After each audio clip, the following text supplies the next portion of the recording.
Welcome to the Nomad Network, your first stop for complete and comprehensive Chicago Bears football coverage.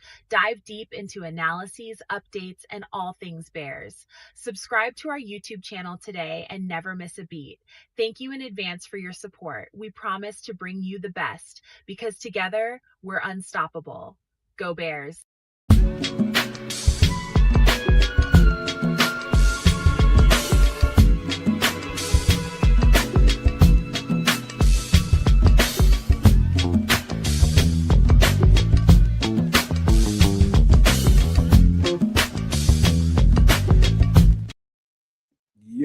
Yo, no maniacs. What's good with y'all? Welcome to the show, man. This is some extra sauce here for this fine Wednesday hump day for y'all.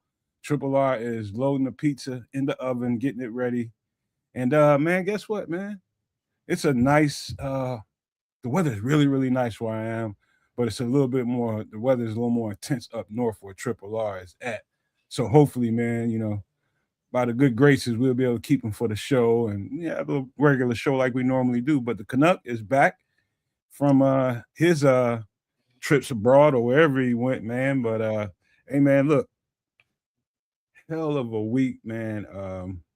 Sonically for me, I would just say that, and that's just what's in my head right now. Plus, the Bears are getting real close to draft time, and they putting the final touches on their draft board. I'm sure it's gonna probably fluctuate. And probably all the way up until draft day, all information gathering processes are happening. I think that's probably where they got to be at right now. Got to be at the final information gathering stages of what their board looks like in all positions, making sure that, hey, when it's time to check this box, we can check this box and we ain't got to think about it. And so I think that's where we are, about a week out, right? About a week out. Welcome in. It's Wednesday night. Time for some extra sauce. Keds and Canuck back with you again after traveling, after world travels, back settled nicely at home. And yeah, we're real close, 9 days away, I believe, before that good old draft. And I'm excited. I've basically been able to have my last little 2 cents on what my feelings and thoughts are, but I've been able to reel myself in and recognize that fact of the matter is things. The draft is a dynamic process. Is a good way to put it. Anything can happen, and as long as they have their board set up, they're going to make the selections that work best for them. Right? Who knows how this thing is actually going to fall? Who knows? So here's to the Chicago Bears and whatever they're able to pull off in a week's time. Hey, by the way, man, kids, I don't know if you was able to see it, but ESPN put a great little, I guess it was a one-on-one with Akeem Mesidor and his story on their site, man. I just read it probably 15 minutes before the show. It's a really good story, little insight, and I started to remember some of the stuff that you were telling me about him and his life. You didn't tell me all the details, but I don't know everything about his life. Like I just know the kid. Like I know I know the team he played for. I know what his man. That team versus my son's team. My son's team was pretty good at the time. They were a dangerous team, and they were also a team that was made up of just some of the poorest kids in this particular part of the country. There's 2 teams that just had just ghetto kids, man. And the first one was the one my son played for originally, that had Jesse Luteka and Neville Gallimore played for that team as well, and that's the Canterbury Mustangs. Eventually, that team went defunct, and all the kids from Canterbury wound up going to the North Gloucester Giants, and that's Akeem's team. Akeem is from North Gloucester, and his team was remember I was showing you some huddle tape on my boy and his boy, and it was like a white boy. Yep. So that's the white boy used to play with my son when they were on Canterbury from 7 and 8 years old. So they've been playing together for a very long time. He then went over to North Gloucester and played with Akeem. Real talk. There's a kid sitting here in town that should be in the NFL. I'm just gonna say that out loud. He should be in the NFL. This kid is super good, and he just decided he's got family issues because again he's from a very poor white kid. Same kid you were telling me about. Yeah, man, very poor family. Like super poor family situation. Like two of his brothers wound up committing suicide over different things, and just Unalive themselves. you know what I mean? Just a bad situation for him, and he sort of decided just to take care of fam instead. So that's sort of where his what happened to him. But Akeem again was able to say what? Some sad tales from Canterbury, bro. It's crazy, man. But Akeem kind of wound up able to make it out. He made it out to the U.S. The white kid I was telling you about, he made it to the U.S. for a little bit, but even then, like, then the second brother unalived himself, and he was like, "Yo, I can't. Now he's got a kid that somebody's got to take care of. He's got other things going on." So he was actually drafted into the CFL and decided not to even go. Opened up his own business and decided just to retire, more or less. But that kid's super good. So's Akeem. My kid's pretty not good too, and we'll see how he makes it out of Calgary. But I'm gonna have to go. Oh, look, Missy's home. I'm gonna have to go and check out what's going on. Soundwave Nick. Hey, Missy. Duval. No, you got to get more of a creepy Duval. Talking about a disconnected mother or something. Hey man, diss it all you want though. Homeboy got to the playoffs and they never I don't know how that went down. I don't know how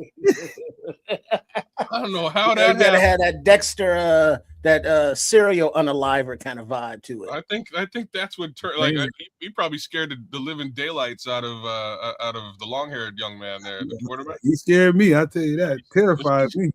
So what is Miss Nova wear on a day at work when she gets home? Oh Lord. She wears shoes, man. Like tennis shoes, athletic shoes, high heels, pumps, stockings, sweat socks, athletic socks. Is she barefooted? What's going on over there? She wears shoes. Not even 8 minutes in. Not even 8 minutes in. Run, baby. Inquiry minds just wonder. Run. Mm-hmm. Crocs. That's Crocs. The Crocs. So she's got that all natural, don't like shoes kind of thing on. So those yummies always be out and available.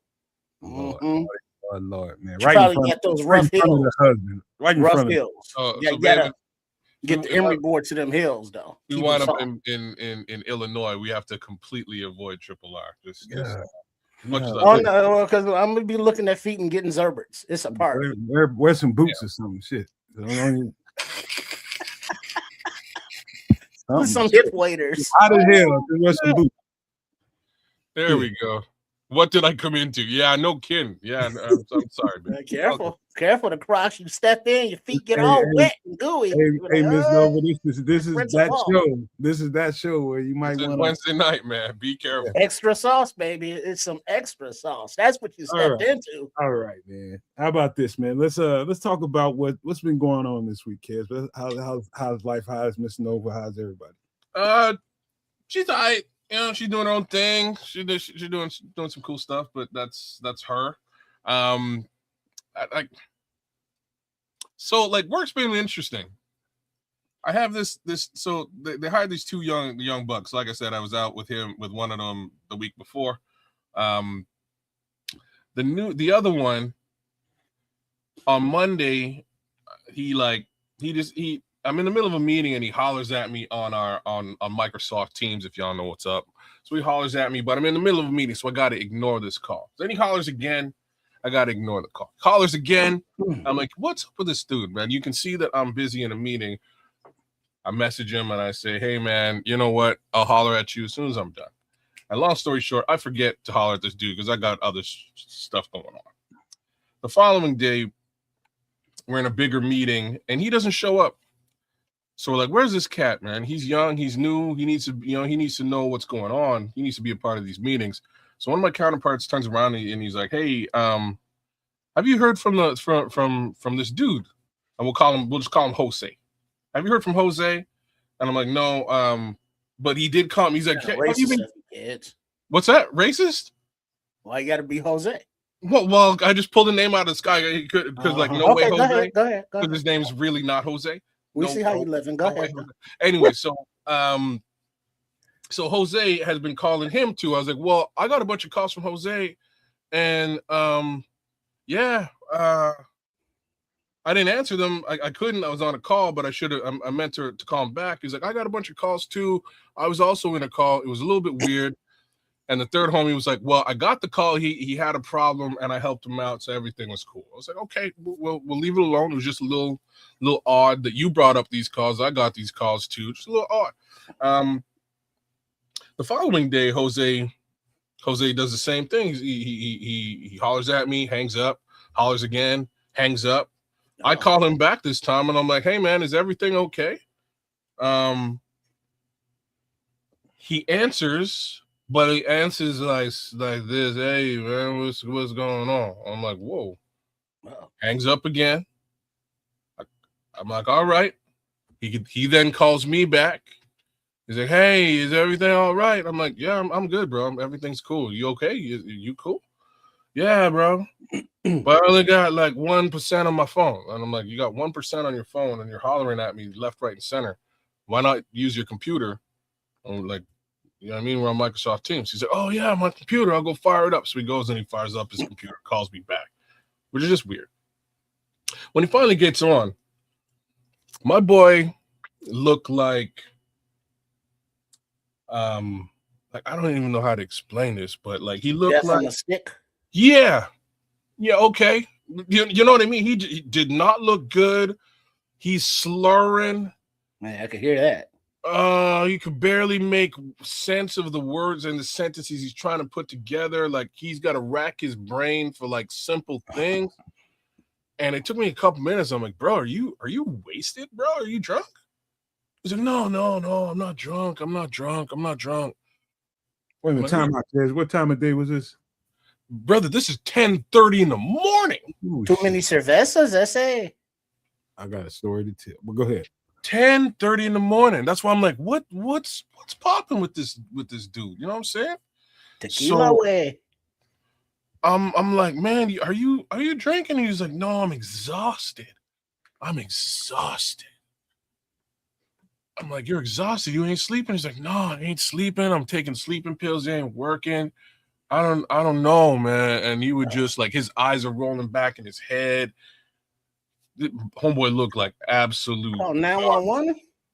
Well, like I'm thinking about it. I just didn't do it. Anyways, we talked for a minute, and then he he kind of hangs up. But before he hangs up, he tells me he's in a bad way. He's like, you can probably see it on me. I'm like, bro, you look like shit, bro. You do not look good. And he's like, man, I got into it with the wife a couple of months back, and I grabbed her phone out of her hand. She called the police on me. Now I got a domestic. I got charges. I got court dates. I got to pay a lawyer. And I just had a baby a month and a half ago. I'm like, so you're going through all this domestic stuff, and the baby was born a month ago? He's like, man, I'm by myself. Does the baby look like you? Well, I hope so. I don't know. The baby, I know that's where your mind went. Baby's gone. The wife is gone. I don't know. He's like, I don't know what to do with myself. I don't know what's going on anymore. What? And I'm like, bro, you need to talk to the boss, because you can't be working like this. But let me tell you right now, whatever you do, don't go talk to the boss, because like you look like garbage, and she's probably gonna fire you. So you just be cool. Take the day to yourself. Don't holler at nobody. Just take the day, clean yourself up, and holler at the boss tomorrow. So good luck with that. my boss, what I don't know is my boss is monitoring just my traffic on Teams, so she can see that I'm in a meeting right now. She can see that he's in a meeting right now. She wanted to holler at him, so she sees that both of us all of a sudden went off. So she's like, something's popping. I need to call me, kids. So she calls me. And she's like, all right, listen. I want you to rat on anybody, but I'm going to tell you some things that I know.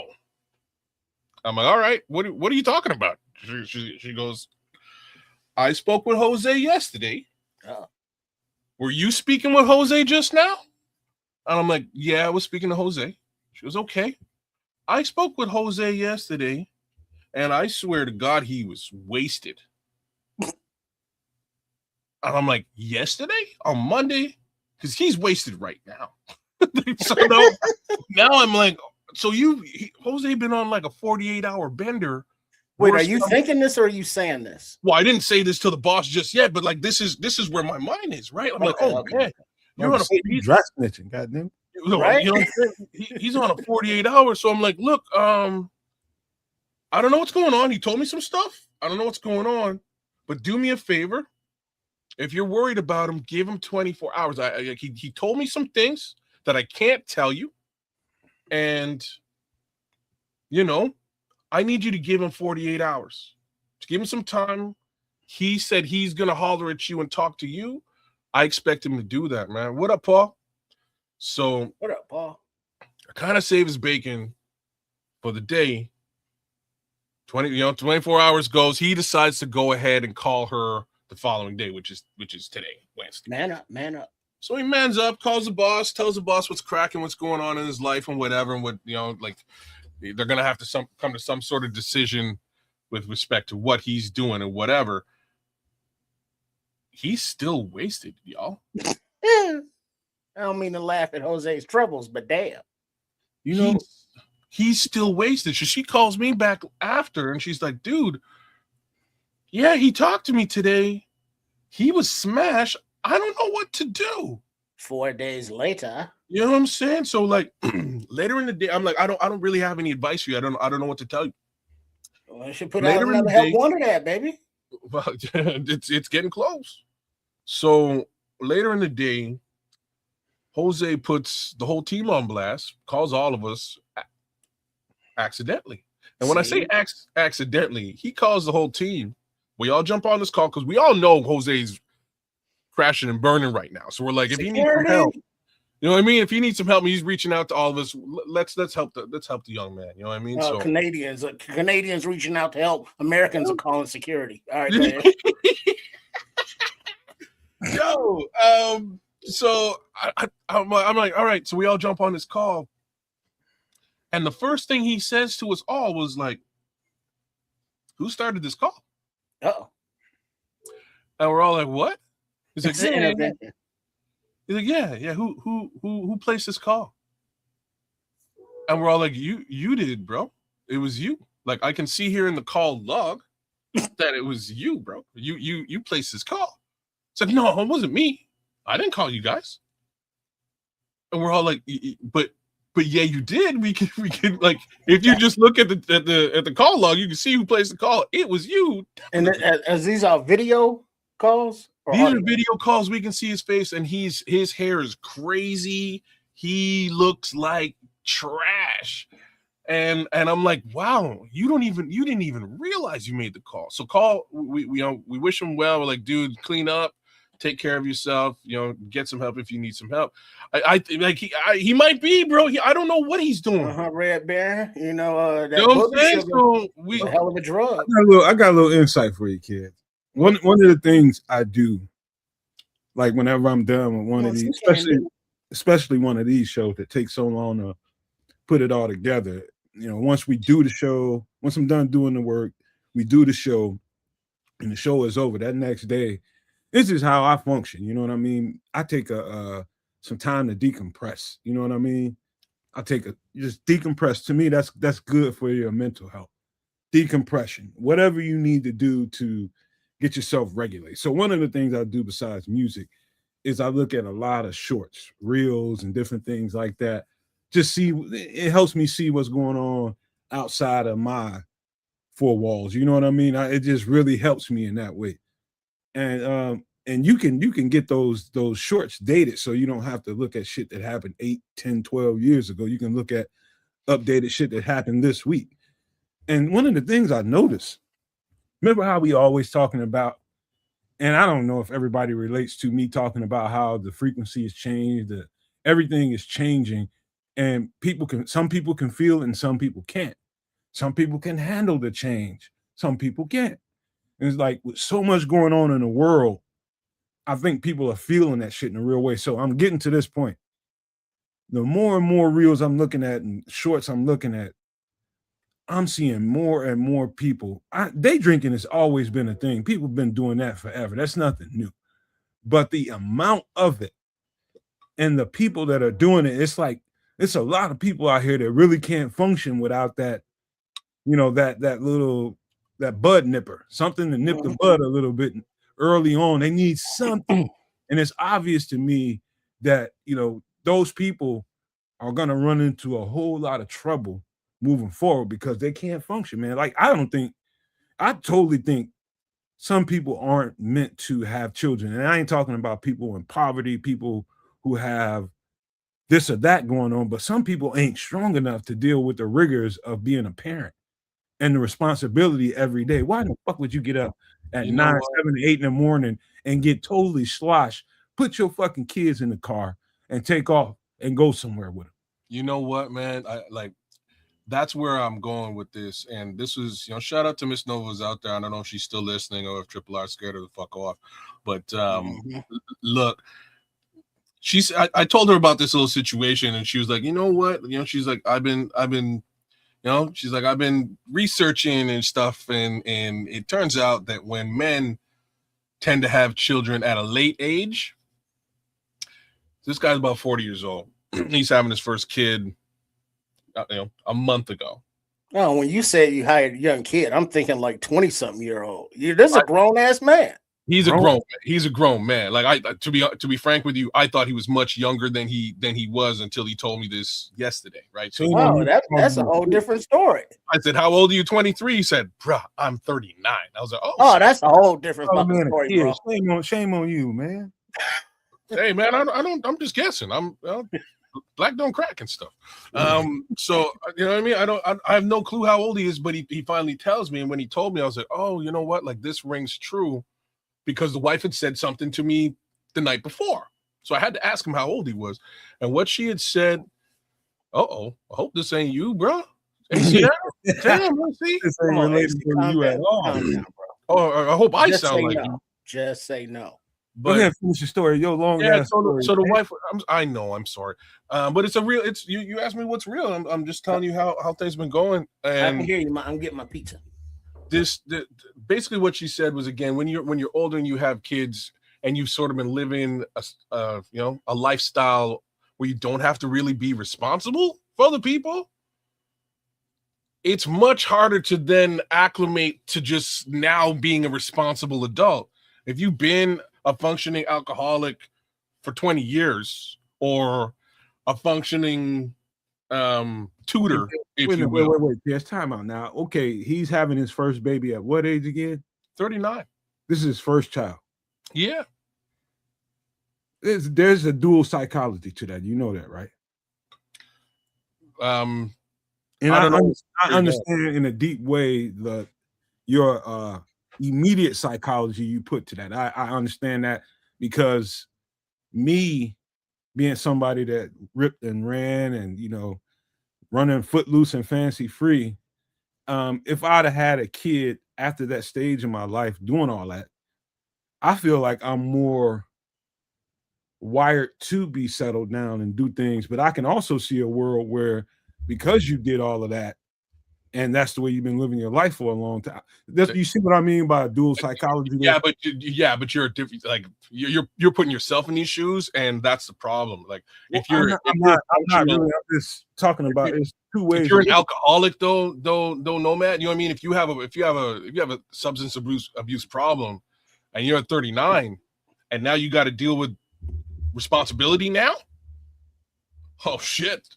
You know what I mean? Like you don't have that kind of a dilemma. So stepping away from being the person that you are into that responsibility might be an easier transition for you, but not for a guy who might have you know what I'm saying? Because isn't that the what do you call that? Not nervous breakdown age, but change of life, or when you have to realize that you ain't no youngin' no more. Midlife crisis. There you go. Thank you. He's supposed to be out buying a Corvette or some shit now. Looking for chicks with fake boobies. And Hey, now he's in it. You remember that story I told y'all about these two twins I was doing producing music for in Atlanta, but they got hooked on the lean and the pills, and they couldn't function. I know kids can remember that story. I had a studio there. They started getting doped out. I couldn't even do recording sessions with them. But I also used to write some lyrics for them. They liked my lyrics. I was like, well, fuck it, use it. And one of the lyrics I wrote for one of them is referring to what Kaz's story is all about. And I wrote one of the bars, and it said, I'm gonna just use the words I said. I said, put some fertilizer in your ass, nigga, grow up. That was one of the lines, and they loved it. That's what it is. It's about when you choose, and it is totally a choice to grow the F up and start doing things that when you realize that you're not the only person that needs to be cared for here in the situation. Matter of fact, priority is not you first. You're probably last on the list of priorities. That's called growing up. Recognizing that and doing things accordingly. Not everyone does that. Man. I'm and shout out to my boss. I have to give her some props, because like when she called me at the end of the day to see what was going on, I was like, look, I think you need to put your foot down and send him to go get a doctor's note. He needs to go see a doctor and explain what the hell's going on, because I don't know if this is sleep deprivation. I don't know if it's the snowman's coming to see him on a regular basis. I don't know if he's just sauced, but something's going on, and he needs some help, man. Hey, yo, boss. I mean, this was Monday, and you talking about Wednesday, Thursday, still dealing with this? Come on, son. It was like Monday afternoon. It would have been like, who? That dude that used to be here? Trip, you know what it is? It's his inability to face reality. Well, he could have chemical imbalances. He could have mental issues. He could have late onset shit. Who the hell knows? But yeah, he ain't welcome at the company picnic. I tell you that much. Look at Crimson. He said, "I have not procreated. You're welcome." Damn. I said, "Thank you." Look like the wind just picked up. Yeah. Yeah, man. Anyways, just wild shit. I don't think we in Kansas no more. God damn. Wild shit, it's like man. that down here too, Trip. Getting a nice little gust. It's gonna go away, Trip. Scrolls, I'm the same thing, and this is sort of what I was saying. Like, this is what my wife was saying. At 20 odd years old, you're coming right out of teenage life, and you got to figure out how to, put a roof over your head, maintain that, pay your bills, and figure out the adult. You are adulting now, so like you have the kid at the same time, and it's just part of that process. At 40, it's a different deal. You've been struggling by. You've probably had a bunch of cash to spend on stuff. That stuff you threw in the chat there, and now there. You are.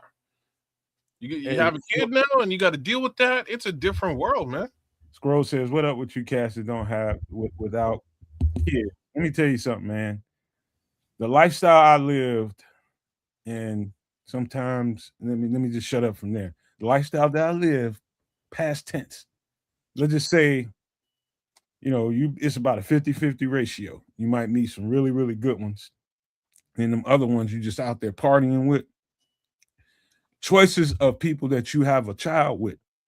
It's almost paramount to any other decision you're going to make in your life.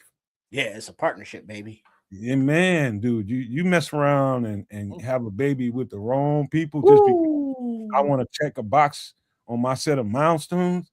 F around and find out. Because I know way too many dudes who think that it's manly to have a lot of children, but they ain't being a father to nan one of them.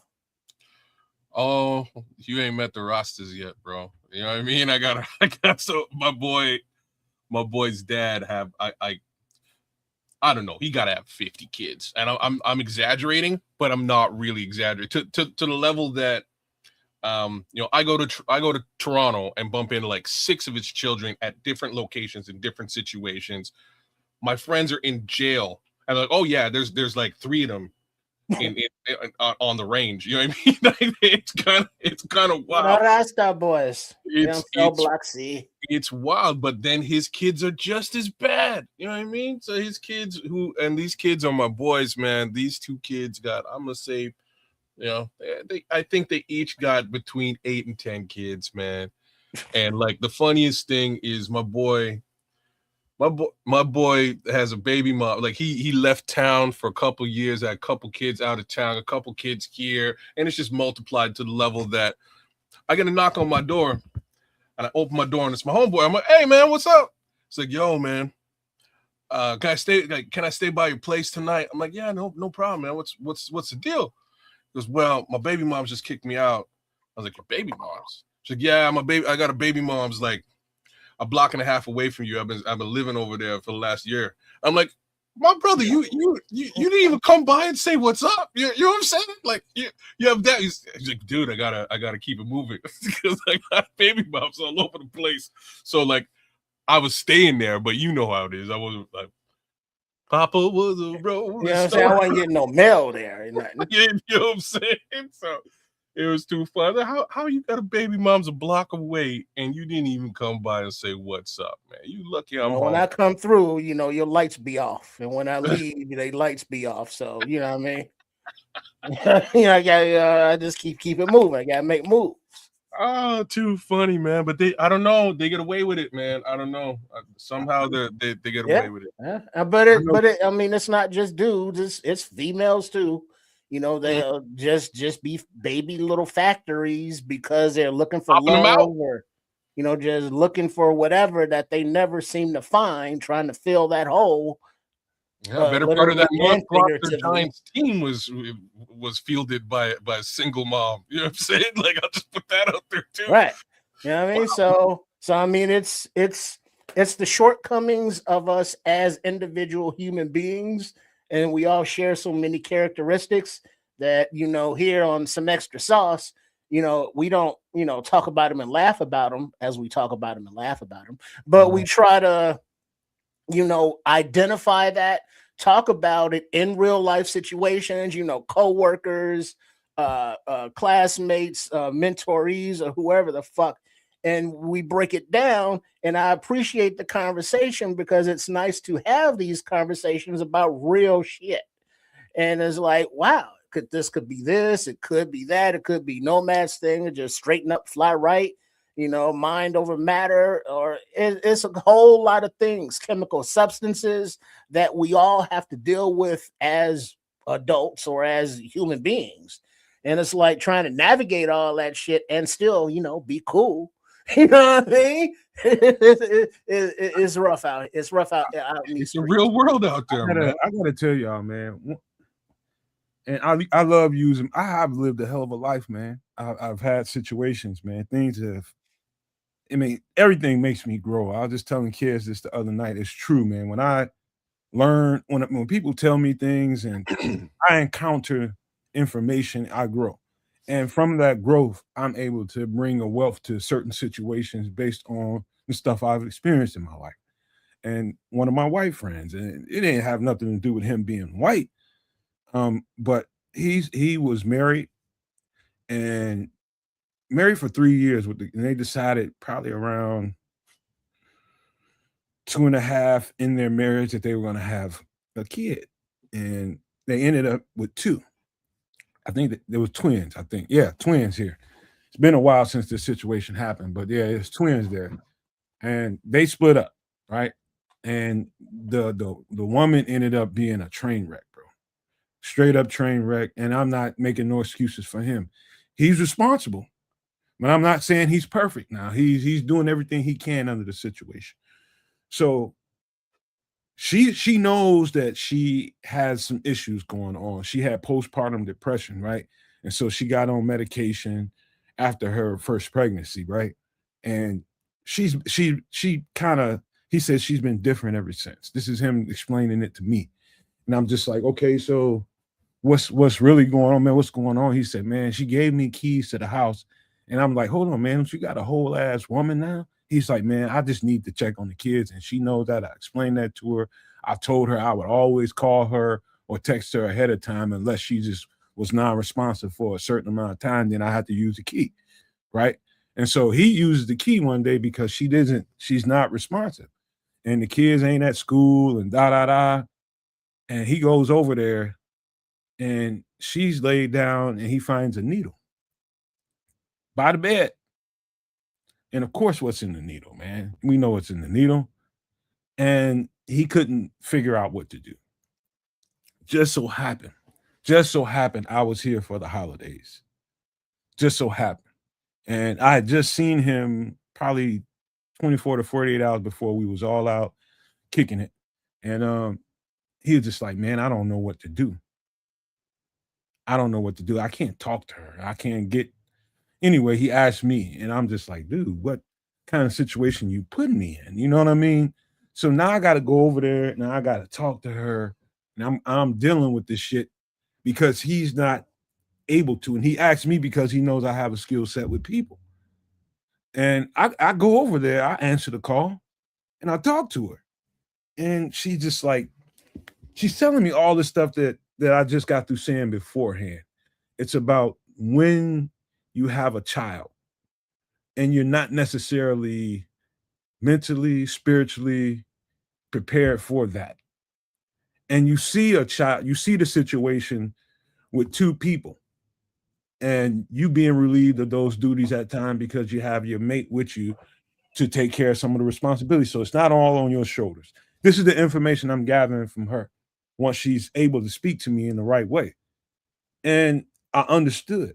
And she was just like, this is the best I can do to function with the kids. She was just like, if I was a guy, I'd be happy. I'd be happy just to be able to pay child support and never have to really think about it no more. I can go live my life and I don't have to think about this stuff. It was painful to listen to a mother say that. But it's normal as shit for a mother to have those thoughts. Because she's just as human as anybody else. It's unfortunate that the mother, in most cases, have to be kind of the responsibility bearer if the relationship doesn't work out. More times than not, the mother ends up with those children. And so, later on, we ended up talking about, okay, so what do you think? I think you're at a point where you need to let him take the kids. Yeah, but I couldn't put it to her in a way where it's going to drive her further down the rabbit hole in the depression, where it's going to sound like, oh, he's taking the kids and I'm not going to see the kids no more. Because that's what it would have sounded like if I said that. And so you pick your words wisely. And I just said, for a time being, without even going to the courts, just let him take the kids and let you get it together. No, he's never going to give them. No. Ain't nothing on paper. On paper, you have custody. So you're just allowing him to keep the kids until you get it together, until you got time. And he said he's willing to keep the kids as long as it needs to be for you to get back where you need to be. And it took quite some time. And so I say all that to say there's too many situations where it's not enough co-parenting going on. Man, I hate relationships don't work out, man. It's not enough going on. I hate that story, man. It's true, though. No, it's I believe you. You know what I mean? It sounds legit. The only reason I say I hate it is because, like, when the father is not, a regular part of the kids' lives, and that's what the mother's getting up to, man. The effect that the mother's behavior has on the kids, it's like 10, 1,000-fold. It's so much more powerful, that effect. And like, I have a very similar story about my friend and his situation, and I'll keep this one super short. My boy calls me up. He's like, "Keds, I'm in my car right now. Kids packed up, all the gears in here. I'm leaving this bitch. I'm out." I was like, "What?" Like, I thought y'all were cool. I thought everything was great. He goes, nope, I'm out of here. I just want to call you, let you know. I was like, okay, bro. When you touch down, wherever you touch down, let me know, and I'll come check you out. End of the day, he tells me a story about how he was coming home and just finding her passed out with a bottle of pills next to her, passed out with a case of beer next to her, beer and pills, and the baby's just running around the house. And he's like, I saw this 3 times, and then he told me that she broke his nose. And I was like, man, I caught the black eye. Like, I went to see him for his birthday, and I caught the black eyes. I was like, what happened to you? And my boy's he's famous for like getting in fights at work. You know what I mean? He's in construction and stuff. And like, if somebody kind of, talks to him sideways, he will light him up. You know what I mean? It's just what'll happen at the construction site. But this time his wife kind of stepped in and she was like, oh no, he didn't tell you. Oh, he pissed me off. I punched him in the nose and he got a black eye. Ha, ha, ha. And the look he gave me in this instance was like, she's lucky to be alive right now. just to look in his eyes was like, Lord, I don't want to catch no case. I'm trying not to go to jail, bro. You know what I mean? Like, just the look on his face, I was like, okay, and I left it alone. But here he is calling me, man. I'm out, and told me about this situation. Couple decades later, his son is bouncing off the walls. Just an absolute knucklehead doing all kinds of foolishness. And no, not to any lack of parenting from the father. Fast forward a little bit further, the ex-wife passes away, ODs. Just wild shit out there, man. And that's the type of stuff that this young man has to deal with. And it just doesn't look good on him or his life situation, man. But man, that's not to say that the dads are absolved from any of this. Y'all should be involved, man. Like, you need to be involved. But man, when the young woman, when that mother kind of loses her loses her way, it really affects them kids. I mean, you got to understand. You got to look at it from a perspective that's not necessarily yours as a male. There's no way out for mom. Mom is there, stuck in it.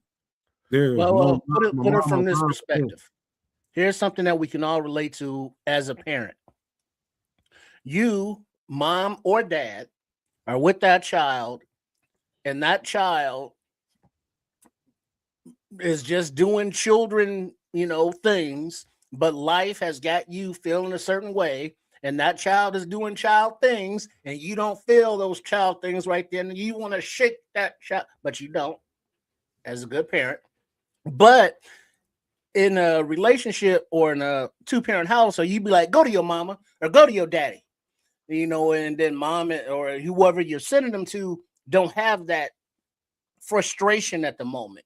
And so it gives the frustrated one a chance to unwind or, pop some gummies or have a drink or do whatever they need to do. And the other one is dealing with the kid, like no friction, no beef, now it's like, oh, pissed off your mom or your dad. Yeah, I'm doing this, and now you just keep it moving. But when there's just that one parent, it's more difficult. And it's even more difficult when there's more than, one child and that one parent. Twins? Wow. Bro, yeah. I cannot tell you how many times I had to walk into a home, with case managers and shit like that. Sometimes even with police, people, executive administrators to address a situation in somebody's home with children. I can't tell you how many times, and it's just I don't know. I guess I've seen enough kids in the system to know that, man, we need to help this person instead of going right to the books here. You know what I mean? We know some shit then it's not right. But you can't, if you go to the books too fast. What I'm trying to say is, once a kid is in the system, I know here, at least in the state of Illinois, the state of Ohio, and the state of Georgia, once they are in the system, it's holy hell in a handbasket, bro, to get out of that. And to put somebody through, they're already stressed out to begin with. That's the reason why you're there. They're stressed out. The parent is stressed out, or the parents are stressed out. More times than not, it's the parent, singular. And you can go in there and make an impression upon the people that are gonna actually go put pen to paper and make a decision. You can do that in a certain way that can be very helpful or very harmful, man. And I'm sensitive to it because of the jobs that I had to do. And I was one of those people who really didn't have, on the totem pole, a whole lot to really do with the decision making, but I had a strong enough presence to force some decisions to go the other way and give some people a chance to not have to go through that. You know what I mean? Because sometimes some of those kids get into the system and they lost for their entire lives. And that's not cool, man. No, it's not cool, man. And that's the worst. I've seen a lot of kids in the system. It's shout out to my boy's mom, Martella, man, because she's a social worker, and she saw that early in her career, and did everything she could to make it so that us young men weren't going to wind up in the system in one way, shape, or form. And what she wound up doing was putting together. She fought for some government grants and got some money, and basically turned an old unused library into a recording studio for us, that we could go in there and make music and do something positive, as opposed to being on the streets causing havoc. And not to say that we weren't still on the streets causing havoc, let's be real, but shout out Martella. Not as much. You know what I'm saying? There's a basketball court behind there. We'd be back there playing ball. We go in the studio, we bang out some tunes, and at the very least, we're in an area where we can do no wrong, no real harm. I have to give her shouts, big props for doing what she did for us kids growing up, man. That was important, because again, for me, I was a straight up knucklehead causing a lot of havoc, and I kind of needed to have a bit of a reprieve, a safe house where I could go to and not wreak that same havoc that I was wreaking. Man, well, that's the same as kids just getting out of the house when they're frustrated with both of their parents. Yep.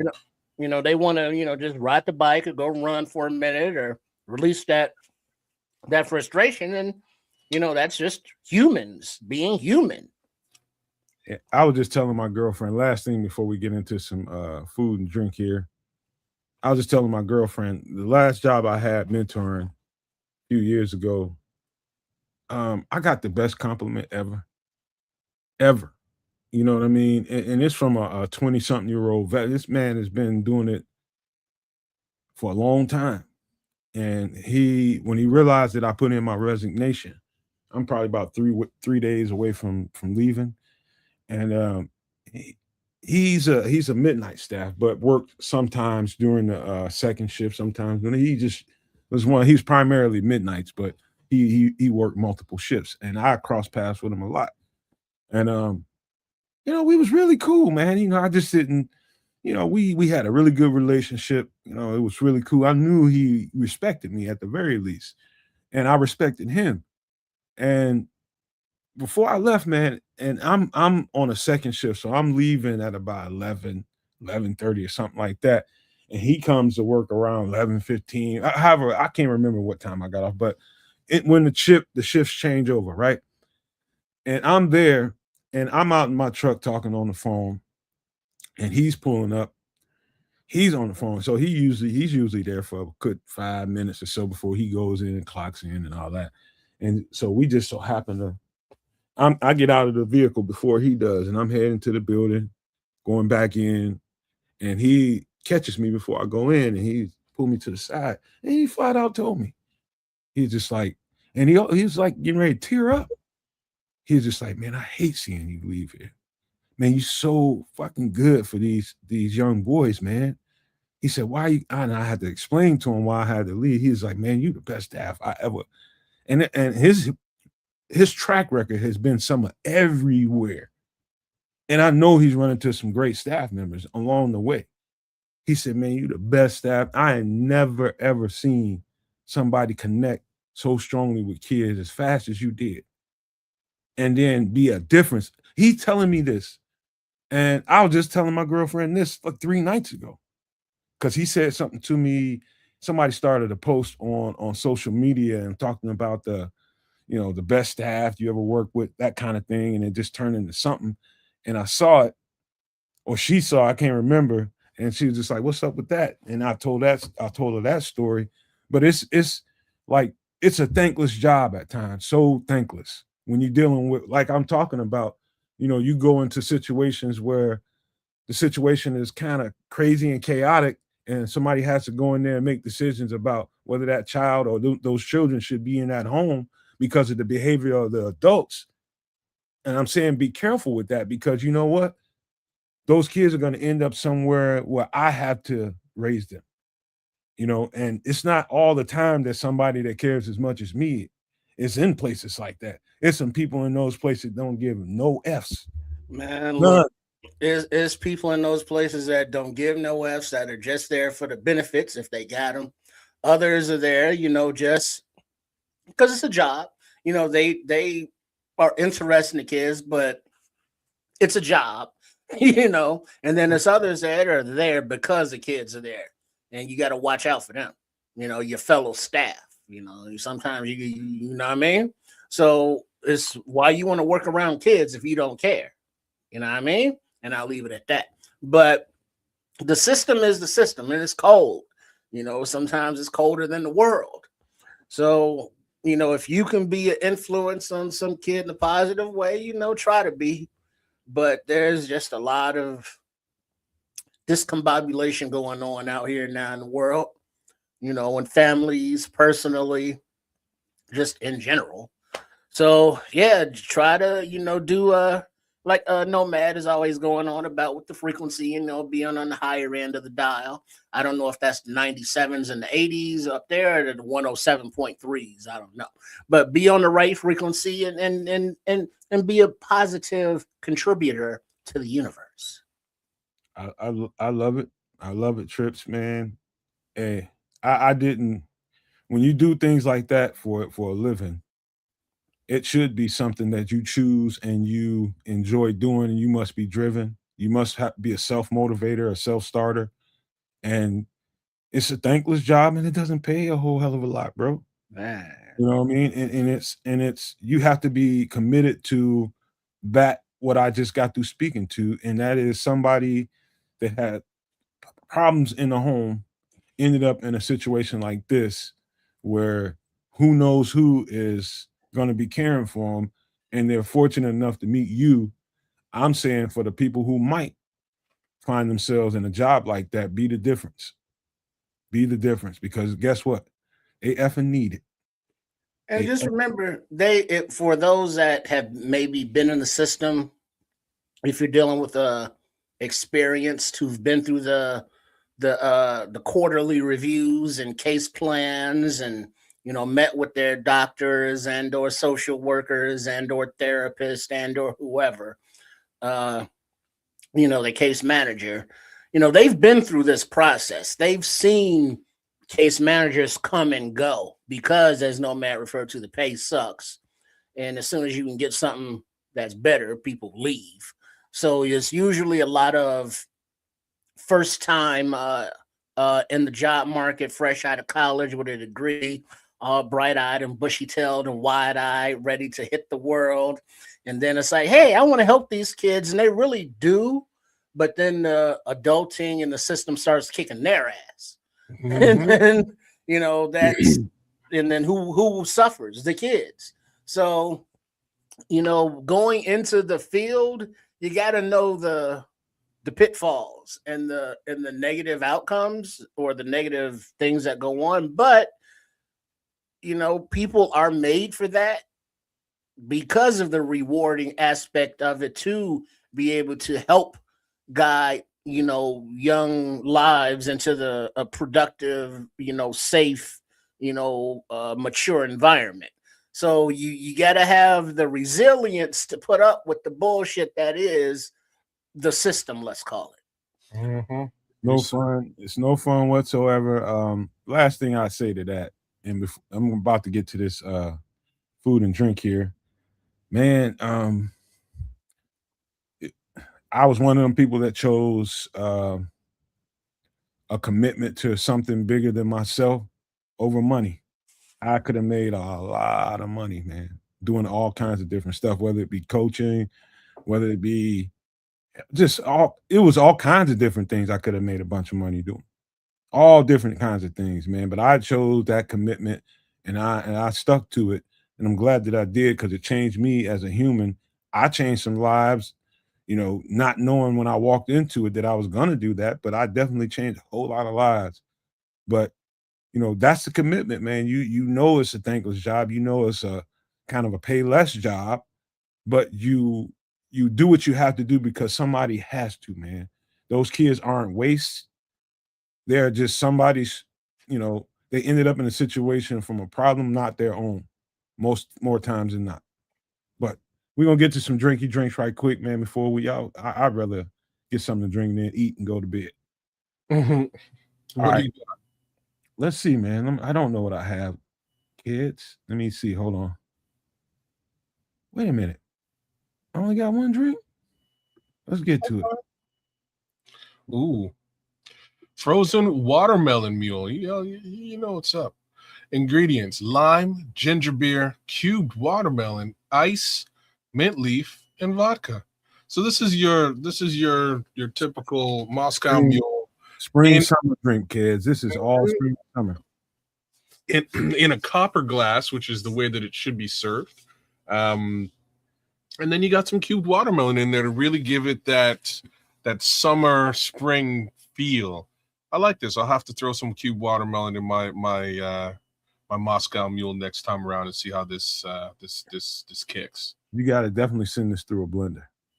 Yeah, blend up the ice and the watermelon. I see it's sort of frothy there. I can dig it. Okay. I would substitute the vodka for a nice scotch or a bourbon. You know what I mean? I would do that, but I do to Keds' what he spoke on a little bit there briefly was those copper cups. Mm-hmm. They stay cold. Yes. Yeah. I got to get me some. Ooh. I had one. I used one at somebody's house a long time ago, and I noticed that. I'm like, I sat there and I put a nipple on that thing. I was kind of babysitting it, and it stayed cold. Yeah. Brother, I went out and bought a whole case of them. I have 12 of them. There's only 4 people live in the house. You know what I mean? But I have 12 of them in the cupboard somehow. It was really because it was a Christmas thing. We're all going to my sister's house, and she was like, "Oh, what do you should bring some booze." So I was like, "Oh, really? I get to bring booze." So I Moscow muled it up, got mugs for everybody, and we just got nice and saucy. It was good. Hey, dog. Anything like I love the flavor of watermelon. I mean, and I know it's a stereotype, man. But man, fuck all that, man. Everybody loves fried chicken and watermelon. Fuck that, man. It's just a delicious. Like in the summertime and spring in the summertime, like I love having that around because it not only replenishes the fluids. It's so sweet and good, man. The little circle watermelons are the only one I'll ever buy from now on. The little round grenade-looking things in your store, those are the tastiest ones, man. Brother, you should see my son, man. When he was full-on vegan, he ain't really doing the vegan thing right now because he's putting on some size and getting jacked. He's hitting some reps in the gym that I'm surprised about right now. But anyways, he used to walk around. He'd get a big ass watermelon, just slice it in half, and eat that entire thing with a spoon, and just walk around. I'm like, you are a walking stereotype. You're just missing the fried chicken right now. You cut the fried chicken out of your life, and you like tripled down on the watermelon. This is crazy. Hey, you better tell tell Styles he better not Miss stop me with the enjoying- grape soda, Patrick. He tells Styles, boy, you better not stop enjoying watermelon just because some stinking breath motherfucker decide to make it a stereotype. You enjoy that shit, man. Oh no, he doesn't. Is from the earth, and what I mean, it's got so many nutrients to it, man. So many health benefits to it. That is a wonder fruit, bro. Well, yeah, I mean, and it's not it is a stereotype, but it's funny to watch like the videos of like, you know, babies trying watermelon or some shit for the first time. And they taste it, and they go, ooh, and they like it, and they go right back to it. It's like, yeah, because it's delicious. But the farms and the way that they grow them nowadays, and they're mass produced, and the chemicals and the organic is like $82 for one, and it's like unless you can get them like when oh shit, I don't even know if that's gonna be a thing no more, because there was a spot that the tamale lady who used to be there, that the trucks with the Jose's, let's call them, with full of watermelons, they would just sell them on the street, from the farms. And I don't know if they're gonna do that, because of ice and all that. We got some immigration shit going on here, kids. It's kind of crazy. So all the immigrants, that used to do stuff, we don't see them like that no more, because they've been concentration camped and all that. That's a whole different here nor there. But y'all country crazy, bro. Right? Gotta say it out loud, but damn, yeah, okay. Yeah, neither here nor there. But yeah, I mean, watermelon, when it's whipped and when it's frothy, any fruit really, it's got that foam to it, and it's like, like a smoothie or a frosty or something. But it's the natural sugar, and then you got the liquor all up in there, and it's all chilled and cold. And it's like, yeah, give me another one of those, please. Oh, have you done that? Have you done the vodka in the watermelon before? Well, I have. It was, you cut a hole in the watermelon, and then you just pour in like bottles of liquor. It was vodka, it was gin, and it might have been. Oh, damn. It was a thing going on, and then you let it, and then they cut it. Then it was like, all right, this is a little much, but okay, I tasted it. Yeah, it's kind of alcohol-y watermelon. All right, all right, but it was vodka, it was gin, so my system was kind of like, bro, you stayed away from it. Kids have never had that. You've never. No, I did. We did it. We did exactly that, and the only problem was like the watermelon. So we cut the hole in, and we got like a big ass bottle of vodka. Clearly, too much to put in this watermelon, and the watermelon like exploded. So like we left it. It was like the instructions was like just leave it in a bowl on the counter, and just like let it sit for a little while. Let the liquor kind of marinate its way in. And by the time we came back in, it blew up, and there was vodka and watermelon everywhere. And we just kind of like, we can't let all this go to waste. So we just kind of scooped it up and ate it as it was and got wasted off this water. I'll tell you that straight up. It was a great idea. Well, something about yeast and sugar and expanding. Maybe that's it. I got this. My oldest uncle, man, he's a piece of work, man. Let me tell you something, man. As a kid, I watched this man every 4th of July. There's a guy that came through the neighborhood with a truck full of these motherfuckers, man. And he's not the only one that did it, man. It's a thing I've seen throughout the South whenever I go down south for the summer. It's a thing that comes from the South, man. Pull out a pocket knife and start, people start feeling through the watermelon, seeing what they like. They find one that they want. They thump them with their fingers to see what it sounds like.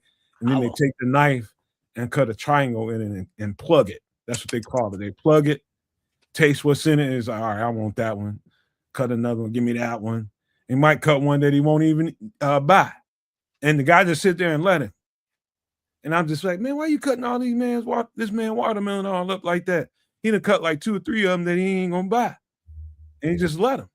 But there's a way to find out if you have a sound, juicy watermelon. I learned that watching my uncle do it, plucking. and you can kind of, if you can hear what it sounds like. I heard the like, you know what I mean? Yeah. Like you kind of, It should be hollow. yeah, it should have that hollow like thunk.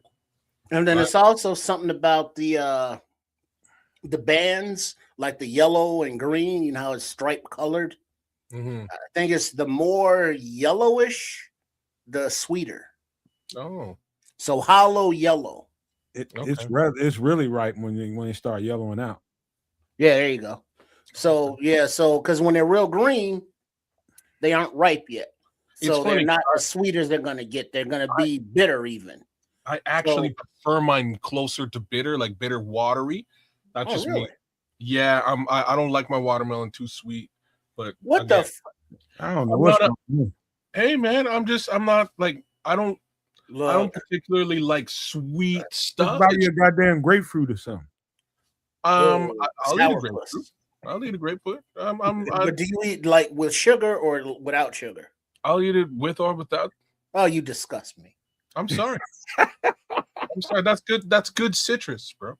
That's good citrus. Just don't get it in your eye. You probably like cut a lime open and just squeeze it into your mouth. I've never. Oh Lord, you double time disgust me. You got to be the first person I ever heard say they want a semi-ripe watermelon. I'm serious. I'm the type of guy who likes. I like the bottom portion of the watermelon more so than the actual innards of the watermelon because it's just fresh water juice. You know what I mean? And it's not super sweet. That's nature's water, man. That's what I like. A coconut and a watermelon, you can get nothing closer to what creation has made you to drink outside of actual water. The sugar content in it. It's real sugar. It's real natural sugar. There's nothing wrong with natural sugar. The sweeter it is, better it helps your sugar intake, and it writes your sugar at the same time. You Google water's medicinal benefits and watermelon medicinal benefits, and just be amazed. Yeah. Oh, Patrick Higgins is saying you wait until the curly stem dries. True. And turns brown. Very true. Ready. Rookies. I tried to do this 3 years in a row at my house, and every single time the raccoons got it. And I want to try it again this year, but there's another stereotype. I'm gonna have to build a structure around them as they grow, man, and try to do it that way and hope the raccoons can't move it. Y'all got skunks up there? You rarely see it. You won't see a skunk until you get into the suburb. They are here, yeah. Okay. You got to get out in the country somewhere. Right. They like to stay to themselves. But, as human beings, we've encroached into so much of the used to be nature. Wildlife. Yeah. Right. Yeah, I know what you mean. So in these outer sub-developments that are like right on the fringe of the wildlife, you see a lot more. Scrolls, you aren't even playing. Raccoons are gangs. They're one of the most gangster animals there could possibly. Raccoon would just roll up on your porch, yo. You know what I mean? But they're cool. What's up? There's a bro, they but there's somebody I used to work with. This lady, or girl, chick, woman, person, and she lives out in Ohio, and she puts up videos on her page of her like feeding her neighborhood raccoons, and like she named one Maybelline, because of the makeup, the mascara. And Maybelline, she would feed her on camera by hand, different foods and snacks and shit. And then Maybelline, she said, was gone, and then came back, and she had all her little raccoon babies. And it was like 8 of them, and they would all sit in line and wait for their little cracker, piece of fruit or whatever she was feeding them at the time. But she stopped putting up the videos and was like, her neighbor, poisoned them all because he saw them as vagrants. But she recently re-upped a new raccoon family, and they come up to her porch, her back door, and they, nice and patient, and she gives them their thing, and they just take it and walk on out. But she's just kind of like the raccoon whisperer or something. I don't know. But they're very chill little creatures. Gangster as hell, but they're not aggressive. They don't attack you. They just looking for some food. Right. Oh, You ever roll up on one and you like make a bunch of noise and the raccoon stop and just look at you? Yes. Yeah. What's your problem? What's wrong with you? Well, you rolling up on the set, son. Right, like dog. If you sitting on the porch with your boys and somebody start cruising by real slow, you stop and you look. He like, what are your intentions, sir? Like, what you got going on, bro? That's how they be looking at you. Like, I'm trying to eat right now. Shit, don't start none, won't be none. When we mess with my dinner right now, I'm trying to scrape that out of your garbage can, but right? They don't up on my shit. My cat has a weird relationship with them because they don't necessarily get along. Let's just say they tolerate each other. Like I have no choice but to deal with these raccoons because they ain't going nowhere until I get another dog. Unless I get another dog, they will be part of my life. And I'm good with and your cat knows, your cat may be trying to be all tough in front of you and shit, but that little so-and-so knows that he be outnumbered out there. See, this is one raccoons roll up on him like 15 deep. This is one of the benefits of not being in the hood anymore, man. Once we moved out the hood, the raccoons disappeared. Same thing with the skunks, man. Skunks were like, you know what I mean? Skunks are the same thing. They're just as gangster as raccoons, except they're packing. You know what I mean? They packing that steak sauce. Bang bang. They will bust caps. They will drop man. your ass. They will bust caps. But bro. You know why? That's where the food is, in the garbage. That's it. And that was the difference, man. Now I got a place to put my garbage that is protected. So you know what I mean? Like it's not outside. In the hood, I kind of had to put the garbage outside, and like they rolling up, man. They're coming up. Because now, do you have like out in the wilderness like predators to them? So the facts of the matter is, I'm in the suburbs, and this like when we were like even the hood we were in was in the suburbs, and across the street from my house was a field. They've now got that entire field and put houses like more nicer houses in that area. So all of the skunks and raccoons and coyotes that were in that wooded area are just rolling in the hood now. Displaced. It's kind of crazy, completely displaced, but like they've just found other places to go within the general area. So it's kind of wild. Well, literally and figuratively. I'm definitely cool with them, man. I'm just trying to figure out a way. Maybe I'm gonna have to offer up a little bit more, vegetables that I don't need or got some kind of issues with them. Put them somewhere where they can get to them and not have to. Well, let them see you giving it to them. You don't have to like hand feed them because you don't know them like that. Wave it to them so they see it and then put it down there and then like walk away. You see a raccoon in the daytime, something definitely wrong with his ass. Oh, I don't know. I don't think okay. I'm gonna say not around here, kid. Like you can go out at night. I mean, go out at night. You know what I mean? I've definitely seen them like later in the day, but not in the day. Later, they're not afternoon people. No. They're not people at all. Definitely not. They're not afternoon critters. Fair. They're nocturnal for the most part. They should be out at night. But I've seen them around 7-8 o'clock rolling around. If it's it might be one of them days in the summer where it's light out late. But I've seen them around, man. They like I'm telling you, I was out on my porch in the hood, having a cigarette on my porch, and one homie he came from across the street. I'll never forget, and he just walked dead up to me like, "What's up, man? What you got for me? What you got on my porch? What is up?" And I was like, "I ain't got nothing for you." Chucked a cigarette, went inside, and kind of looked at him. You got rabies, fool. But look, Red Baron, that's the problem, though. Nomad got a cat, so you can't just leave cat food and water because now the cat got beef. Man, I got all matter of wildlife going on around here: cats, squirrels, raccoons. I mean, possums. You should just go ahead and do that Dr. Doolittle shit and feed them all bird seed, whatever the hell they all eat. I live south of the city where, it's getting more and more construction is happening and it's getting more and more, less and less space for them to run wild. And so, and when you live in a more, guess, metropolitan area where it's a lot of people, it's about a lot more garbage and easier food. And so it's raccoons don't want to go back to the country, not the ones that live around here. Well, no, there ain't no food out there. And plus, they're getting good. They're getting good eats now. Wait, but how do you not have your garden like just chicken wired and closed? It's got chicken wire. It's not closed off though. That's why I want to do a greenhouse. That's why I want to do a greenhouse and a real one too, in a real way, not just this like one we're gonna talk about tonight to remind people what you're gonna have to do, because we got a whole conversation to have about that. But that's been my goal since I've been here. I just want to do it cost effective. Like I could have bought one 5 years ago, man, but I just never did because I feel like I got the people around me that can help me put this thing together and do it and set it up right, man. I get more out of it if I've had my hands on it to build it. I'll appreciate it more.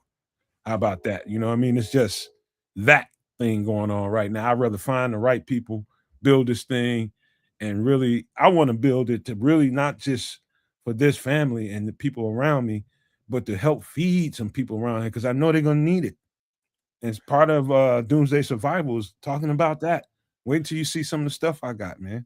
Well, it takes a village, and if the ones that are more green thumb inclined, pitched in after the ones who are more, hammer nail and builder inclined, and then the gardener people, they nurture it and everybody eats.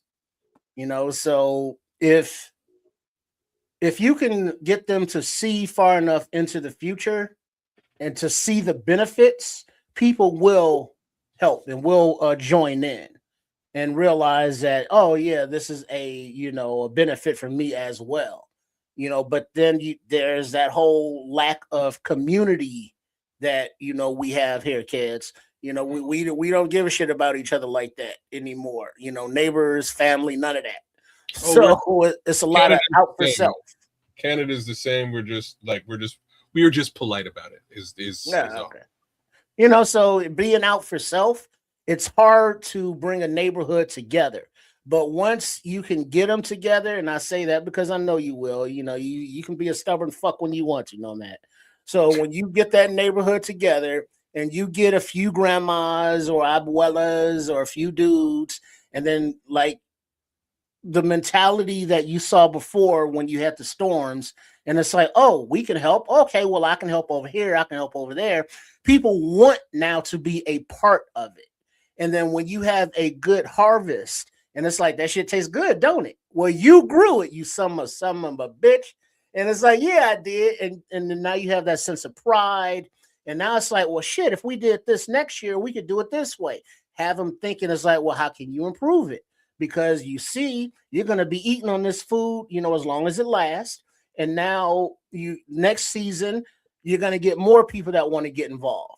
So, I mean, just keep doing what you're doing. And a lot of it is just by leading by example. Just keep being out there in the yard with your girl. And then as like your neighborhood, people come through, bring some of the shorties through, mentor them on the low without them even knowing it and all of that. So, I mean, you're doing the right thing, but it's just, having the resources to do it all is the struggle that we all face. Hey, you know what, Triple R? Thank you for that, man, because the dumbass reasoning you used to make that plain and clear to me was really, really effective. Because I think that means it's true. I'm not dumbass. But I'm not sure. I should have said simple reasoning. That's just my way of saying it. There you go, simple. There, that's just simple reasoning. That's just something I think about stuff so much that the simple things kind of elude me sometimes because that's a simple way of doing it. Just put a little notice out there and see if I can get people involved, and I believe I can. It's simple. Put a little flyer together and let people see what we're trying to do. Hey, let's get involved over here. And once they do get involved over here, I can tell them some of these people are really not really checked in with some of the stuff that we talk about on the show about geopolitical stuff that might cause people to have to go down this road in the first place. They don't see it yet because they're too busy doing other things. But once I get them involved, I can have those conversations with them. But simple reasoning like that, I'm sorry for using that term, but yeah, it's a simple ass way to do things, and I do think I can grab a few people here and get involved. And it Well, can. as the late great guru once said, it's a long way to go when you don't know where you're going, and you don't know where you're going when you're lost. So a lot of these minds out there have never been guided, never been molded, never been given a roadmap or at least a compass or a destination. You know, they're just out here trying to survive. Is that If a you can at least give them a or destination or a Jasmine compass, huh? That's Jasmine. Is that Jasmine Taz? Uh, well, yeah, I believe so. Okay, all right, just check. You know that's a dope ass album. Why you bullshit? It wasn't bad. I'm just You know that was back. You know because him and Primo had that little beef. So Guru was like, "Yeah, fuck you, dog. I'm gonna do my own thing." I'm sorry, them gangster albums are classics. So I know. Yeah, they are. Well, yeah, they are. But you know, personalities is personalities. Mm-hmm. But anyway, yeah. So that's the thing, though, Matt. As long as you can give them some kind of not a destination, but to know that there is something to work for, to live for, to move beyond, you know, these conditions, and at least give them a compass. You know, you can't give them the roadmap, you know, because you don't even know the fucking roadmap. You're still trying to figure it out yourself.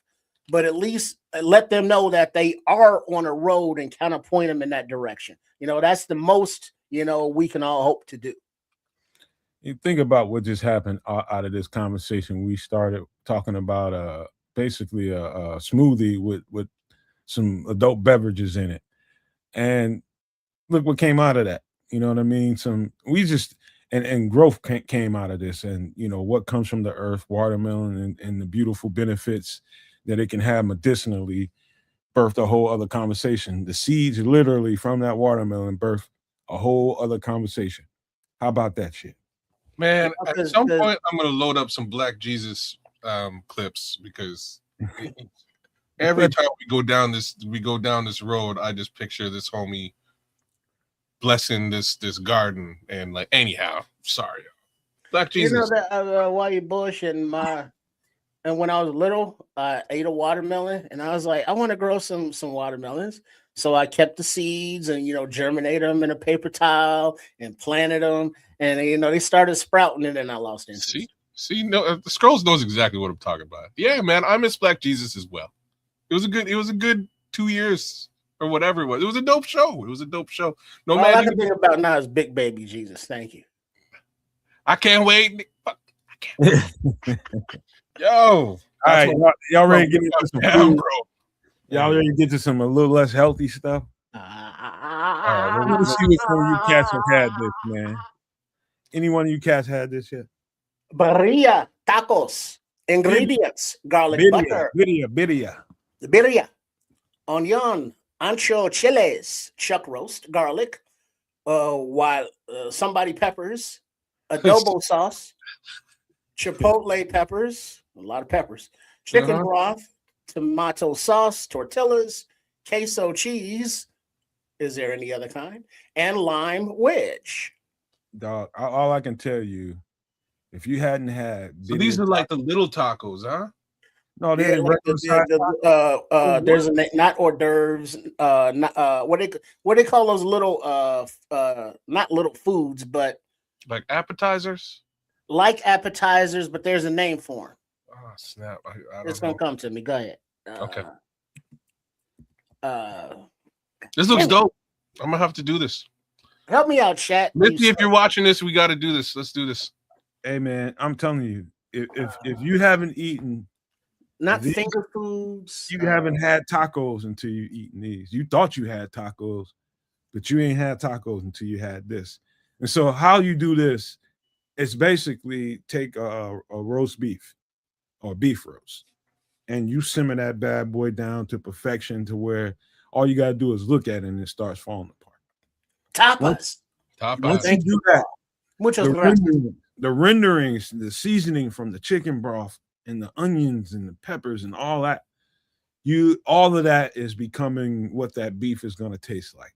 Mm-hmm. All this is in the cup and this dip in the tacos is the broth that this whole thing simmered in.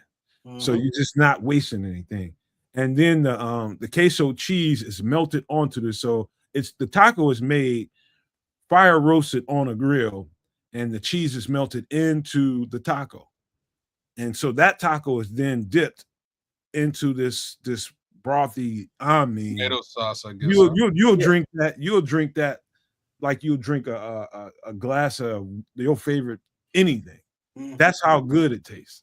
Yeah, but don't let your eyes be bigger than your stomach, or your tongue be more palpable than your intestines.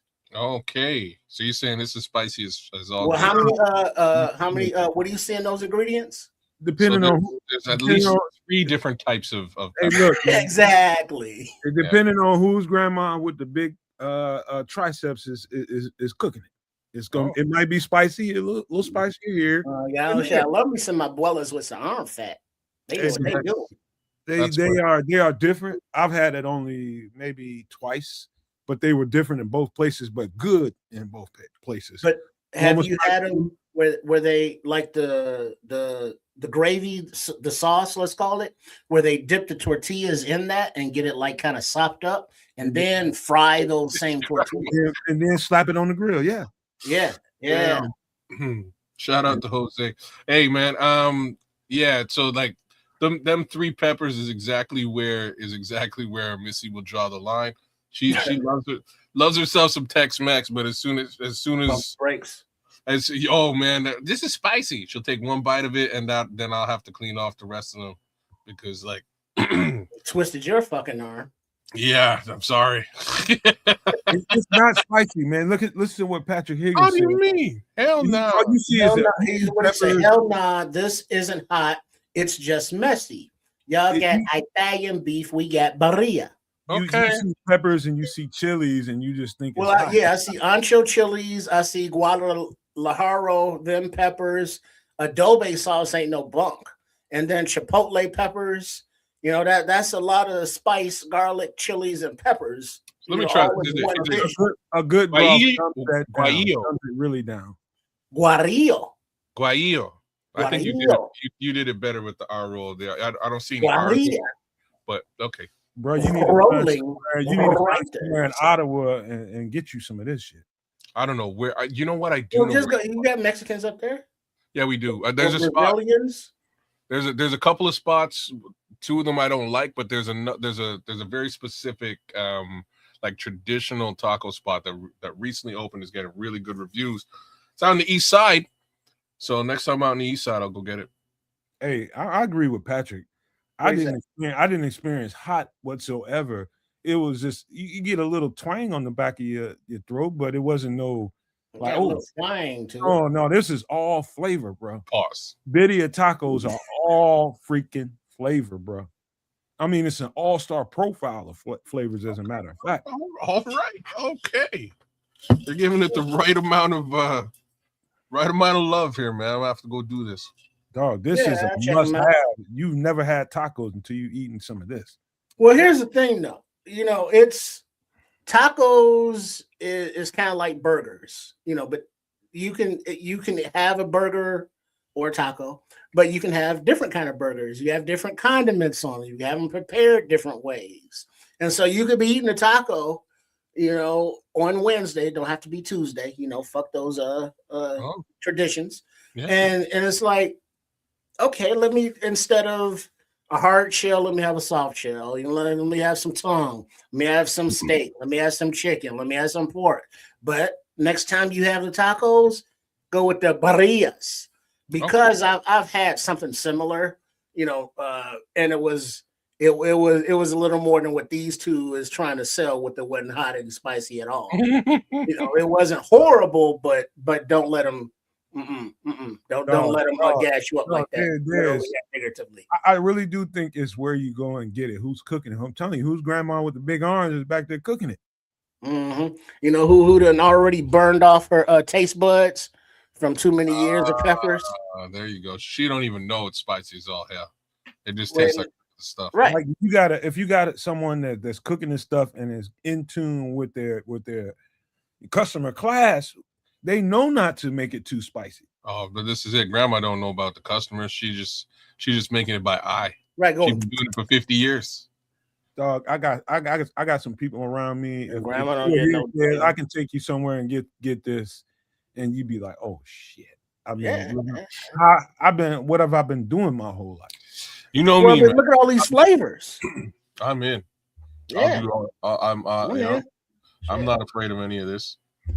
And I don't see it on the ingredient list, but I see it in the tacos. You know, you got to have that little cilantro. Bro, the second time I had this, yeah, of course, that's every time. I'm not a fan, bro. I'm not a fan. Cilantro? What? Of cilantro? I don't like it. Like, it just doesn't, it hasn't. We'll go get a goddamn hamburger or something. Don't eat don't dare me now. I fucking will. But at the same time, I'm with a good time. Cilantro just hasn't, like, it just, I don't know, man. It just hasn't really done it for me yet. It's just one of them things. People talk about it like it's a big up thing, and I was like, yo, what is this? I gotta have me some of this. Have you had fresh cilantro? Have you had fresh cilantro? What do you mean? What do you think it was, like, old? Well, I fresh cilantro, some sour cream, and man, I've had fresh wet cilantro on a. I've had fresh cilantro on all kinds of different things, and I'm just like, I'm not. It's just one of those things. I don't know if I actually like it or not. I'm not. See, watch this. Kid's about to fuck everybody up with this question right here. Okay. Kids, you probably eat the parsley, don't you? No. Why would I eat that no sounded kind of sus. No, I've never, like, parsley's always that just that green stuff that has, like, let's be real, I've tasted parsley. It has no flavor. You eat the fucking parsley. Admit it, kids. No, I don't eat the parsley. Why would I eat parsley? Y'all eating bay leaves and shit. And trying to tell me that there's you don't eat the bay leaf. You take the bay leaf out. You don't eat the bay leaf. No, you don't. But you eat the I don't know. Okay, I'm not saying it tastes like soap. It's just like I don't know if it's something that I feel enhances that meal. Like I've eaten it and been like, what is this? I don't know if I need this in my food, and I tend to take the cilantro out. I'm not a big fan. Kids, you got to think of it this way: when you start talking about cuisine, you're adding something to a flavor profile to counteract something. Like cilantro is a very strong flavor. Yeah, it's a very strong scent and very strong flavor. You know when cilantro is in the room, right? You just know it. Yeah, and you cut that. It's cut with. I mean, I just find it to be an enhancement to what I'm eating. It's almost like a mint leaf, you know what I mean? Something like that. I ain't that big of a fan of, but okay. Or, there's multiple things. Like, do you like green onions and shit like that? I can get green onions right out of the ground, go wash them off and put them on something. Okay, every kind of onion. Green, same thing. Same kind of same family. I'm getting into shallots now, man. Like I'll put that out there too. Oh, the onion family? Mm-hmm. I'm a big fan. Hey, I can't bullshit, and I don't want to get too far away from the barilla tacos, but the sweetness of a red onion. Yeah, it's delicious. It is. It is delicious. It's different than the other onions, but they're still interchangeable to me. It's funny. It's been a long, like, initially, first few times you have it, it's so pungent and flavorful. It's a bit overbearing. But once you get used to it, man, it is. Red onions are they're delicious, y'all. They're so good. Nothing beats a sweet Vidalia. I don't know, man. Those are those big golden ones, right? Those big gold ones are good, but man, you got to go. Nice you need to go and look at the onion bag, and before you buy them, you're looking for the sweet Vidalia.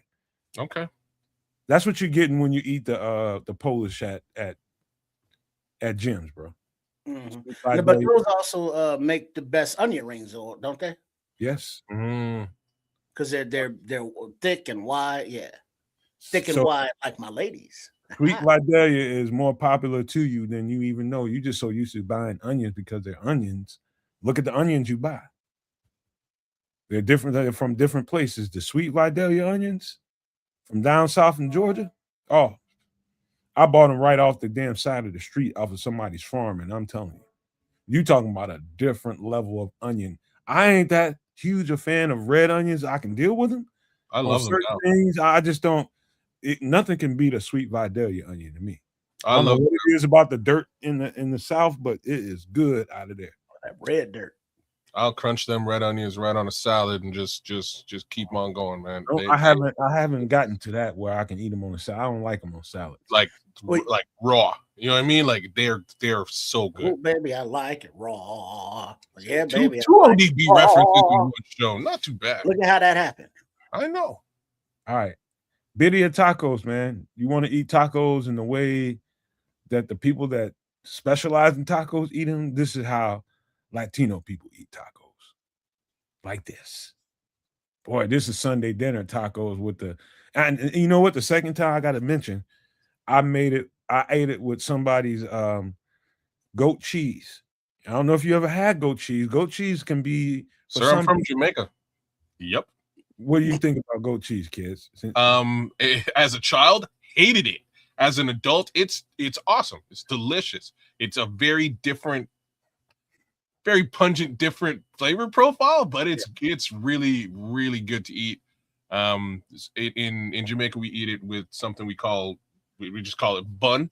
It's usually like a rum cake with fruits in it. And we just cut a slice of that, eat that. It's kind of sweet rum cake with, again, fruits infused. Slice a little bit of that goat's cheese with it, and it is like that is a Jamaican staple right there. Bun and cheese, they call it. I remember when it was all the rage to get a goat cheese pizza. I've never done that. No. No. Shut your mouth. No, never done that. Me neither. Shit. I mean, because that's been a thing for a few decades now. Because it was like we gotta get the goat cheese pizza. You know, it's back during like the Miami Hollywood beach diet, or one of those fad diets, or it was like a fad thing.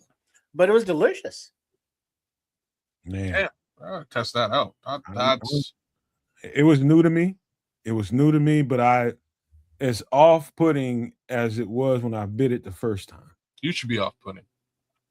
Huh? South Beach diet. There you go. Sorry, I had to do it. It was very off-putting the first taste of it. Well, it's different. Yeah. I mean, it's like if you eat it's very pungent, man. It's an acquired taste. It's a strong-ass cheese. Like, it is. It's no Limburger, but it's strong. Yeah. A very aged smoked Gouda is kind of off-putting when you eat it first time.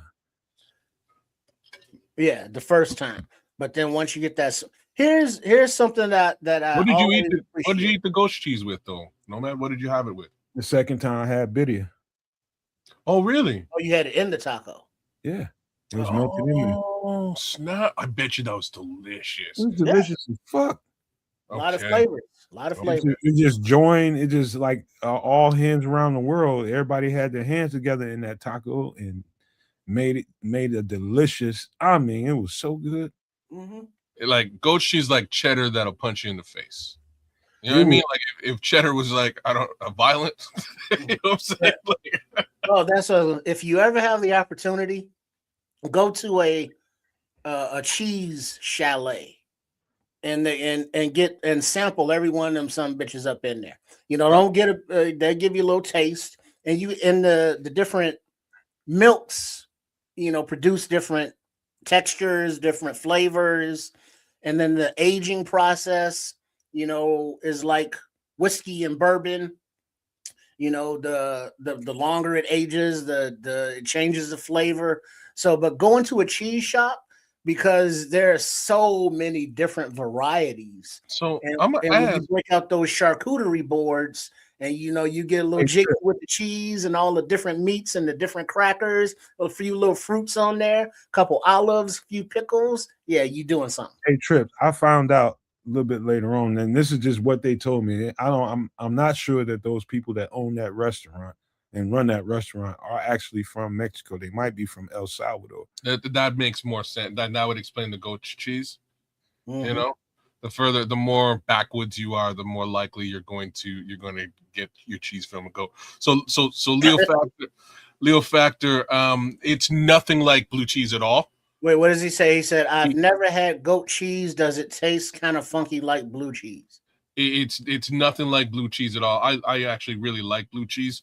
I also really like goat's cheese, but it is a different flavor profile. And the only thing I can like, Gouda's it's a good comparison, but I would sort of say it's like the strongest or the oldest cheddar you could possibly have, like super old cheddar.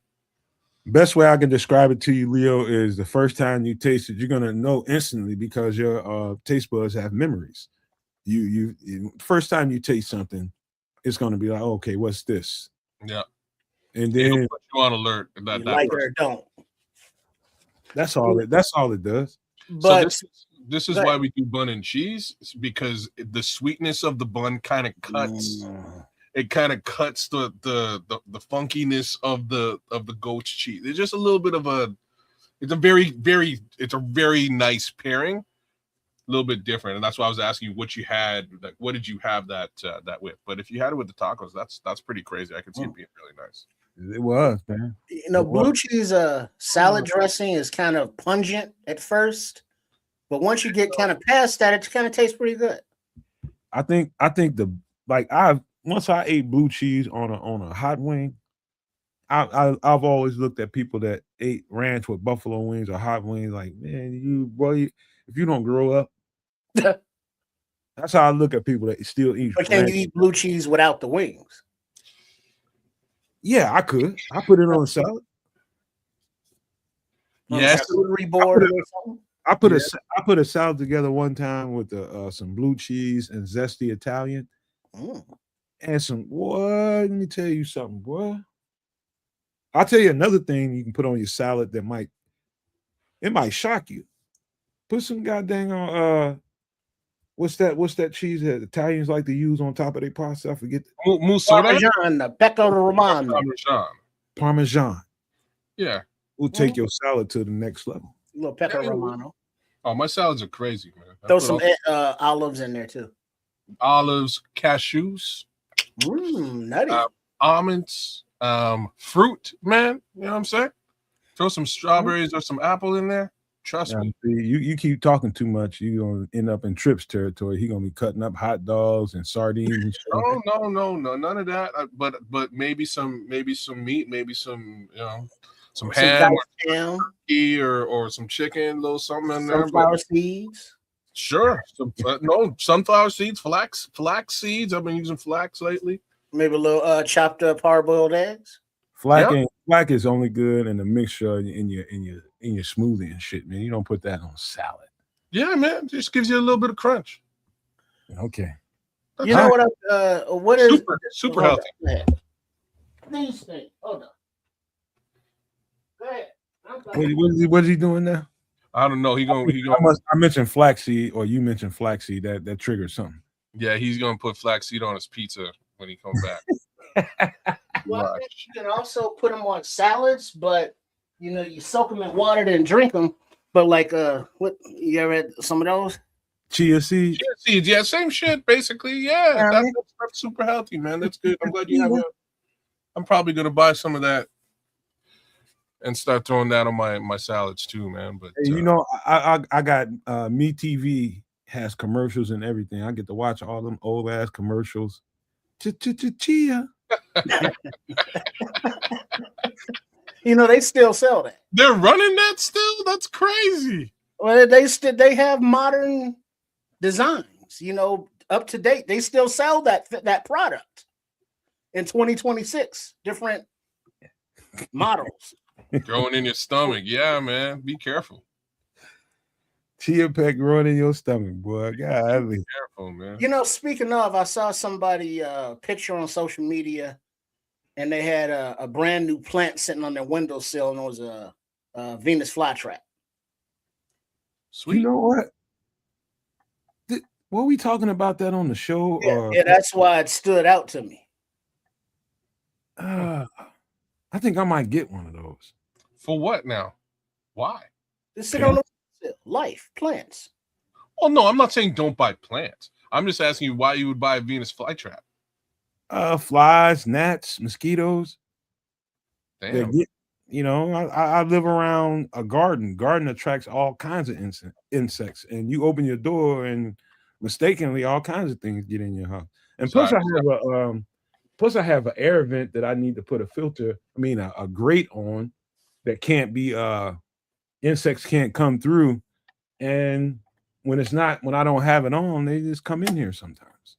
So I just had a Little Shop of Horrors flashback while you were talking.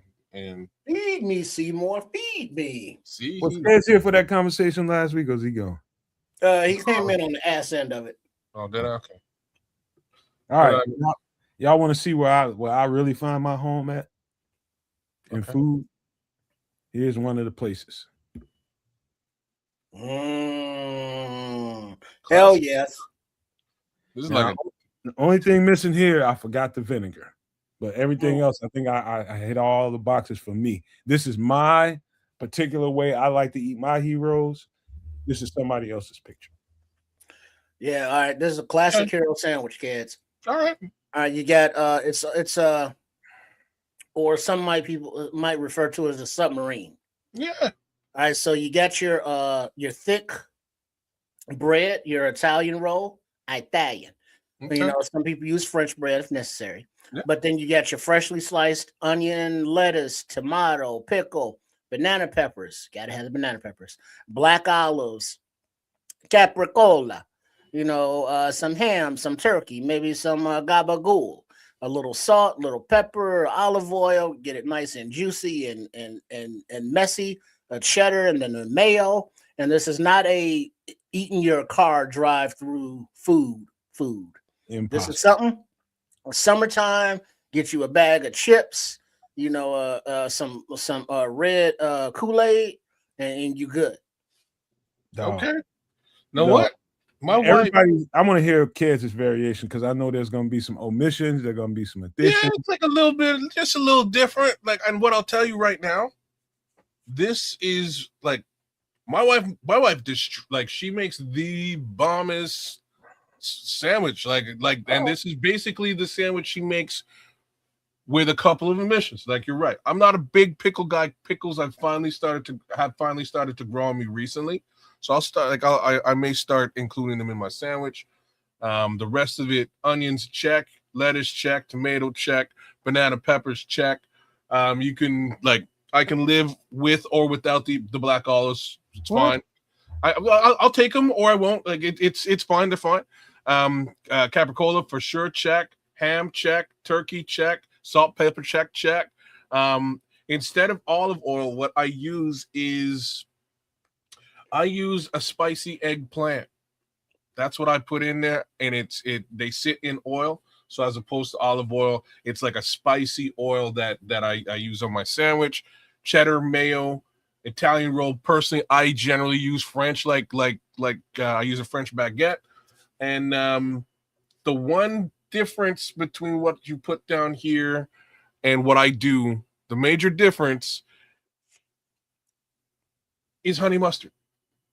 A little bit of honey mustard really make, and I'm pretty heavy with the mayo, but a little bit of honey mustard, and I'm in all day. I'll take it toasted too, Leo Factor. And a little jardinera, or as the hot pepper relish, as Patrick was saying. I'll do relish on there. See, what's funny is relish sort of has got me into pickles, so I do relish or the pickles now. It's fine. You know what I mean? I'll tell you a way somebody that made a very good hero sub for me. Wait a minute, man. Oh, you put cheddar. I was like, is there cheese on here? Yeah. One way you can get me to never come back there is the thickness that you slice your onions. If those bad boys are too thick, I'm not coming back. I don't care how good that sandwich was. I won't even. I like really thin sliced onions on mine, and a lot of them, but thinly sliced. Well, that's the thing, though, Matt. Because I've known people that are like, how McDonald's has specifications and manuals about everything, as demonstrated by McDowell's, rest in peace. The onions Just let your has to be sliced razor thin, and then you can sprinkle them on heavy. But when you bite it, they're not overpowering like a thickly sliced onion. If that makes sense. Yeah, I would definitely have red onions on this motherfucker, but I would also like I wouldn't, as far as cheese is concerned, I might double up on the cheese, as in I might have more than just cheddar on there. You might catch me with some provolone. You might catch me with some jack, little jalapeno jack on there, give it a little bit of kick. But yeah, man. Mozzarella. Monterey Jack. I've done it with Monterey Jack. I've done it with Monterey Jack. cheddar. Yeah, man. I like extra sharp cheddar particularly. Me too. White American, I've done it with that. But I met a couple of them. Extra sharp cheddar, and to me, the powerhouse in it is the onions, the banana peppers, the mayo, and the black olives. To me, and the pickles really jump off with a little vinegar on that thing. Okay. I don't know about y'all, but I like a little bit of spicy capricola on mine. So that's like the spicy eggplant that I put on mine. Like very similar situation, and you'll probably get that oil from that as well, right? Yeah. It has to be drippy. Yeah. Oh yeah, it's got to run down my damn arm. Yeah. You know, straight up. I'm double meat, extra mayo with everything. Straight up, man. My mama, God rest her soul, she would never make this stuff. There's no way that this sandwich would come together the way that it looks here in my mama's house. She's just the worst sandwich preparer of all time. Just terrible at it. She made all kinds of great stuff, but that's where Missy comes in, man. Missy makes a dangerous sandwich. When you ain't done wrapping my sandwich, if it don't feel like I'm carrying a small child, I'm gonna tell you, take it back. Well, but that's the thing, though. You know, growing up in a city of food, you know, you got the hoagies out south, you got the grinders, you got the Hero, you got the Mr. Submarine, but the actual classic Hero, there was a little restaurant on the corner of Western and Addison on the northwest corner, named appropriately enough Heroes, and right across from Lane Tech High School. And all they did was sell Hero sandwiches. You know, fresh bread, all fresh ingredients, you know, shared right next to the parking lot with Wendy's. You know, so you park in Wendy's and run in there real quick, but you got to go run back so your shit don't get towed. And then you get you a Hero sandwich, and then you get some chips because they sold chips. And then that was a summertime, not healthy, but healthier lunch than like getting something fried off a grill. Yeah.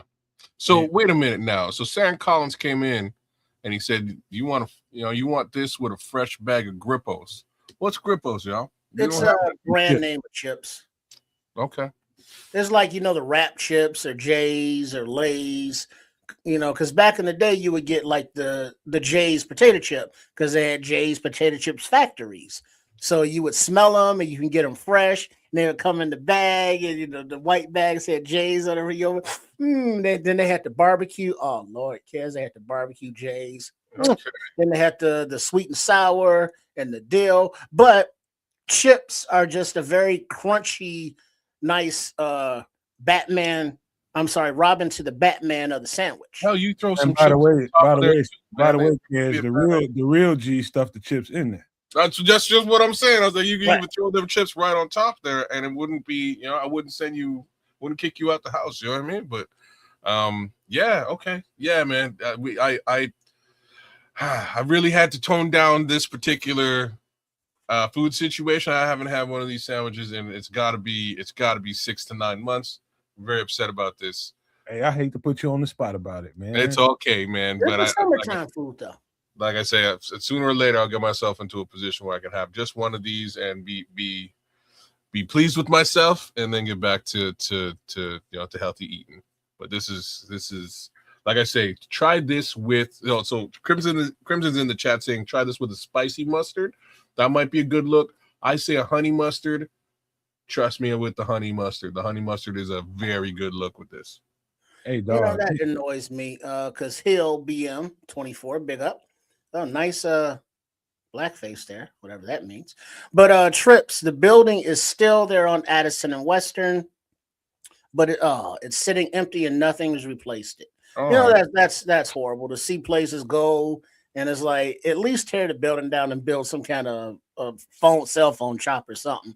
But just don't let me see the corpse of the building, and just every time you pass by, I'd be like, oh, I remember those sandwiches.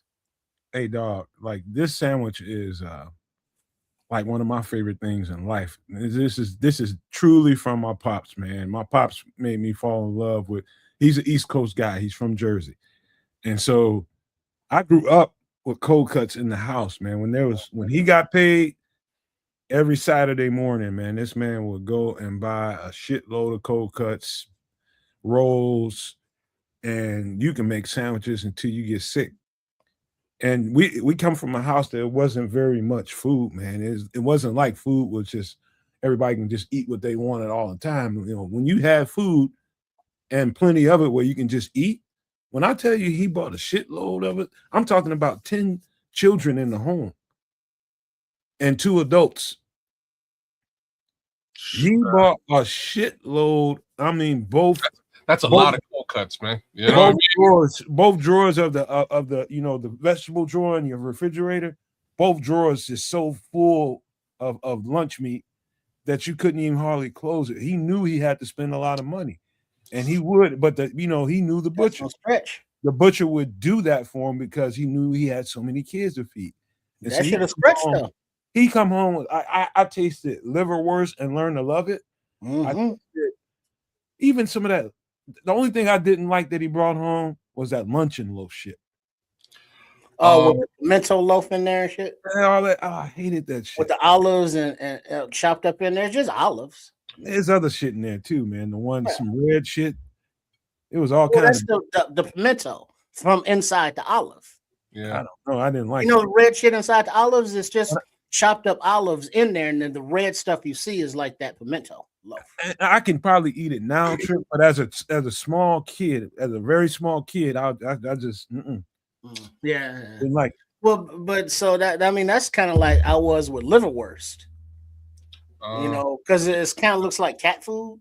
Yeah, no, thank you. And it kind of tastes like cat food. Yeah, but once you get past that, and it's kind of like, oh, okay, it's kind of tasty, like cat food. Yeah, I've never tasted cat food to compare, but I know what you're saying. Okay, Mr. High and Mighty. Look down upon us peasants. We see how you live. Cat food. What you got going on? I don't even have a comment for that. I just got fucking laugh at it. That was too funny. But yeah, shit. Hey, that spicy relish is. Somebody mentioned spicy relish. I think that's what's in that little dish right there on the side there. You see at the left side of the screen there. I think that's what that is. But my man Hills ain't wrong. No, he's not. And that's the way pimento love drank slit malt liquor. He did, as a matter of fact. My pops did drink that bullshit. Damn, man. He's pretty much the only one in the house that would eat it.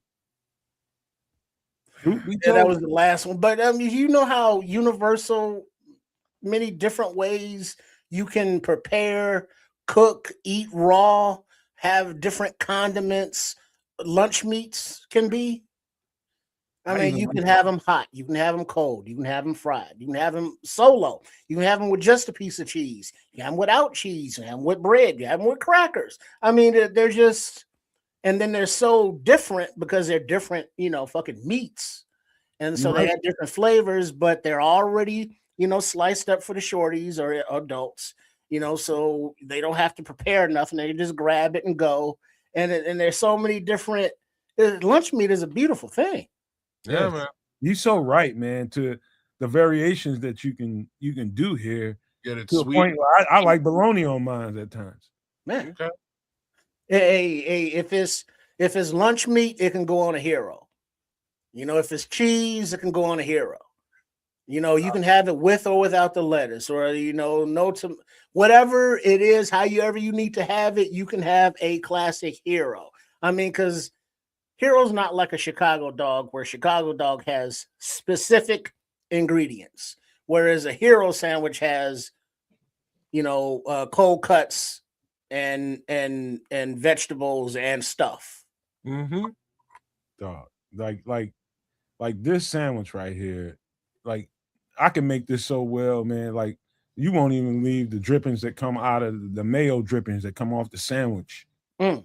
You ain't leaving none of that. Like usually on Super Bowl, we have something like this set up with some chili. And I mean, when I say something like this set up, I'm talking like the size of the table, and we just carve it up and serve that out to people, whoever's over, and that's usually how we do it. Since I've been doing Super Bowls with you guys, I'm eating garbage for Super Bowls now. Anyway.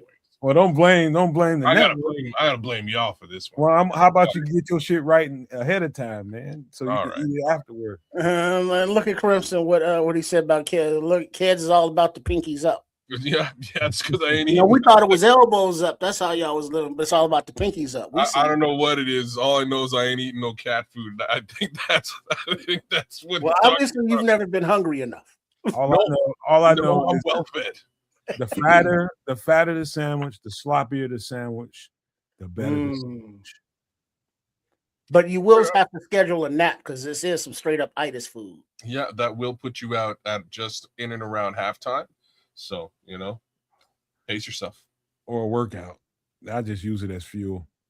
It's just like them banana peppers and olives. Oh my God, man. You see, but I can't eat this before a workout because then I'm trying to work out. Banana pepper. Not particularly. You eat this after a workout. Yeah, okay. That's after a workout? Yes, once you burn this shit off first. You're gonna need fuel. You're gonna need fuel to kind of. This is dinner. You had a great workout and you need to replenish all that you burnt off. Oh, I'd rather do it the other way. I'd rather get your fuel for the next day. I'd rather eat now. To be honest with you, I don't want to be anywhere near a classic hero if I'm working out. To be frank, there's a difference. Or after. Well, there's a difference because Nomad said work out, whereas like physically you're supposed to walk after a meal for half hour to help digest, but workout is different than walk. Yeah. Workout is a little more strenuous. You're flexing your core, your abs and shit. I'm not trying to have no food up in there. Hey, dog, you can put on your sweatsuit or your sauna suit and just go out there and cut the grass and burn that right on off. Yeah, I ain't got no sauna suit or no grass. Get a sauna suit, man. Yeah. Oh, I'd be up in here all melted away and wet and all dehydrated. Shit, won't know why. You don't drink a lot of water? No, I will, but a sauna suit is a suit of a sauna. So you got to drink a lot more water. It's really good for you. Yeah, but man, I can barely get like 3-6 hours of sleep before I got to piss already. Man. Anyway, man. Unless I'm real tired and then my body just sleeping, and in the morning I got to go like a Russian racehorse. But that's a different story. You got some old man shit. I don't mind getting up in the middle of the night and going and taking a leak and then get right. You see all these gray hairs? You see me looking like PJ, and he old as fuck over there on Barroom Network. Damn. Thursday nights. PJ catching strays out here. We love you, PJ. Oh, hey, but this is easily one of my favorite things in the world. It's funny we talking about this sandwich because it definitely brings up memories of Pops, and the way you grow up and you learn to eat. You have a fondness for certain things because of the way you grew up. And sometimes people don't understand your flavor profiles and how you like to eat. Like, I like everything on there. Every freaking thing. It's just like, man, that's a lot of shit. I'm just like, I like it all. Because it all jams together so well on my taste buds, bro. Oh, God, this is so good, man. Oh, yeah. All right. It's funny. I try to make this all the time, and it's just never turns out the right way, man. I have to put that out there, and then I get mad. How can you F this up, kids? There's no way to F this up. I don't even know. But all I can tell you is if the wife puts this sandwich together, it comes out like a thing of beauty every time. So I've come to the position where it's like, you know what? All right, I'm gonna help you simplify this Make thing. me a sandwich, babe. When you say messed up, what do you mean by flavor don't even profile have- or how it falls apart? What are you talking about? Most definitely flavor profile specifically, not consistency or whether it stays together. Because like I'm the same type of dude. Really, what's wrong with using a baguette for this, Crimson? I'm telling you, baguette will work. No, a baguette's not thick enough. It's too crunchy and it's too thin. You got to have something that's going to support the weight of all this greasy goodness and hold up under all that oily bendiness. So when it's made the right way, it kid, does, but Italian I'll roll, wrap it. Listen, the thickness of the Italian roll will support the fluid that's going to be produced from the vinegar, the mayo.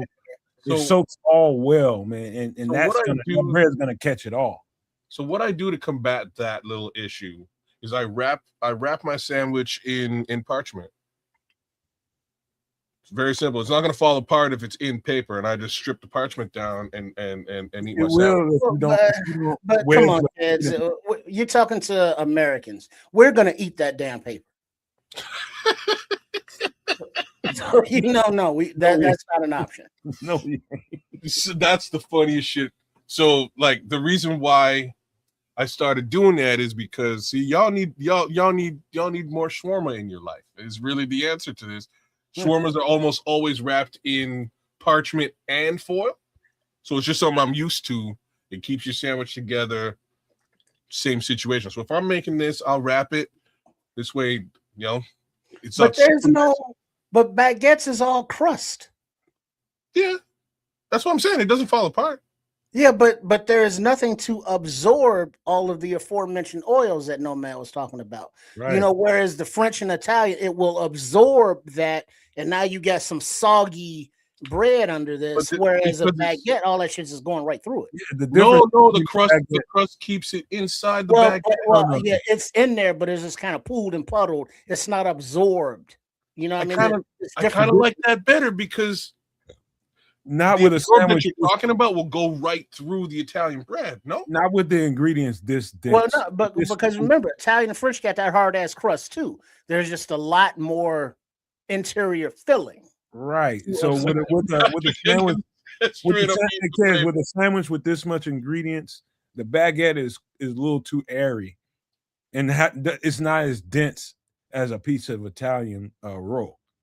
You know what else I'll also use a cheese bread, a cheese bun. Mm-hmm. It'll be a smaller version of this sandwich, but on a cheese bun, delicious. Works out very well too. Yeah, of course, Crimson said get better Italian bread. Fine, Crimson, Jesus. And then, but look at Patrick representing. He said, "Not gonna lie, I've eaten the paper." He has eaten the paper. So you thought I was bullshitting, kid? No, I thought you paper. Golly, y'all tripping. Because it'd be all oily and greasy and it just kind of comes apart. And it's like, and then you're chewing and like, what the fuck? I was like, oh, I done ate the paper. Then you look around to see nobody's looking and you spit that shit out and you keep eating.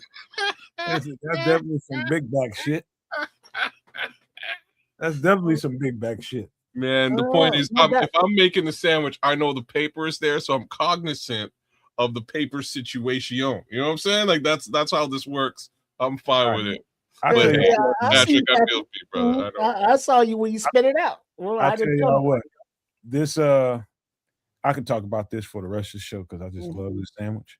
But we do need to get into some Chicago Bears. Let's do the thing. As we do that, I wanted to share this with you, an update. Mm-hmm. A few weeks ago, put in like about 8 hard-boiled eggs in here, out of the shell, of course. Oh, you pickle it? Yeah, and then got that little bay leaf in there because kids love them so much. You got some black peppercorns. Oh. Then you got a few whole garlic cloves. But the juice, the pickling juice, is actually old and mixed. Used dill pickle juice, banana pepper juice, banana pepper juice. Okay, now you're doing it. And I think some jalapeno pepper juice a little bit. Hey, and so this has been in there for about a month. And so it's still getting its flavor on. Because I remember, speaking of, as Nomad said, having adult taste. seeing jars like this on the counter at the candy store, and that shit just be up there for months and don't look like nobody be buying it. And then I just like, why is that shit on the counter? But now it's like, this has been in my fridge for months and I can't wait to crack it open. Trips, I got one little bit of advice for you. Yeah. Remove yourself from fucking society the minute you try to eat one of those. Oh, settle down, no man. Settle down. Don't close the door and the window. Don't go nowhere where you're around civilization, bro. Mm-hmm. Civilized people, hell no, bro. You're gonna be messed up. It's funny. I just grabbed a jar from the Costco the other day, man. I walked past it twice. I was like, you know what? I'm gonna get me some pickled eggs, man. Forget about it. So I got them. But let me tell you the God honest truth. You're doing it the right way. I'm not the grandest fan of what I purchased at the Costco. Wasn't a great look. But if you're doing it with actual pickle juice and sweet pepper juice, now you're getting some flavor now. Now you brought up Costco because we got a Costco conversation coming up a little bit later. But we gotta get rolling, man, so we can get these. Patrick, what happened? We gotta get these drama. We got to get some breakdowns in. Yeah, let's talk about some offensive tackles. I got a couple of them for y'all tonight. We're gonna talk about this first one out of Oregon. Who let me just go and nip this in the bud for you, Trips. Don't keep it in your pants here. He tore his ACL in the college playoffs. Oh, shit. This is Isaiah World out of Oregon. Highly rated tackle before all of that. This guy has got some tool set. He's about 6'8", about 320. I didn't even get my little note sheet out. But anyway, my boy is and I'm just going to talk about where he could land for us. This could be a gift for us a little bit towards the middle of the draft, towards the end, because he has such a new injury. He tore his stuff in the college playoffs. I saw the injury. I'm just okay. He's gonna need a whole year to really get it together. But that year with a guy with this skill set for a big man, the guy can kind of move, man. The guy can kind of move. He's got pretty decent fundamentals. Also, I would say at the same time, he's still somewhat raw. He's not a finished product by any means whatsoever. But holy crap, this guy's got some tools. And so we know for a fact that, Ben Johnson is used to a big left tackle. He had a big left tackle in Detroit. He drafted a big left tackle. And this is a big left tackle. All of them 6'8". Hint, hint, hint. And so this guy could be a gift for us later on in the draft. We're pretty secure for a year at left tackle. I don't know how people feel about the left tackle situation in Chicago. Argue with somebody else. But I think they've done things to secure the left tackle position for the most part. Now, getting a guy that they can bring along as he's finishing rehab for his injury, I think Isaiah World has he has a really good skill set. A really good skill set. You watch him and you just like, okay, I can see that. I can see that. He's got, I'll just say, the only thing that I'd say that really sticks out as a kind of thing, and that's why I say he's kind of raw, like his reaction to the counter move sometimes is a little delayed. And so he's got to get more preparation, more training with that, and be more prepared for counter moves. I've seen too many guys spin off him and get completely away from him. It's not like it's a chronic issue for him, because I've seen him go from he played at Nevada when he first started his college career, and I've seen him go from being really, really raw, to building himself into a legit, pretty much when he's healthy, he's going to be a starting left tackle somewhere. Huge guy. He's a mountain of a man. He's got a high-level skill set that's just getting better and better and better the more and more he plays. All this injury he's done has delayed that a little bit. But this guy is going to be a steal for somebody mid to late rounds in the draft. I'm telling y'all guys right now, Isaiah World is a talent that ain't a bunch of people talking about, because he had that late season injury in the playoffs, and that kind of knocked his draft stock down quite a bit.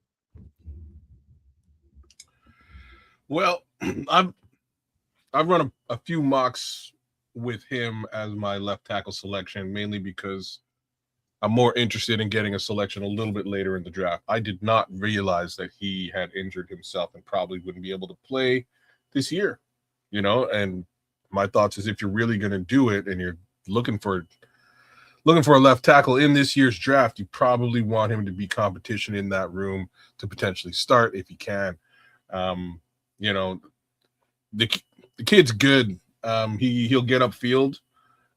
He's just a massive piece of humanity. It's in that respect, it's tough for most edge rushers to get around him. I hear what you're saying about the counter move, though. That second move, they may motor their way around Isaiah just over time. But I like what I see. My major worry is, again, if the Bears are going to do this, I would like to think that they're going to find somebody that can be competition in the room in 2026. So we'll see what they do. I do like the film, though, and when he does get the opportunity to be out there, he'll be a dangerous addition on the left-hand side for any team. We already got a 3-horse race going on with Theo. We got Jedrick Wills, and we got Braxton. Yeah, that's going to be tight enough as it is. This is the perfect time to start. And then we got what's his name sitting there waiting to for a year. This is a good time. And then we ain't even talked about 72, who's going to be kind of healthy this year. Yeah. Well, so, I think that Amagaji, I mean, not to say that they're the same person, but what is it? Twice bitten, once shy, or whatever the hell the expression goes. I don't see, Poles taking a guy coming off of an injury who may not be able to play, rookie or not. There's a good point, man. Yeah. I don't think this is a Poles thing at all. Well, I mean, that brings up a question that I think Red Baron and somebody's talking about in the chat is, if this left tackle is Ben Johnson's type because of his size and structure. So Ben Johnson says, hey, Ryan Poles, I want this player. I think that Poles would be amenable to that. The same way if Dennis Allen goes to Ryan Poles and says, hey, Ryan Poles, I want, this player or this type of player, but specifically this player. And I think Ryan Poles will be more willing to acquiesce and be like, all right, we'll see what we can do to get that player, as opposed to him being like, all right, I'm going to draft these guys and you all as coaches figure that shit out. So if World is a Ben Johnson guy and he thinks that he has the athleticism, the football IQ and fire and gusto, he may like it, but I think there would be some pushback from the general manager at that point because of the injury history, even though now ACLs are not what they used to be. So that's this is a good point just across the board to make. I don't know what his attitude with respect to that injury history situation is going to be this time around, right? He's tried this kind of thing in multiple occasions, and it hasn't worked out for anyone at ever. So I don't know if he would really be, and this goes to this goes for the defensive side of the ball as well, right? There's a few really interesting players who may slip due to injury issues, might be to our benefit. But so far, when Ryan Poles has stuck his nose out and made these types of selections, it just hasn't worked, man. So I wonder where his head is with that. I think, again, man, when you use history as a reference, under it's not like it's the only reference we have, though, in life. Not necessarily. When you watch a guy and you see what he can do, injuries is just it's normal. It goes along with football, like mayo goes to bread. It just happens to guys. And just because someone got injured and someone that got injured before and we drafted him, it didn't work out very well, doesn't necessarily pertain to this conversation with this particular player. If Ben Johnson, trust me, if Ben Johnson decides that, hey, this is a guy I think I like where he might land at, and if he lands here, I'm comfortable taking this guy. Ryan Poles is going to pick up the phone, and Isaiah World is going to be a Bear, regardless of how people think about it and what the history, it doesn't matter. I think the evaluation will happen, and then Ryan Poles will take Ben Johnson downstairs into the locker room and go, hey, see that guy over there? Karana Amagaji? Yeah. Remember him playing at the left tackle position? Okay. No. Me either, right? So like I don't remember him playing there because he came in hurt. He's been hurt. He's kind of probably still hurt. So which has not do we a want to do that again, or it has not a damn thing to do with Isaiah World in this break. And that might be his argument. It's a fair. I like to finish this. He is I think he's got a world of talent. I think he does fit the profile of the left tackles that Ben Johnson has been working with and has drafted since being in Chicago, which is the reason why I decided to do his breakdown. And even with the injury going on, I still think it's worth a conversation, because even if we don't draft him, I think it's still, for that reason y'all are talking about, I still think it's worth talking about because of his attributes. And if they think so inside of Hallis Hall that he's worth the gamble, let's get him and just hold on to him and get him better, and let's start. Is he a pass blocker? Is he a run guy? Or is he a both guy? He'll do both. He's a little bit of both. I'd say his pass pro is better than his run block. He'll get upfield. He'll do run block too, man. He's massive, right? Like if he's coming up the field and you're in his way, get out the way. Get out the way. Move, bitch. Hey, guess what, Patrick? Don't nobody care what we talking about out here, whether it's me, you, Triple R, kids. They don't care inside Hallis Hall. Yep. They're gonna do what they're gonna do, bro. And I'm trying to talk to people in that way. You know, even if you got feelings and reservations about drafting a guy that just had an injury, if that's how they feel inside Hallis Hall, it don't matter how you feel or me. Yeah, I'm just saying. I think that conversation happens regardless. And if they make the decision to draft him, it's because they really do believe in the potential upside. And again, I see it; it's there. I think he'll have a great career in the NFL. For me, the major question is A, injury. B, we kind of want somebody to potentially compete this year and give them that opportunity, and that kind of takes him out of that mix. So. And why I say they want somebody to compete this year is because this job is likely going to go to Ozzie when he's healthy, and that's probably in 2027. So we'll see. Hey, I like the player. I like his attributes.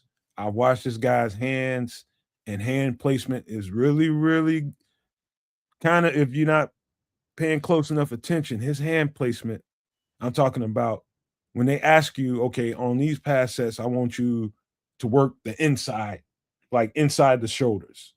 You can see like he's putting specific emphasis on, okay, that's my target point. That's my aiming point. Boom, let's get to him before he gets to me. You can see that. And on those run blocking plays, when they're asking him to get the outside shoulder and turn the shoulder on those zone blocking runs, when he needs to create a lane, boom, make contact, turn him left shoulder, your left shoulder out. And so his right shoulder out. You can see that specifically being worked in the situations that they run in Oregon. Technique-wise, I'm telling you, I've watched a guy graduate from a real scrub, big-ass dude at Nevada playing some, less than high-end competition all the time to stepping up a level in competition and showing that he's worth it. He had an outstanding season before he got injured.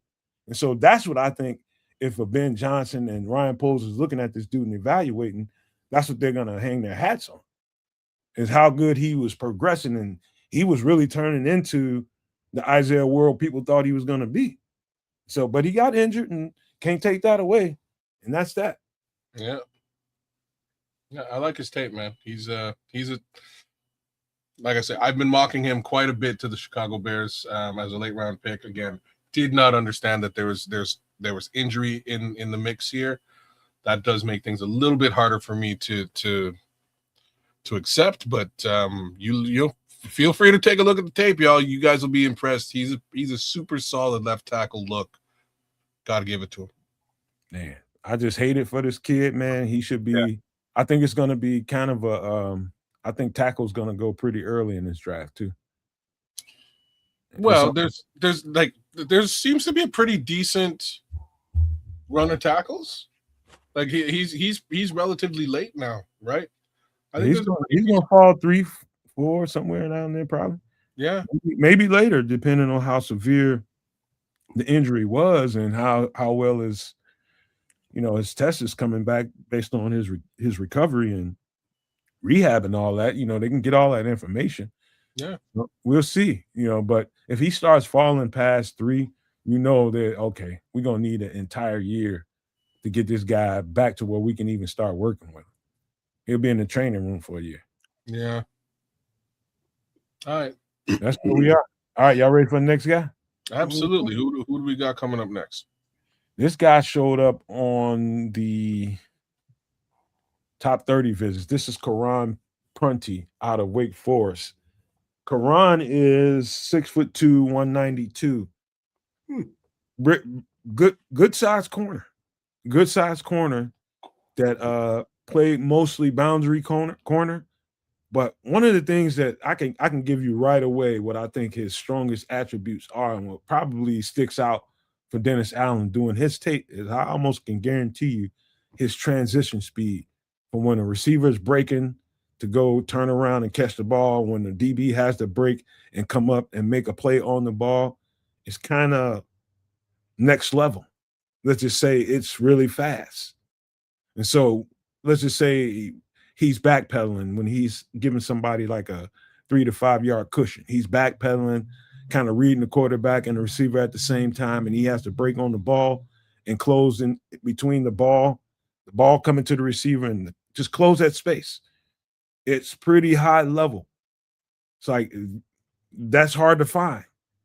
It's really, really good. Him coming out of that break and transitioning into a defender to go and make a play on that ball, that's definitely probably the top reason after watching him on film. And I just found out he was on the top 30 list 48 hours ago.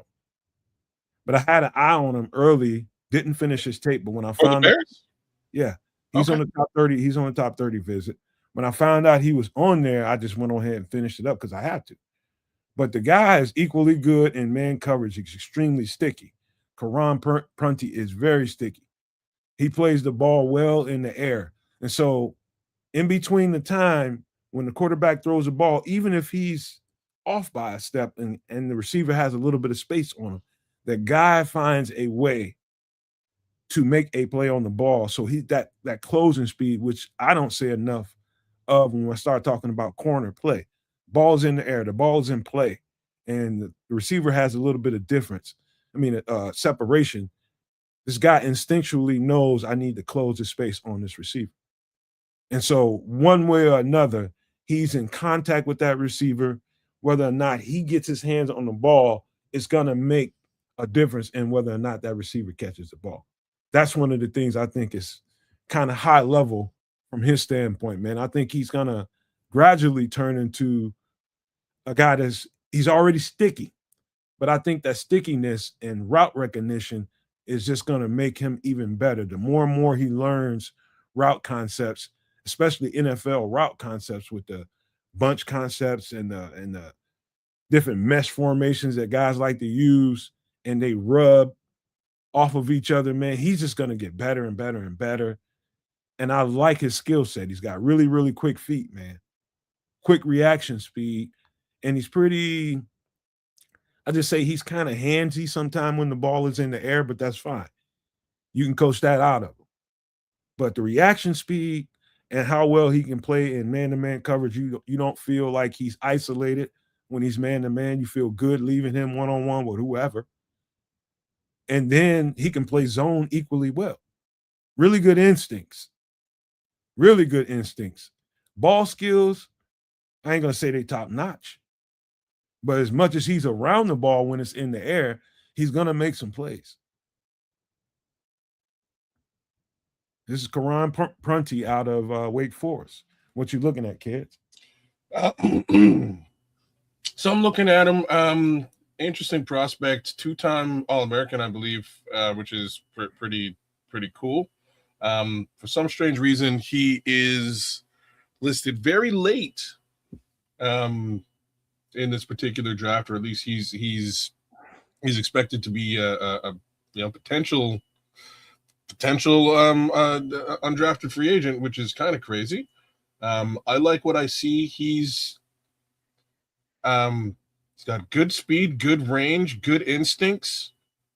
What else am I seeing in this tape here?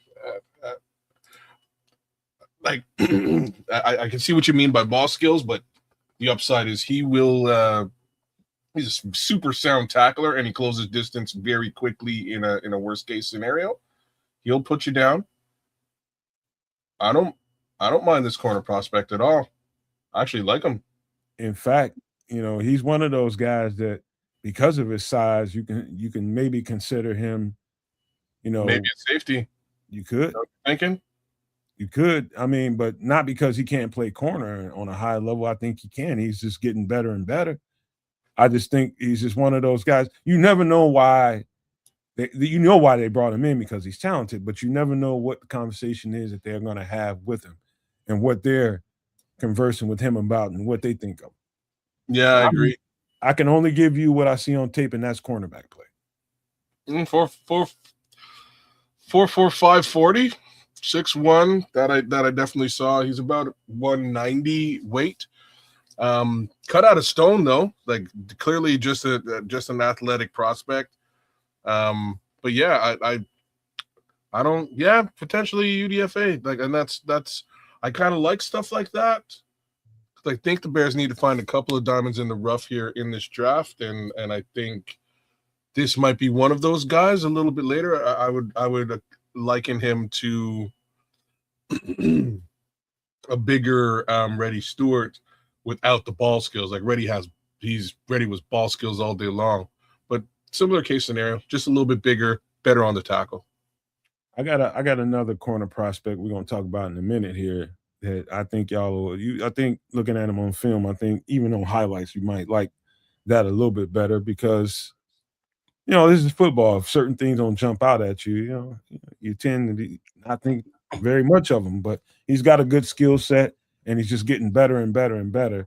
Again, none of these guys come out as complete, a complete package, man. But this guy he's got a lot of upside, man. With that size, it's going to give him an opportunity to be a little bit multiple.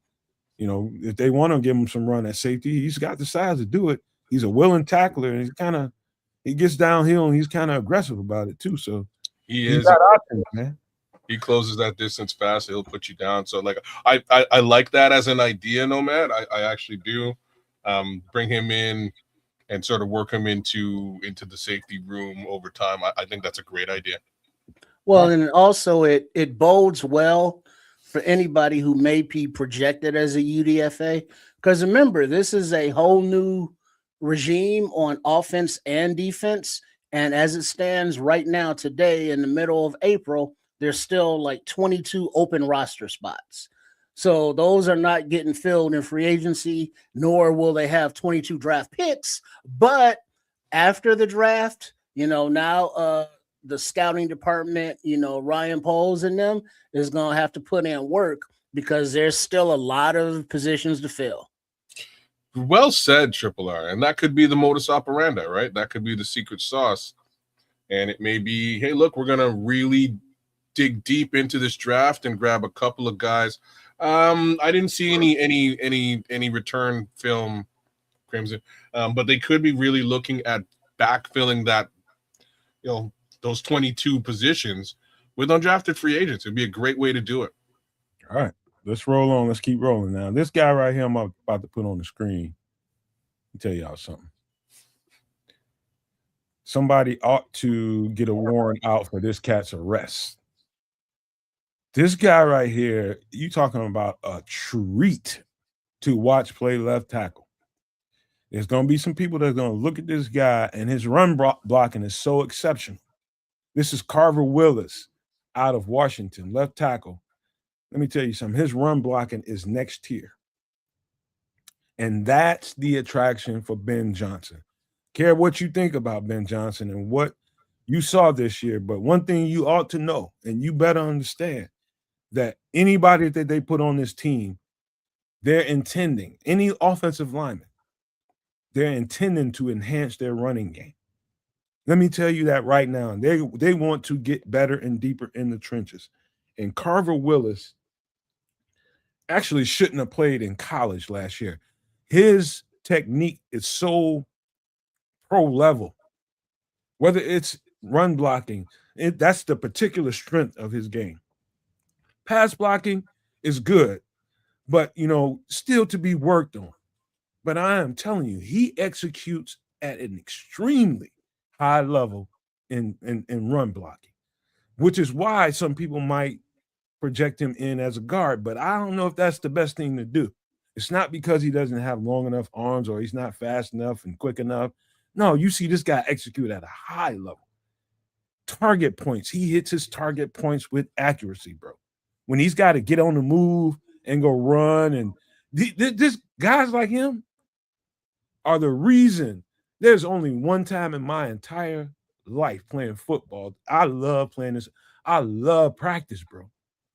This is the only time when I ran into a cat like him, when a pull play happened or a wide zone play happened, and I got to sit up there and watch this moving avalanche come bearing down on me, and I can't give up ground because I got to hold the edge. I got to take this. This dude is going to avalanche you, bro. I mean, the physicality he plays with, the high level of execution in his blocking in the run game is more than ample reason for the Chicago Bears to draft this guy. It's like I'm watching poetry, him run blocking, man. It's that good. I don't know if y'all ever heard anybody talking about Carver Willis, but I bet you better start talking about him. This is I'm talking about his physicality, his demeanor. It's a tone-setting attitude that he plays with, and he's a finisher. Pummeling finisher. It's almost abusive, bro. What you looking at, kids? You got something going on? You looking at some stuff? I'm looking at him. Yeah, he finishes. He'll turn his hips and keep going. To sort of stay with the edge rusher. It's a lot of these snaps that I'm looking at are much along the lines of what you're talking about, and that's a lot of run game snaps. He gets upfield, again, get the hell out the way. He's about it. Like he's out there to put a man in the dirt, and I kind of like it. Yeah, and so he's a little bit of a later round selection. They're looking at about maybe a 5th round selection for Carver Willis. What's interesting though is that there's a full breakdown on this particular fifth round selection, and the first 3 words in this breakdown is Carver, or first sentence, Carver Willis is a potential O-line sleeper in the 2026 NFL draft. I love that. I think he may well be a sleeper. About 6'5", 300 pounds, but he looks and plays like a little bit bigger than that. Wade, I'm glad you mentioned that, kids. Hold on for 1 second. Yeah, I'm glad you mentioned that because the measurements I had on him was, I think it was 6'5", 291. Okay. Matter of fact, let me look. Yep, 6'5", 291. Let me tell you something. There's no way in hell I'm looking at this cat and I'm seeing 291 because he plays way heavier. And I don't mean because he can't move or anything like that. He just looks really, really strong. And what I love about him and is what's going to attract Ben Johnson and any other guy that runs wide zone schemes It's because how well he moves and how effective he is in that movement when he has to strike his contact point. How he delivers his blocks and on an exceptionally well level. I'm telling you guys, whether he's a tackle, whether he's a guard, this is a player that you want on your team. I don't give a damn what people are projecting him to draft that. But this guy's the style is all Chicago, man. See, the only reason I bring up draft location or projection is just so we have a good understanding of where the Bears could select these players, right? It's all projection. Who knows where they're going to be? Who knows if somebody, really takes a liking to a Carver Willis and will draft him much earlier. I'm just trying to give you guys a little bit of perspective as to where he's projected in case, again, the Bears do have a selection in and around that area and can get themselves a pretty solid left tackle to boot. Kids, when I was watching Ozzy's tape and he was playing right tackle, left tackle, wherever he was playing it, it was extremely boring. Extremely boring, only because Boston College played a more traditional pro style offense. It's like the old style left tackles, in the Jerry Rice days where it wasn't that much movement going on. They'd ask him to move here and there, but it wasn't a lot of movement. You execute your plan on your side of the ball, and that's it. Very boring football, tape to watch. Very boring. The difference between Carver Willis and Ozzy Trapil is they put this big dude on the move because they know he's going to punish people. And this is not boring. This is not boring tackle whatsoever. It's not. It's action packed. He's taking men out and putting them in the stands, right, or in the dirt. He's got a really good anchor. Very good anchor. He gets underneath you somehow. Like even though he kind of plays tall, he's getting underneath you and lifting you out of position as opposed to getting blown over. So that anchor is definitely in place. And not a lot and he keeps with the edge rusher. He will stay with you. Oh snap! All I know is the offensive coordinator at Washington. He's an asshole, man. For sicking this guy on people like that. It's like they sicked him on him. I'm laughing because, as you're saying this, they got him on it's a run play, but they pull him from the left side and have him sprint out to clear out on the right. So he's running interference, blocking for the running back, just punishing people. Like the first guy to hit him is a corner. Good, God rest his soul. You know what I'm saying? He put the corner in the dirt. Hey, bro, as a defender, I'm going to tell you something. When you see a wild thing like this running around out there that big, as a defender my size, dog, you keeping your eye out. That's going to change the game because they're sicking him on cats. They literally sicking him on him like they just sending him. Like, go get him. And everything, this is a weapon to have as an offensive lineman. I think he's going to end up, at the very least, probably one of the best guards in the NFL. That's not a bad call. Just given the arm length. The arm length is 32, 33. Because of that, they may decide to push him inside a little bit. But just looking at his body of work on the outside, I like. If you want to run the football, great guy to have on your team. Yeah, hey, Crimson, yeah, you talking about Jude Bowery. I'm gonna try to get to him. We only got a week, but I'm gonna try my best to get in a bunch more Sunday night.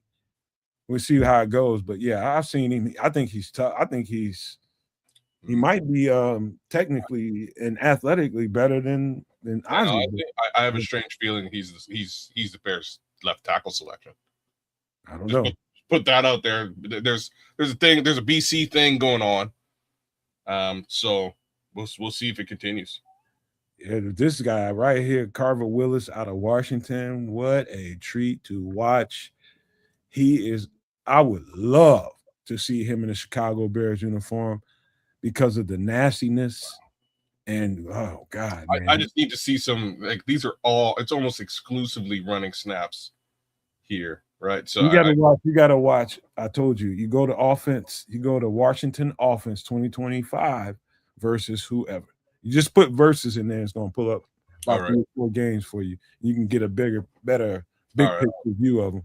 I'll watch actual the full I game. was forced to watch. I watched so much Washington tape because I'm just ever since we got Poles, I know Poles has got his eyes on Washington talent. So I Yeah, just watch a lot of this stuff. Scrolls was asking, do you think did he play with Rome? You would have had to. I think so. I think so too, man. It says he was there from about 2023, so I think Rome was drafted in 2023. Is that right? Hey, Yeah. you got to get on on Ked's ass. I told him to get you set up. He can do it on his own. Get you and your homeboy and whoever come over here and get on the show, man. I told him to do it. He'd be dragging his feet, man. Brother, sorry, man. Don't blame it on me, Commish. Don't blame it on me. It's all Ked. I've been out of town, man. That's my excuse, and I'm sticking to it. I'm back though. Ked's is back. Who we got next, man? Carver Willis is a good look. Guess who's back? We got another corner. And I think you will enjoy this a little bit more. This is Ephesians price stock. Who is 6'2". Let me make sure I get it right. Ephesians is 6'2", 195. Also, now this guy, here's something I want to say right off the top. I'm starting to see some things, and usually it happens on the college level before it turns professional. And why I say that is because the college guys are getting word from the NFL guys on the kind of talent that they're looking for. That's translating to the high school recruiters. And the high school recruiters are bringing them the kind of talent that the NFL guys are looking for that's going to translate to their game better. It works like that. I know it works like that because I've experienced it. I know. And Ephesians price stock is a guy that can not only play boundary corner, he's another guy that can play slot corner at a high level, as big as he is. And so what I'm trying to get at is the slot corners are getting bigger because they're having to play more of a physical role. There was a time when a slot corner, you couldn't be no bigger than about 5'7", 5'8", about 170 pounds. Because all you was going to cover is slot receiver. You're just going to cover the jitterbug all the time. We just need somebody quick enough to keep up with him. But now that guy's supplementing in as a linebacker, and you need to carry a little bit more weight and size. And so Ephesians price stock, I'll tell you this, he's got the skill set of a 5'7", 5'8", 175-pound dude. You don't know that he's that big until you actually know he's that big. He's really agile, really quick feet, really good hands, really good closing speed, really good FBI, play recognition. One thing I know about a Washington Husky defensive back, they study. They study hard, and they've built a tradition in that defensive backfield, which is one of the reasons why Poles has always been attracted to players from there. It's because of the prestige of their defensive backs that come out of there. They usually fare pretty well, especially the last 10 years or so. He's a guy there's a lot of guys in this draft, interestingly enough, with biblical reference first names, Ephesians. There's some other guys out there, man. This is few. Hezekiah, there you go. Why does mama name them Ephesians? Well, Matthew, Mark, Luke, and John was all taken. That's a good way to think about it. But man, this dude's got a skill set. He's got, like, if I showed you the big picture, man, this guy's arms are damn near down to his kneecaps for real. Long arms on him. And it shows up in the gameplay too, man. This guy's he's twitchy. extremely. He gets his hands on the balls a lot. Pause. You caught yourself this time. I love it. I'm not with that shit, but I'm gonna play along right now. He heard it. Hey, But, man, I like this prospect a lot. He a little is bit better than the other cat. no. Oh, the previous one today? Yes, quite a bit. If we're talking about Keontae Scott as a for instance, or Trey Stooks, I like them both better. But I like Ephesians is he's an inside outside guy. He'll play in the slot. He's a wanton tackler, right? He's getting in there, putting people down. You could send him on a blitz as well easily. He'll get behind there and do his thing. Good football instincts. Again, the tackling is key with this guy.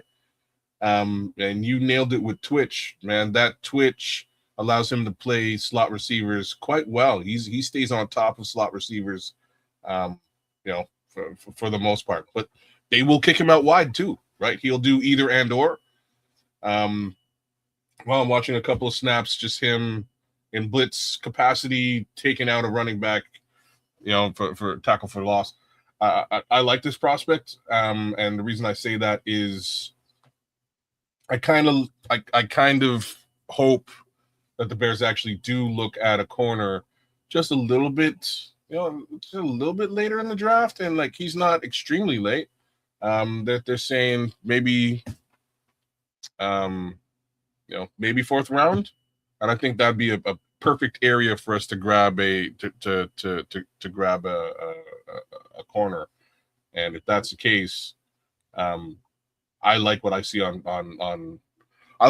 tape, and the fact is this is a guy that you could use potentially as a backup if the requirement is there for both somebody on the outside as well as in the slot if the need be.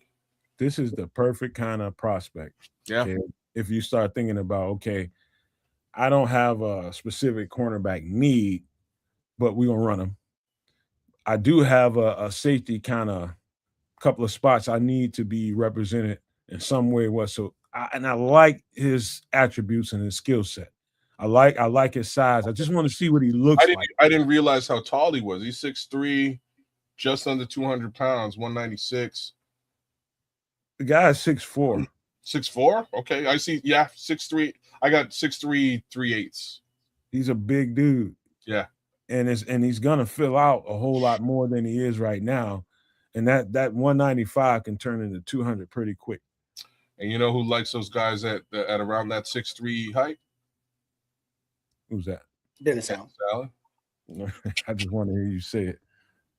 But you talking about, again, I'm looking at him, watching him play, been looking at him play for a year, and I'm just looking at him. I'm just like, they just running him in the slot a lot. Mm-hmm. Okay. And that's when it started triggering in my head. Because I played enough time and then been around enough coaches. And then when I went to Atlanta and started meeting, after I met with my former coaches, there was tight end coach at Atlanta, I meet with the scouts. I'm meeting with the scouts and I'm listening to them talk. Now we had Buffalo Wild Wings, and sometimes you get a couple of beers or something and some cats, man, you find out more information than you thought you was going to find out. And I started looking at what they're looking for. And it was a specific guy that I was meeting with, and it was a DB's guy for the Southeast region. So he got corners, he got safeties, he got slot corners, he got everything. And so he's going from school to school down there, which is the epitome of where a lot of people like to scout, down in the Southeast region. You got Florida, you got people on the East Coast of South Carolina, you got all that stuff up and down the East Coast, but more or less Southeast. But there's a lot of football talent down in there.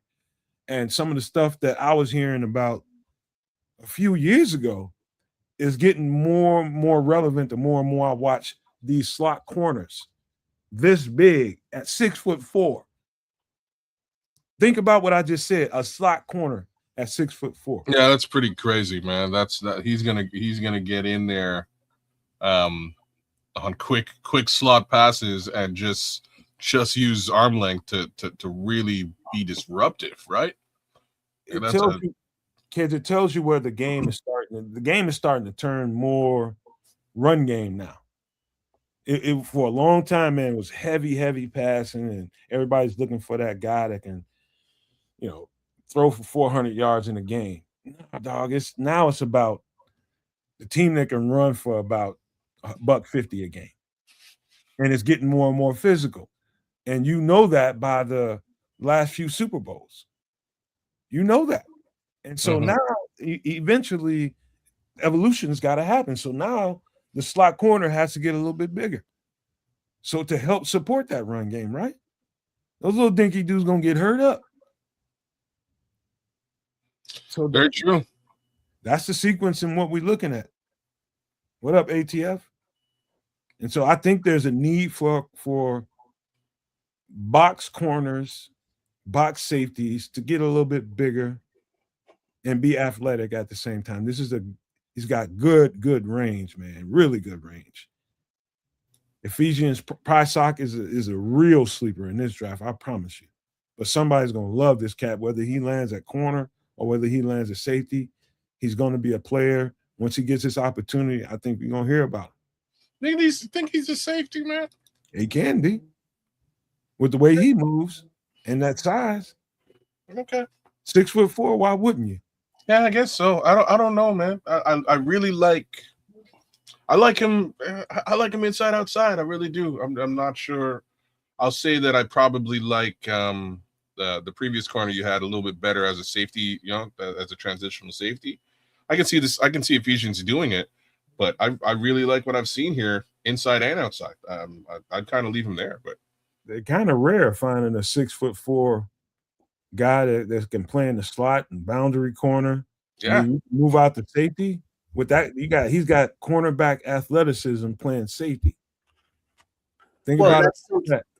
That we also know about Dennis Allen is that, like Van Johnson with his left tackles, Dennis Allen has a type. He has a type for defensive line.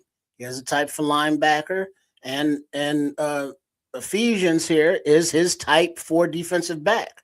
Because not only does he have the size and the speed and the football IQ, but he has that positional versatility that, he can disguise coverages where, Prysock can, play the slot guy. He can play a tight end. He can play the boundary. He can come in on a blitz. He can support on the run. So he seems to have the skill set that is Dennis Allen's, like, ooh la la, just gets him going because of everything that he seems to be able to do. Multiple. Big time. That's the big key word, Trips. I'm glad you made that point. Guy that can be multiple. You don't have to be just, okay, this guy is this and this is where he's gonna be. No, I can open up the box and I don't have to leave him in it. That's what you want. All right. Trips has been name dropping the entire offseason. He's been talking about where's our number 0 from Detroit, Jahmyr Gibbs.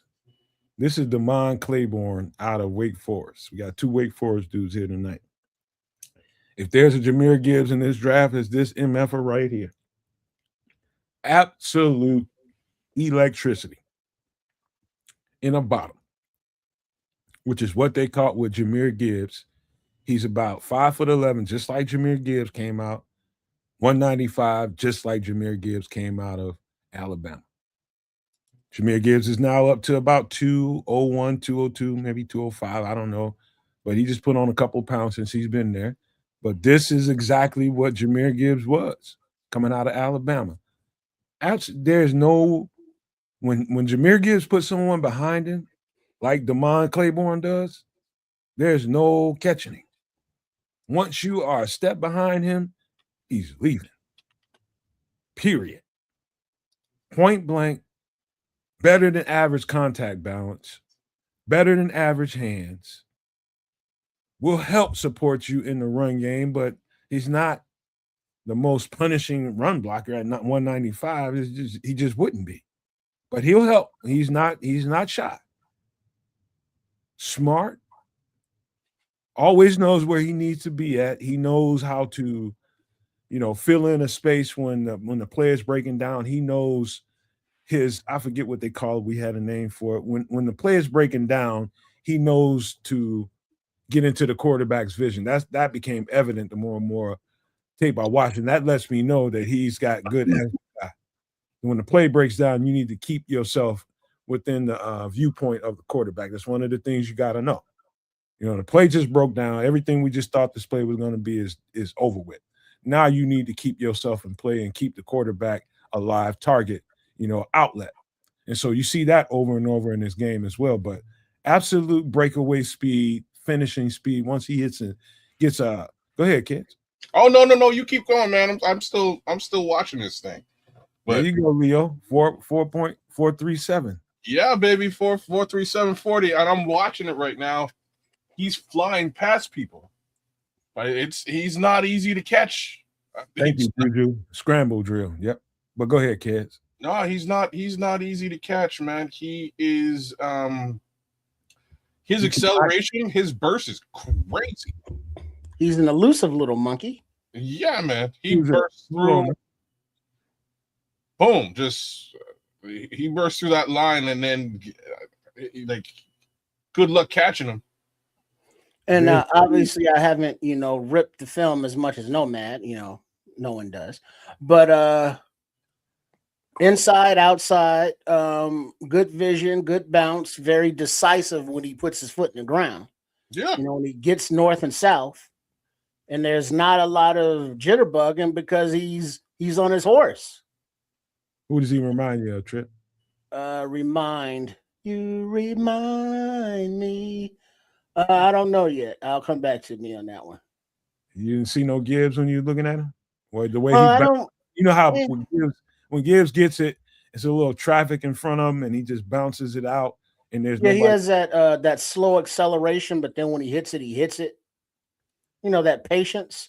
But it looks like Claiborne, I mean, he's patient, but it just looks like he's always moving and really fast. He's at a different gear than everybody else on the field. Let's just say you want to send. I've seen this so many times on his tape.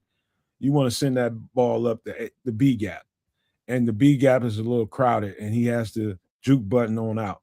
And once he juke buttons on out, his acceleration from 0 to 10 is so it's crazy, bro. Yeah, this is that straight up football speed. Where it's like you see the man with the ball, and it's like, go get the man with the ball, and the defenders are taking angles, and then those angles just dissipate, within a few seconds, and now they are like trying to catch up, and they never do. Nobody's catching. Once he gets a beat on you, it's over with. See, that's what I'm talking about. That's the juice I need on this team. And once he gets a beat on you, once he got a step on you, it's leaving season. Ain't no walking him down. Getting the step, man. He's getting 2 or 3. Like even when he gets tackled, it's after the burst, and that's like a couple of holy crap. You better have an angle on him, or you better have ability to grab a shoestring, or he's leaving. Now I haven't seen. I guess I will here, but he has the route tree that I've seen have been like bubble screens and screens. So as far as his roots, I don't know. What about it? No, man, what kind of route tree does he have? Okay, ask me that question again. Hold on. Juju asked me, he's like, what round do you think he goes in? That's one thing I never do, Juju. I just watch the tape. These two guys do enough of that. I have no idea, Juju. I think it was I'll tell you right now, actually. He projected 5th rounder, actually. I got 6'5". And then Crimson asked me, can he catch? He's got pretty natural hands. From time to time he'll let the ball hit his body, but he's got pretty natural hands. He seems to be good at like a decent receiving back. I'd like to see a little bit more of it, just to really like. If you're making the Jahmyr Gibbs comparison, like Jahmyr Gibbs will catch anything. I mean, obviously, the level of competition is different, But just watching this kid, just run a drag across the field, or and some poor bitch linebacker trying to keep up with him, it's just not fair. No, there's no shot. You better not have a linebacker on it. You better not have more than 2 linebackers on it. If you got more than 2 linebackers on the field, he's toast. They're gonna audible out that play and sick him right on that linebacker. That's the kind of problem a guy like him brings to the table. There's no putting no extra linebacker on the field to help in the run support. You got to have a nickel corner or a nickel, big nickel, or dime, big dime, whatever. You better not have no extra linebacker on the field because they're going to match him up with him. They're going to split him out the backfield and go sick him right on that linebacker and make him go run a route right in that territory, whether or not it's a one-on-one coverage or whether or not it's a zone. They're going to sick him right on him. And you got to take advantage of it every time. If it's only for 3, 4, 5 yards, you do it. And so long as they keep that linebacker on the field, you keep sicking Damon Claiborne on his ass. Period. That's how you get a defense to get right. That's how you get them. You put that kind of speed on the field. Man, you kidding me? This dude. Let's see. Leo Factor saying he has good contact balance. Yes, he does. Bare Truth, I'd move up in the 3rd to get him. Holy smokes. Yeah, you tripping, ain't you, kid? I like this back, man. I like this back a lot. I mean, if you could, you're saying 3rd, cool. If you could get him in the 4th or 5th, I love that. I freaking love that. Okay. What a little stick of dynamite, man. Yeah. I'm telling you, this dude is explosive, bro. Yeah, he's a bit of a different thing than what we have at the running back position today. Can take a shot too, man. He ain't no, I get a big shot and I'm down for the next 6, 7. No, he gonna get up. See, the only thing I haven't seen is any pass pro. I know folks don't want to put that guy in too many situations like that. Yeah, but you have to. You have to though, right? You know what I mean? Like you kind of have to. Shit. You don't want to signify, hey, look, we're running the ball. We're running the ball. He's on the field. We're running the ball, right? So, you got to be able to have him protect the passer. He's not shy, man, whatsoever. He's a willing pass protector, which is what I'm saying. All I'm saying is you don't want to have him isolated in pass protection situations.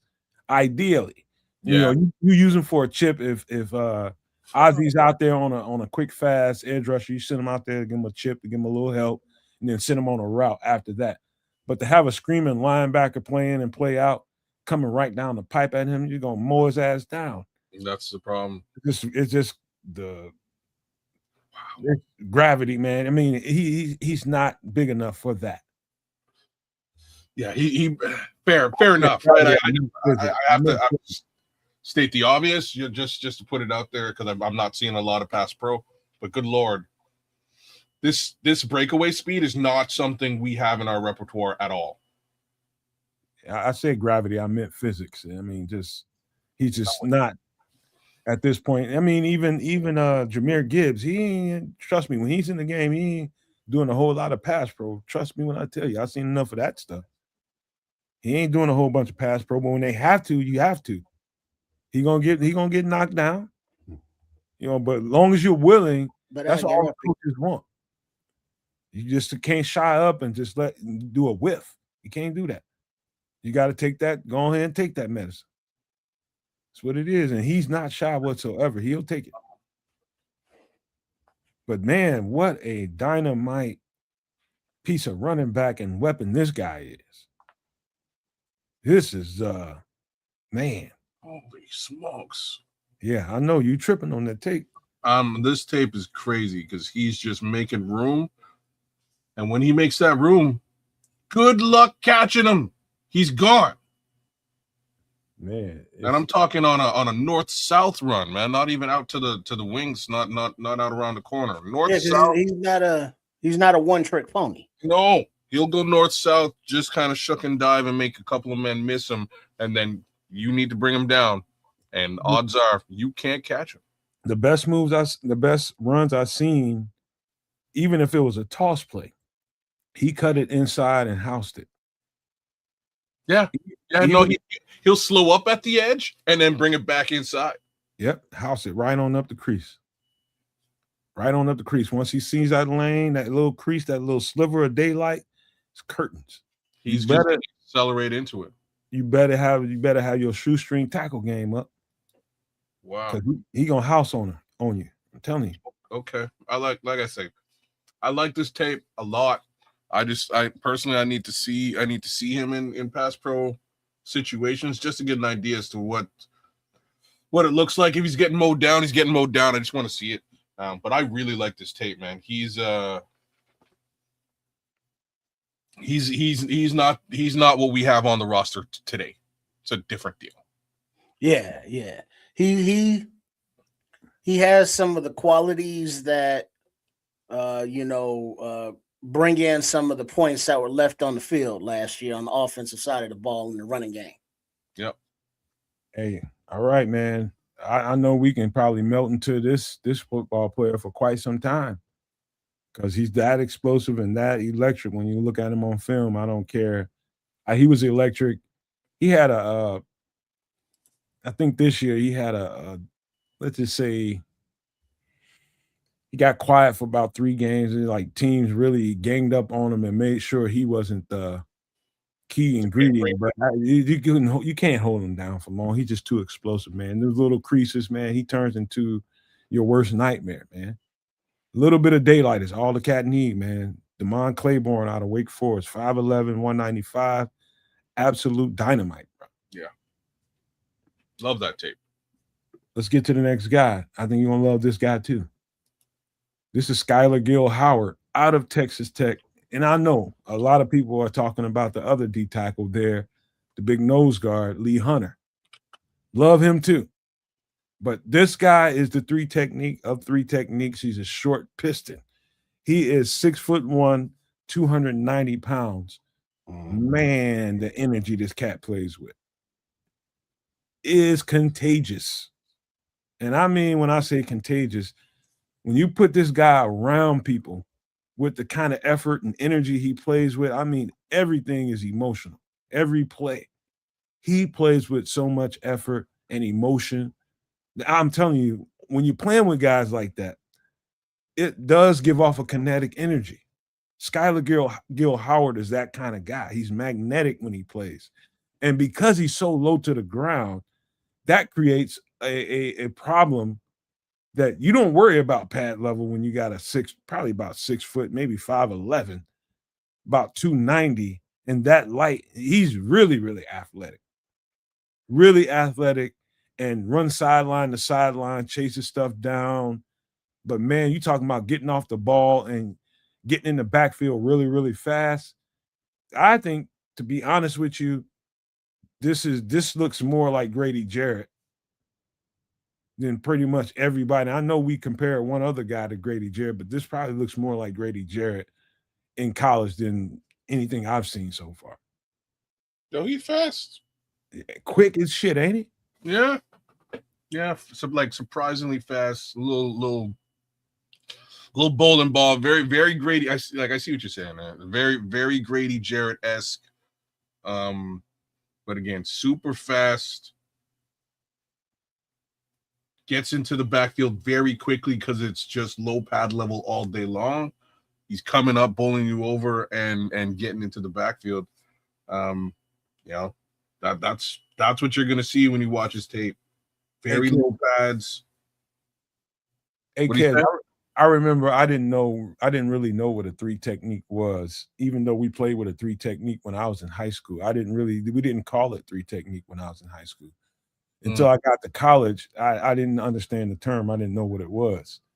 And so I get to college, and I remember one time in the film room with my defensive back coordinator and the D coordinator, the entire defensive coordinator came and just staggered in the room. They was drinking and shit. And we was just sitting there watching tape. And I just asked him, because I hear about all this three technique stuff for the first time. And I'm just trying to understand the terminology in reference to what we do. And I was like, what is this all about, this three technique stuff? And he was just like he was explaining it to me in a way that he knew I didn't understand. I'm trying to understand the defense that we're playing in total. And he's just like, just look at it as an action starter. I was like, action starter. And then he went on to explain, we need somebody to really get off the ball and create at least a diversion for the quarterback or the people that are protecting the quarterback. And so if he gets off the ball and gets up the field really, really fast and engages and gets into the backfield, everything, either they're going to adjust to try to stop this guy or this guy's going to get a clean break at the quarterback or the running back. We need a guy that's really athletic and it can really, really move and get off the ball. That's the way the three technique was in my defense that I played in.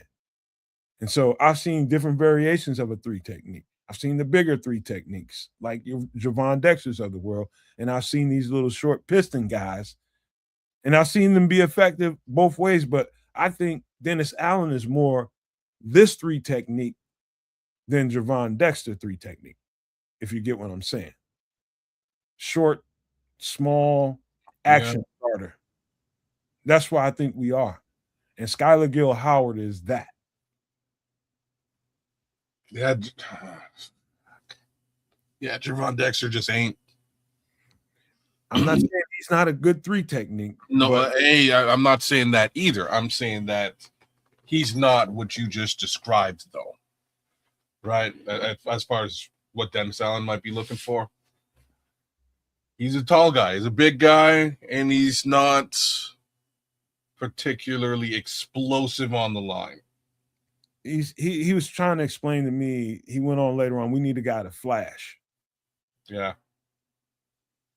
And that starts the defense. I know exactly what he means. Just get back there, man. You know what I mean? Get back there, cause a little bit of havoc, and force a quarterback to make a decision. This guy is all of that and a bag of chips. And because he's light, okay, I had to go a little bit deeper with Skylar Gill Howard. Very impressed. I started off with him only. You get 2 stars in a circle with me. I mean, 3 stars in a circle. If you end up with 3 stars and a circle, you're gonna wind up on this show. For the most part, especially this part of the draft process, we'll get some sleepers later on, But this guy ended up with all 3 stars in the circle because the more and more I reflected on the history of Dennis Allen and the fact that we brought Grady Jarrett in signaled to me, given the history of Dennis Allen, the kind of guy that he liked at that position, told me everything I needed to know. He likes little, short, stocky guys that can really get off the ball and flash. Engine starters. And it's just the kind of coach he is. That's what he prefers, And I'm not mad at it. And so that made me go deeper into Skylar Gill Howard's tape. He might have only ended up with 2 stars, but I had to go deeper. Okay, now I start looking at, does he have an anchor? For a little dude, he has a very good anchor. He can handle a double team. That lightweight, it shows up at times. He'll defeat a double team at times too, but he can hold his own. His legs are really, really stout. Really, really stout. His hand usage is getting better and better and better. But I think that's probably, outside of his burst off the ball, his best attribute is his hand. He can get you off of him. He's really good with his hands. He'll swim you. He'll get you with some hand fighting. He's also got some I guess you might call him a little guy. For a little guy, he's got some bend though. Oh yeah, right. Okay. And that was kind of surprising for me to see at the interior. He's got some interesting bend. Man, very interesting football player, man. The more you watch him, he's like, all right. I'm looking at him just like, man, this guy might be a little too small. But then I'm telling you, I start thinking about it and reflecting on what's happened in Dennis Allen's his defensive styles history, I was just like, I got to go back. And so here I am graduating, going from player to player to player to player. I already got a little bit of an evaluation on Skylar Gill Howard. I just decided to go back. If he had 2 stars already, it's worth going to review that tape again. And I ended up finishing the job. But I think this is a guy. You know, I don't know where he's going to be drafted at. If he's going to be drafted, he's not everybody's 3 technique. He's not. But I think he's a 3 technique type for Dennis Allen for sure. So I've got him as a 6th rounder. That's what I'm seeing here. And again, to me, that's awesome. You pick this guy up a little bit later in the draft. If that's the case, maybe he falls undrafted. Again, fantastic case scenario for us. I like the film. He's so quick on the line. Like, we talk a lot about motor with different players. This kid has motor in droves. He's also got a pretty solid football IQ. There's a fair amount of snaps where he just waits to see what happens and then uses just full on speed to deal with the situation. And it's you don't see that much in his tape, because most of his tape is him just getting into the backfield one way, shape, or form. But there's just a few snaps where he kind of stops. He's like, all right, what's about to transpire? Oh, there's my entrance. And off he goes, and the quarterback's on the ground. So I like what I see out of Skylar Gill Howard. I think he's a very interesting prospect, and I think most importantly, I think he's exactly what what Dennis Allen likes at that position. Very similar to a young Grady Jarrett. There's only one 3 technique outside of the kid from Clemson who I like, but consistency is one thing I would circle with him. Yeah. There's one more 3 technique with that stature that I like more, and that is Big Robinson, man, Landon Robinson. Yep. Yeah. I can see how you put the 2 of them together. Very similar film, actually. Yeah. You already see where we're going with that, man. It's the action and his ability, the hands, and how fast they can get upfield. It's what my coach was describing to me while I was in college. Love it. Need some start, and we need to start the engine, start that action. But this is Skylar Gill Howard out of Texas Tech. Man, 6 foot, maybe less, but about 291. Hell of a tape to watch, man. Hell of a tape to watch. Kinetic energy. I just love how he plays football and his enthusiasm for it. Those are the kind of guys you want when you hear coaches tell, oh, we're just looking for guys that love football. Well, damn it, you better start looking at some Skylar Gill Howard tape. Tell you that. Talking about love for football, you can see that. You can feel that. With him, can you not, kids? Oh, yeah. No question. All right, one last guy before we get out of here. Talk about some other stuff. This is Omar Cooper Jr. I don't know if y'all have seen any of his stuff, his body of work, but if you watch the college playoffs, you probably seen him around. But this guy, Omar Cooper Jr., is 6 foot 201. You talking about another guy that can bring some DJ attributes on a high level. And I'll just say this right off the top. Strongest attribute to me for him is his playmaking ability. He just shows up when they need to have a big play made. He just does. He's just always there when a play needs to be made, period. That thing is going to always stick out to me. But the other thing that's kind of, depending on how much tape you look, if you look at highlights, you might notice it. But if you definitely look at some, a stretch of games to see what his reps look like, for a fact this guy has the best contact balance of any receiver in the draft. That means when he catches a ball and turns into a runner, it's hard to get this cat on the ground. Omar Cooper is difficult to tackle. Very difficult to tackle. At times you see this guy carrying dudes on him, 2 and 3 cats. So his contact balance is unreal. Hurries up and turns nothing into something when he puts the ball in his hand. And quickly the coaches for Indiana realized that. Now they play pretty much in the same kind of system that we run. It's a timing-based system where receivers need to get to a certain landing spot at a certain time. So when you get off the ball and you need to get to a certain point, the quarterback knows he has this amount of steps to take before he delivers the ball to the aiming point. And the receiver needs to know that at the same time. And just A1 execution from his standpoint. Really, really good with what they asked him to do. And they asked him to do a lot. He's lined up out wide. He's lined up in bunch formations. He's lined up as X, Z, slot receiver. Equally effective. If they asked him to come inside and line up and, motion him inside to play running back, did it all. This guy is valuable. I think the more and more, the closer this draft gets, the more and more I'm hearing his name. I just want to know if you guys have really heard of him and know what his attributes are. Wait, yeah, I'll go. Kids are still watching. But I remember Indiana, they got a lot of players that were pretty good. And Cooper was one of them. He's a dog player. And his versatility is another one of whose traits, not traits, but wants and desires for players, Ben Johnson. He's projected, I think, second round pick as I'm seeing it. So he might be what the fans may think is a little rich for the blood right now.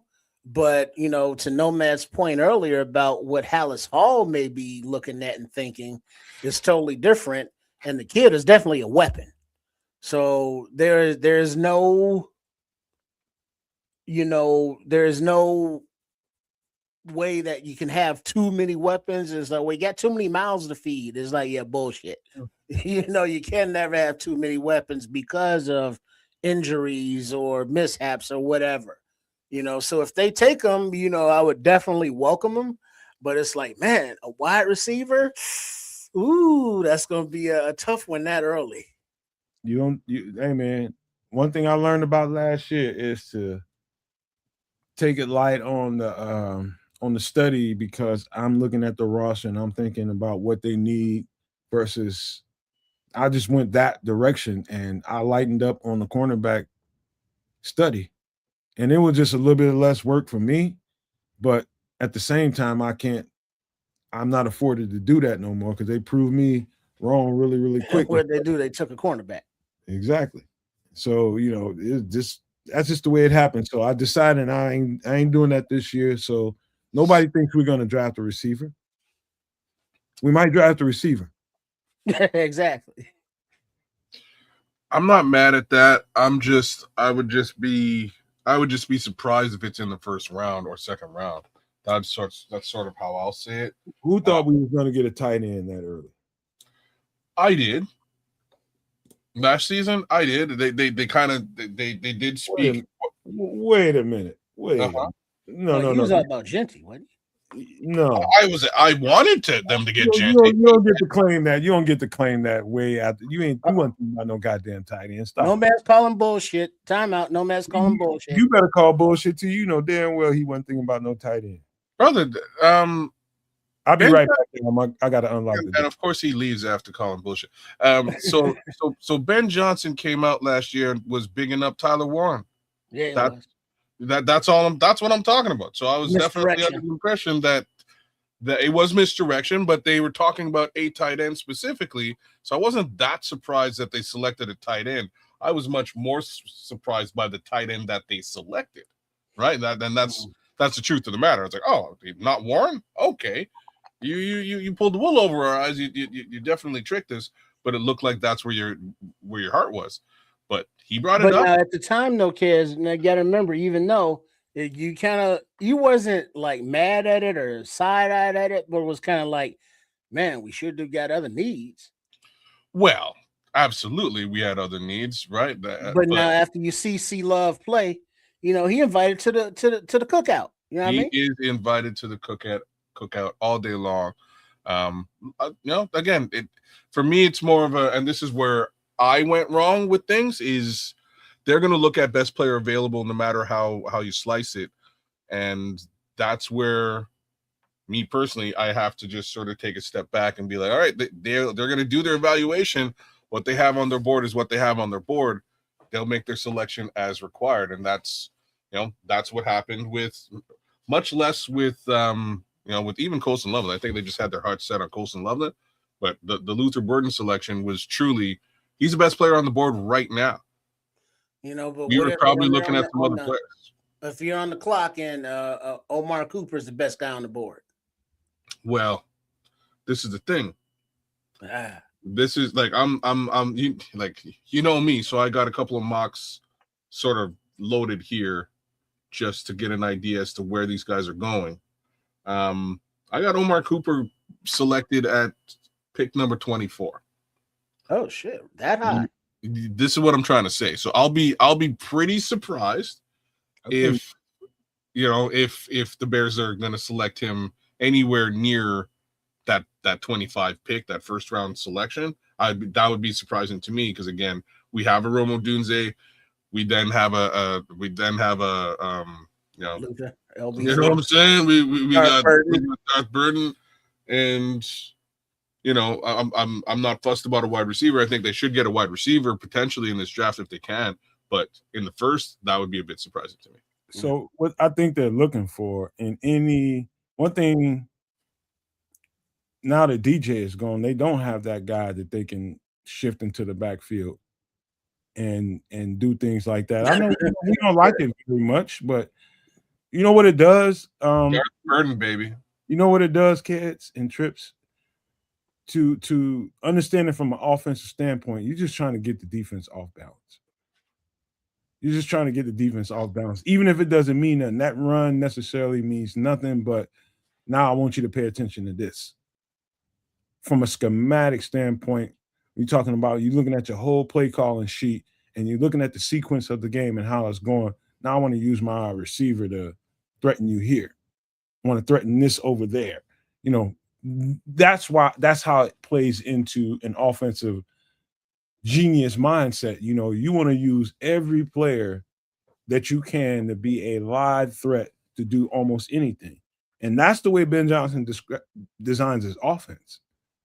You gotta look at every piece that's not an offensive guard or a center. Even the tackles can be live. They have to go and declare themselves. But that's what you want. You want to use every little bit of an edge that you can get to keeping defense off balance, because defenses can be very restrictive, and that's what defenses are supposed to be. They're supposed to hold you down. Yeah. I personally, I think that's what you're describing equals Darth Burden. I think that's who he's going to be. I think he's your DJ. Hey DJ, that's my thoughts. Hey, I'm worried about him. I'm worried about him. I don't think he's as tough as DJ. I don't know I don't about think anybody's as tough as DJ. Yeah, I was just gonna say I don't think he's physically tough as DJ. You ain't gonna be able to do the same shit you did with DJ with him. You might be right. He may get injured in that process, but I do think he has the skill set for you to line him up in the backfield and be a little bit dangerous there, outside, inside. I think he can do all of that. I think the league messed up when they let him fall to the Chicago Bears. Next, you have your 50-50 guy in Rome, and you have a bit of a wild card in Jade Walker that I think we're all really excited about. Number 9. He changed his number, kids. Oh, did he really? Okay. I'm telling you right now, Jade Walker is in for some competition. We're going to get another receiver. I would not be surprised in that respect, but at the same time, I really liked what he put on the field last year. So we'll see. We'll see what whether that wide receiver is Omar Cooper Jr. remains to be seen. I don't mind this film, and I can understand why you kind of did the DJ comp. It's a valid comp. very similar. Not like take the top off speed, but right place, right. Oh, he's fast, but he's not like I wouldn't call him like a Let me burner. just say when you're Jerry Rice wasn't necessarily fast, but No, when you're a good, really good route runner, like his slant post, like that's one of the routes that I noticed that he runs that he's gonna completely more times than not is almost like with a 95% effective rate. A slant post. When you think what a slant post is, or a slant fly, a guy that runs on a slant and then digs it right on up the field. Like if you in a one-on-one concept, and if you looking at the tape that Omar Cooper puts out there, and you're the quarterback for the Chicago Bears, and you loving that, you're like, oh shit, I'm gonna call that. I need that in the repertoire. Get that in the playbook. When we got a hot route call and there's a one-on-one and we need to make a play, I need that play out there. He's like 95% effective with this route. He's gonna leave any cornerback that he's dealing with. He runs that route exceptionally. Yeah. And so it doesn't, when you're a good route runner, really good route runner, speed doesn't necessarily, it's not the be all end all. Yeah. No, and you're nailing it here, because that's what you see on the film. Like when he runs that specific route, his hips are super oily, and he kind of, I don't know how to explain it, but he kind of swivels to the inside to throw the cornerback off, and then he'll swivel to the inside again, and then he'll break.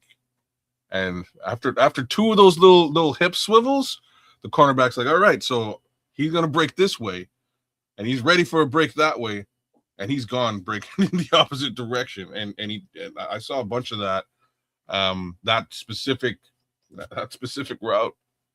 I like it. Again, I think Omar Cooper's a really cool selection. I'm just not sure if the Bears will do that that high in the draft. This guy's he's going to be a guy. Yes, sir. Guaranteed. Wherever he winds up. Yep. All right, man. That's it for the breakdowns tonight. Let me pull this down. We got to have a deeper conversation, a conversation that is actually more important than the Chicago Bears in this world. Hold on a second. I got to move shit out of my girlfriend's way. She just blew up the scene. Hey. She over there. She hear you. She's smiling. I know she is. Hey, man, we got more important shit to talk about than even the Chicago Bears with our fanatic ass. Things in the world is getting different, and we've been trying to keep up with the changes, and we got some updates for you all, some things to pay attention to because we've reached this point, and you need to pay attention. I'm glad you mentioned Costco, Kez, because got a little bit of a Costco update for you. But let's get it started.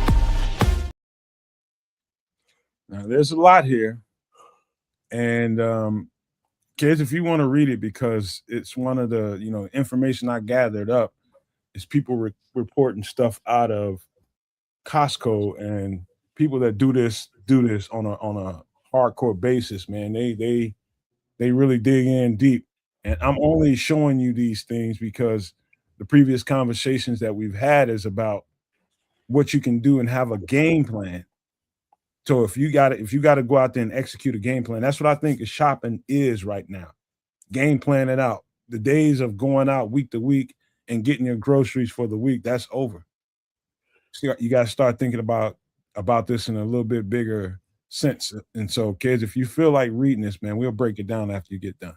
Sure, got you. So, latest warning signs: bulk shopping outlets, Costco, as a for instance. Number one, gas is capped at $100. Number two, credit card limited purchases. Number three, dry yeast 5 per member. Number 4, almond flour, 1 per member. Number 5, acetaminophen, good old Advil, 1 per member. Number 6, wild tuna, 1 case per member. Number 7, mac and cheese, 10 per member. Number 8, soy milk, 2 per member. Number 9, Band-Aids, limited product. Number 10, pure Irish butter, 3 per member. Number 11, various Advil products, limited. Number 12, nature-made vitamins, limited. Let me. The acetaminophen is more of a Tylenol product. Is it Tylenol acetaminophen? It's more of a Tylenol product. Yeah, Advil is ibuprofen. Ibuprofen. You're right. Fair enough.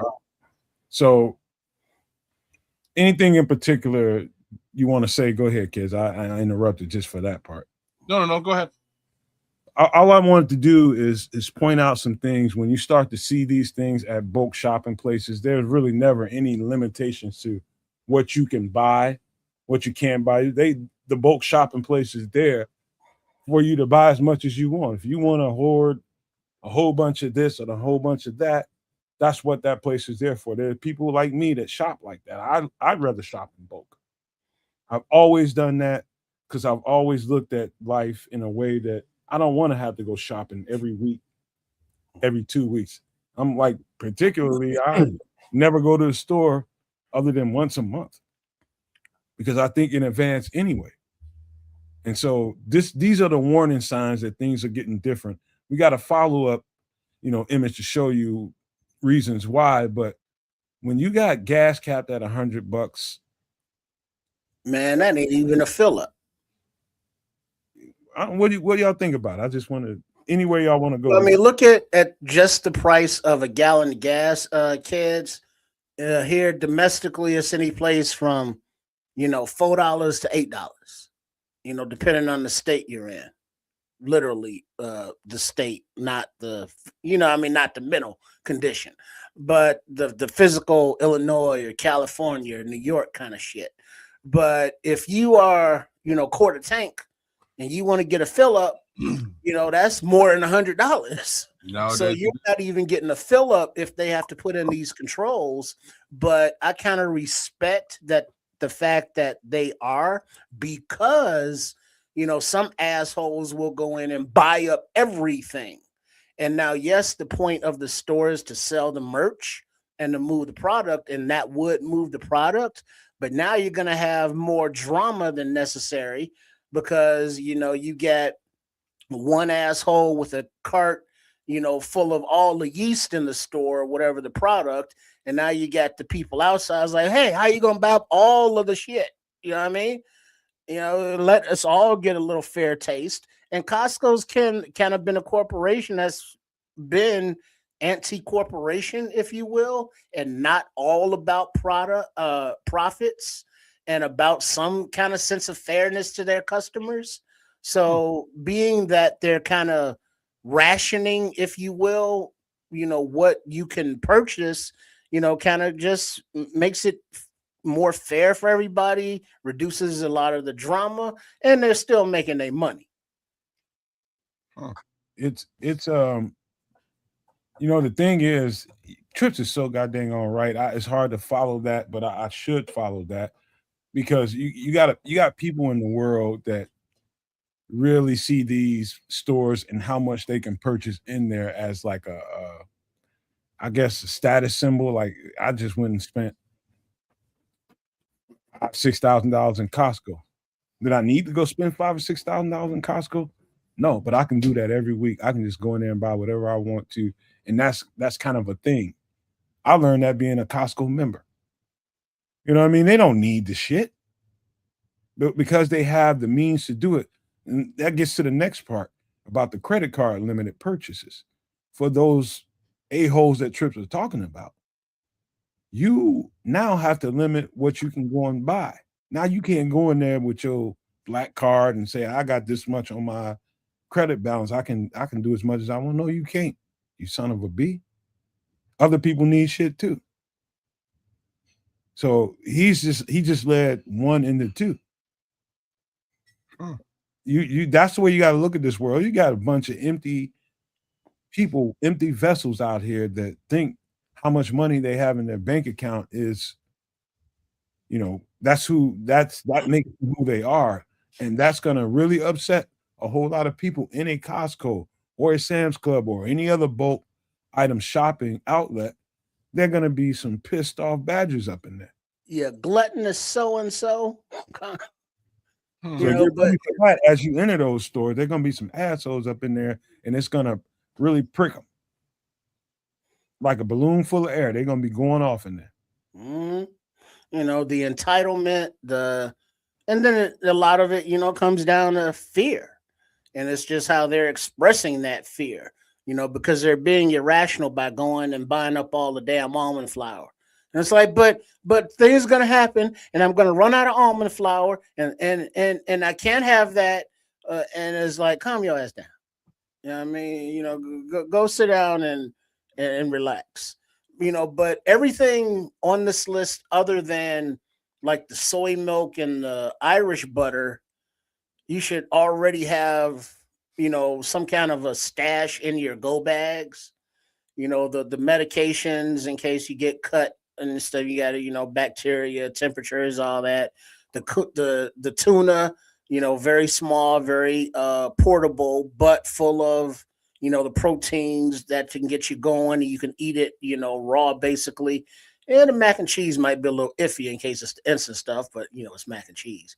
But, you need your Band-Aids, you need your Advils, you need your vitamins. And I tell you this, I take my vitamin D12, and it tastes like Flintstone vitamins, kids.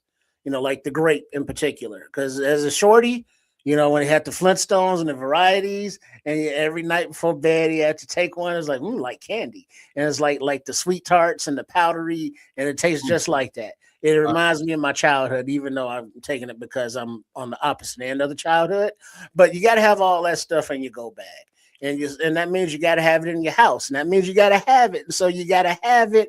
Other people got to have it too. Don't be a hoarder, or don't be so selfish. Or as what Lord Crimson called them, he called them Phoebes, because fuck everyone but you. Because I don't care about you or my neighbors, or anybody else. I'm gonna get all of the pure Irish butter and take that shit home. I literally know what it looks. I mean, it's like you don't go to a Costco on a Saturday afternoon. Don't. No, Lord. Just don't. This is good advice. That's like going to the grocery store on the 1st of the month. Dog, that is like such a front. I do it. It's funny. I do it almost every Saturday, man. Well, that is the best sample day, though. Oh, if you're trying to if you're trying to eat, you hungry? Well, we're talking about Costco in particular. Fuck yeah. All you got to do is kind of pull out look at it from about 60 feet, and you realize that's the whole game for them. To attract you there, to spend all your money for a bunch of shit you don't need. You know what I mean? And it's Costco is all necessary stuff, though, isn't it? All the snooty MFers that you don't like about the world gonna show up there on that Saturday. Well, that's Whole Foods. Yeah, but that's a whole other conversation. But we're talking about Costco. We're talking about signs and why we have this conversation about this stuff weekly is because now you're starting to see exactly what we've been talking about.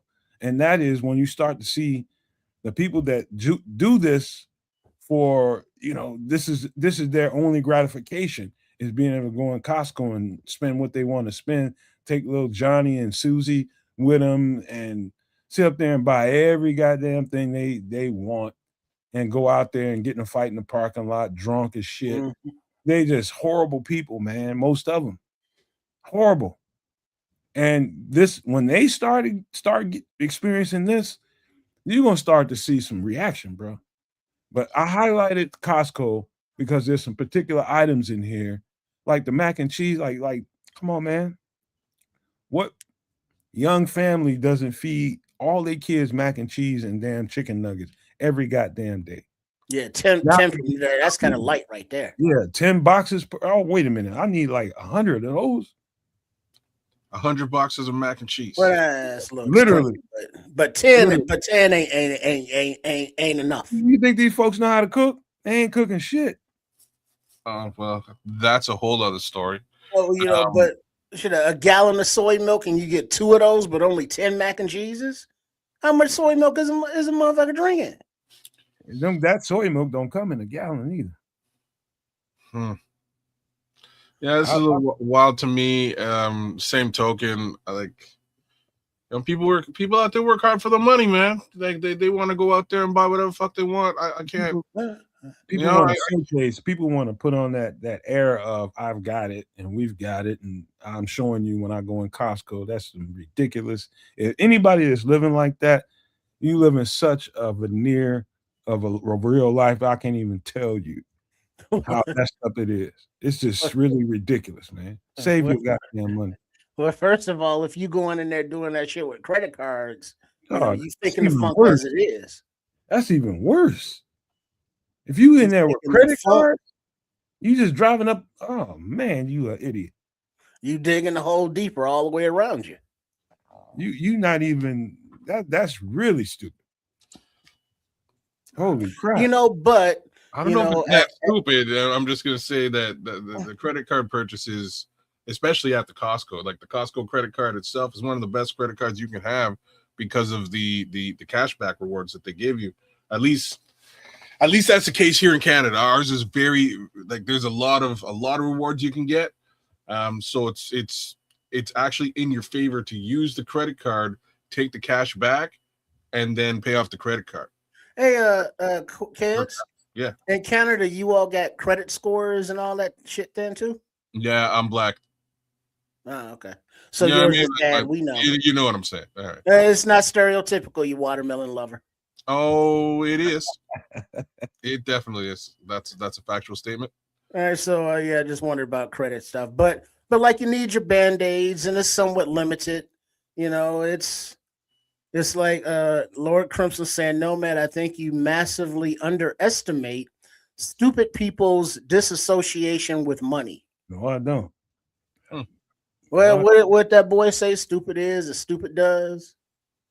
And, it could be people with credit cards and money, but that don't make them not stupid. It's just too many people that really don't have the means, but like to put on the veneer of we have the means. You show up on Costco knowing that you really don't have the means, and this is hurting me more, but this is what we do, and this is how we maintain our status for our community, whatever. Keeping up with the Joneses. Yeah. That's keeping up with the Joneses. I ain't never seen something so dumb in my life. And those are plastic people more times than not. Very usually that stuff ends up going to waste. Yep. Well, in North America, right? That's just how people are, and unfortunately, those people are exactly the people I walk right past. I don't care. I could give a rat's ass what my neighbors think about me, and I don't. Not for a minute do I really think about my neighbors either. So there's that. I'm gonna go to the store, get what I need, and I don't necessarily when I go to Costco. I don't really buy large scale bulk items. I try to keep things real simple, and I'll go back the next week if I have to, because what I've found as just having a young family and now a grown family, I go to Costco and I wind up basically buying. That's the thing now with the situation going on in the world. If you just look at this list and say, all right, I got to stock up on some shit because the store might not have it ever, or, next week or not be open next week, that might put you in the mind. I was like, oh shit. If this is my last opportunity to buy this stuff for who knows how long, is there anything on this list that you would be willing to max out your credit card for? I know some people just gas, right? And if they're capping me at $100, that's some bullshit. I'll buy some wild tuna, maybe, and I guess Advil. I don't know I'm not familiar with pure Irish butter. What the hell is that? It's butter, but it's the way they make it. Okay, I've never had it. It's purely Irish. It's a brand. It's a brand at Costco. It's a brand. Okay. All right. That makes sense because it's probably cheap. So the butter we get at our Costco here in Canada is super. It's not. It's like it's real cheap, almost like 50% off what you'd find at any other grocery store. So because there's no like real cream in it or some shit. I don't know. I don't know what the hell they're doing to it, but it's. I'll eat that. It's dirty cheap, man. And that's one of the reasons I do go to Costco is to get butter because it's cheap. Butter. But I get butter there. I get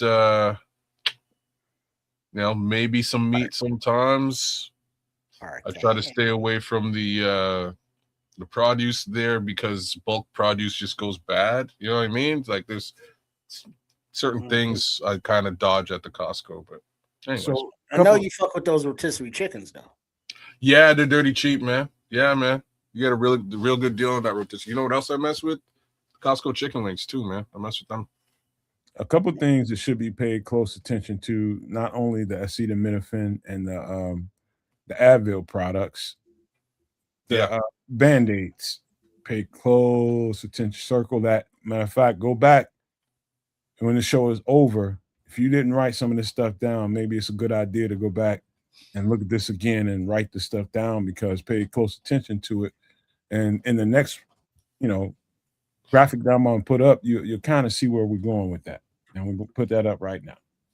Yeah, because remember you're talking about the gauze and the steri pads.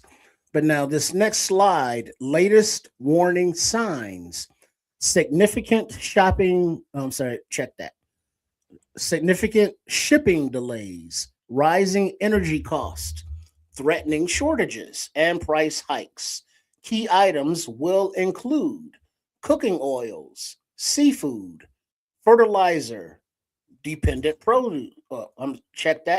Fertilizer dependent produce, plastic packaged goods, and water treatment chemicals. Man, your color options on these reading shits is atrocious. I had to jam some shit up, man. I'm sorry about that.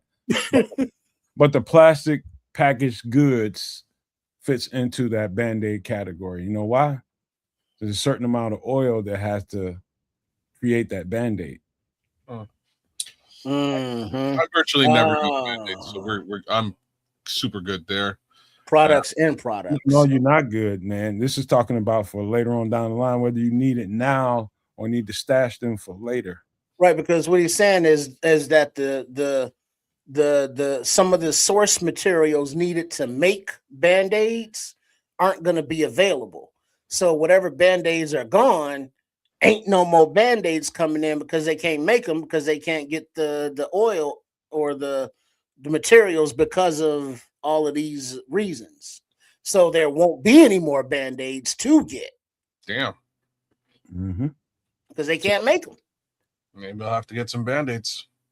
So that's kind of the point of these scenarios is just imagine all the people, but just imagine the store isn't going to open, or if the store opens, ain't shit on the shelves, and the thing that you need you can't get anymore, and it's not on back order.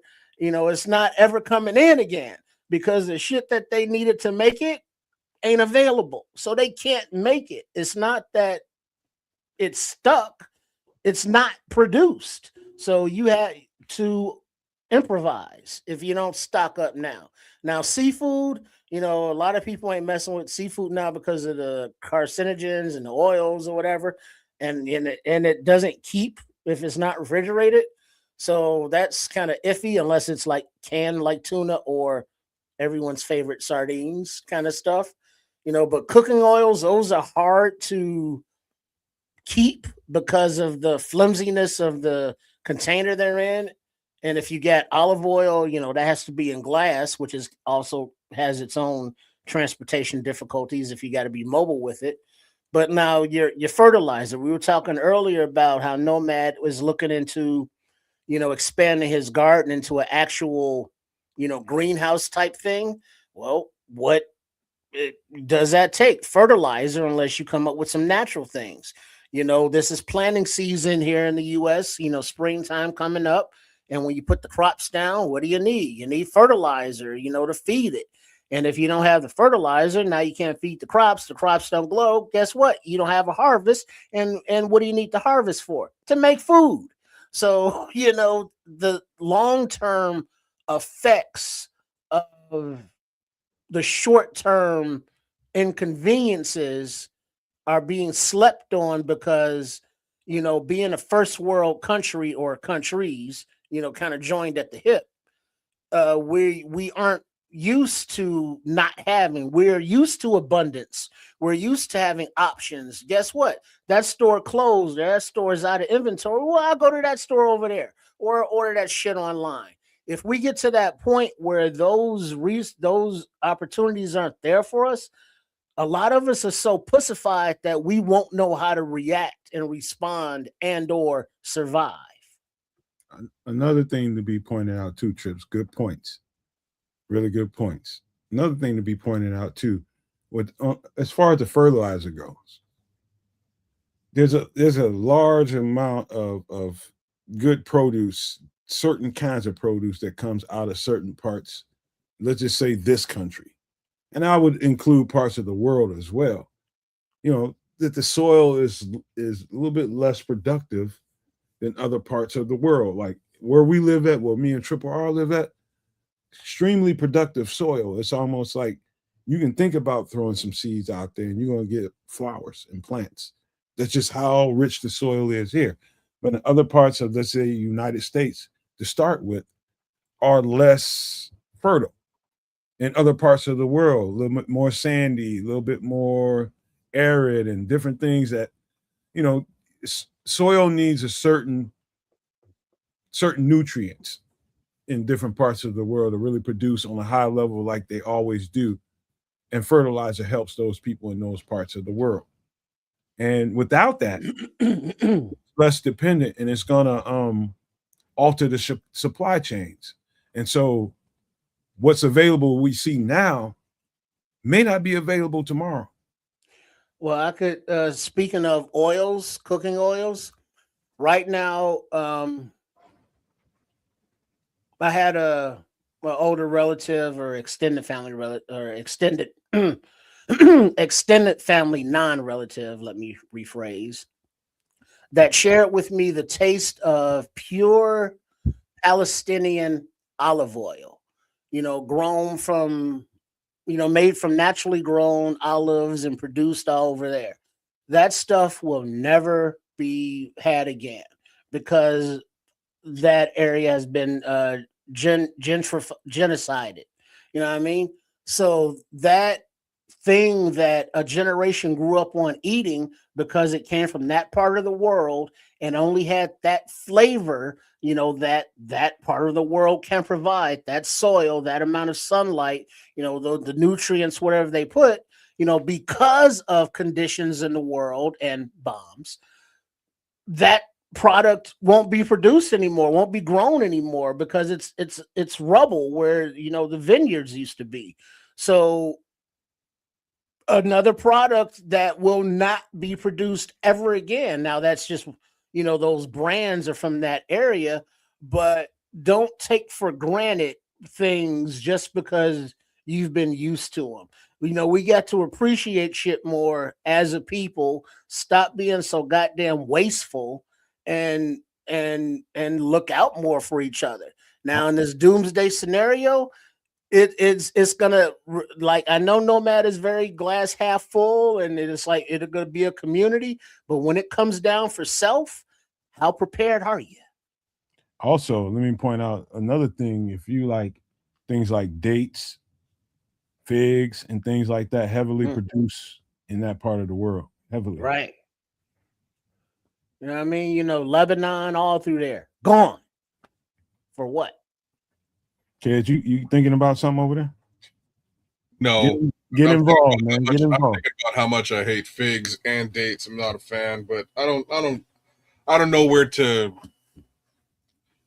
to inject myself on this one because, man, there's a lot of craziness going on in the world. And think about it in a personal way and in a communal way as well.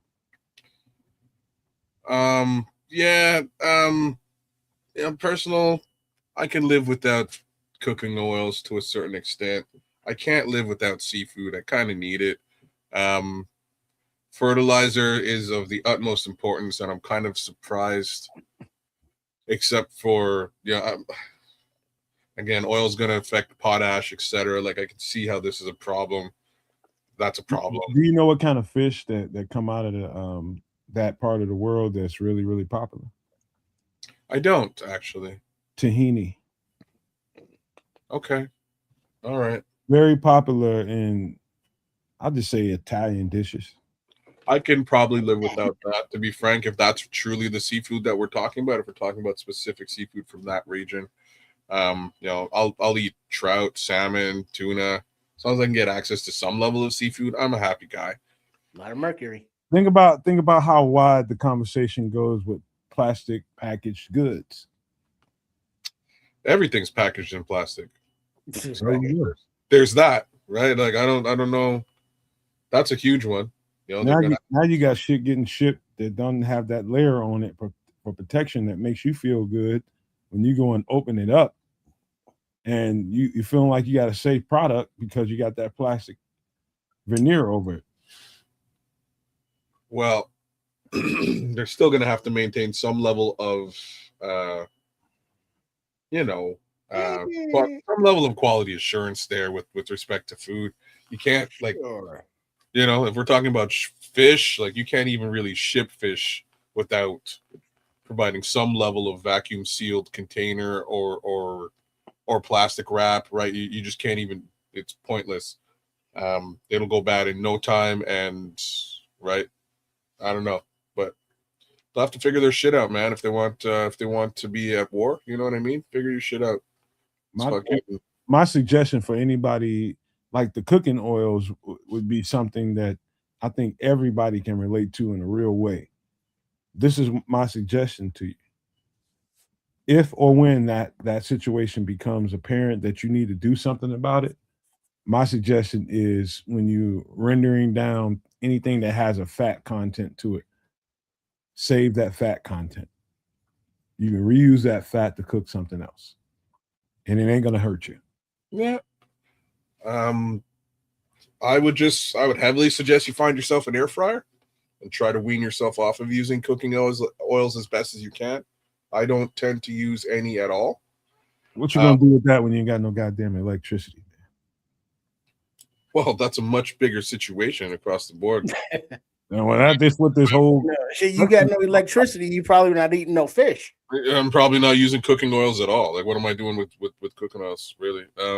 If I got no electricity, I'm knocking off a spot where I can get a generator. That's what I'm doing.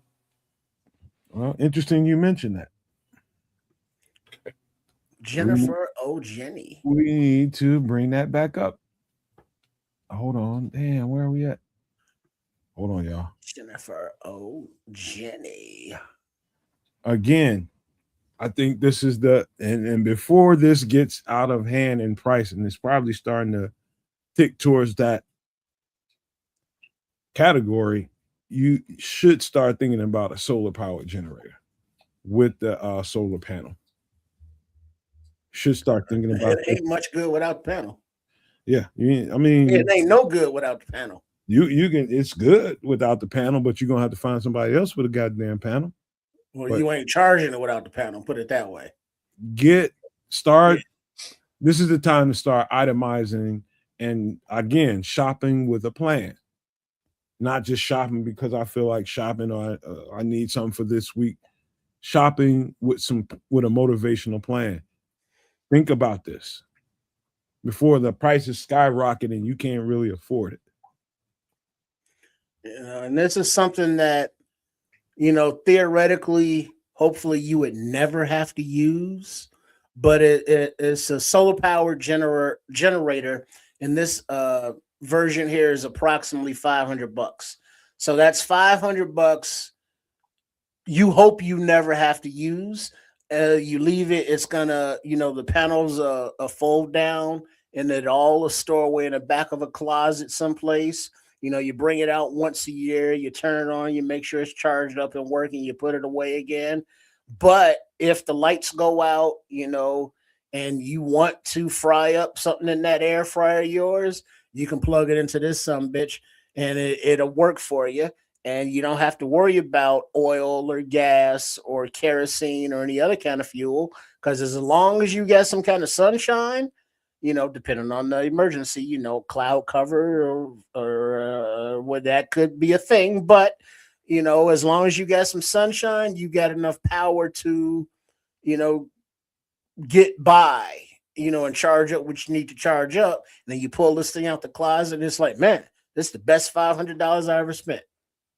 Man, if you can find a battery for that too, some sort of a rechargeable battery bank where you can just load that thing up.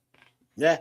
You know what I mean? Set it up, store some of that energy for a rainy day when shit hits the fan. You're doing yourself a very, very good thing. You know? Well, it's not. Well, if you can, with inverters, you can daisy chain, batteries, but you're gonna need space for that.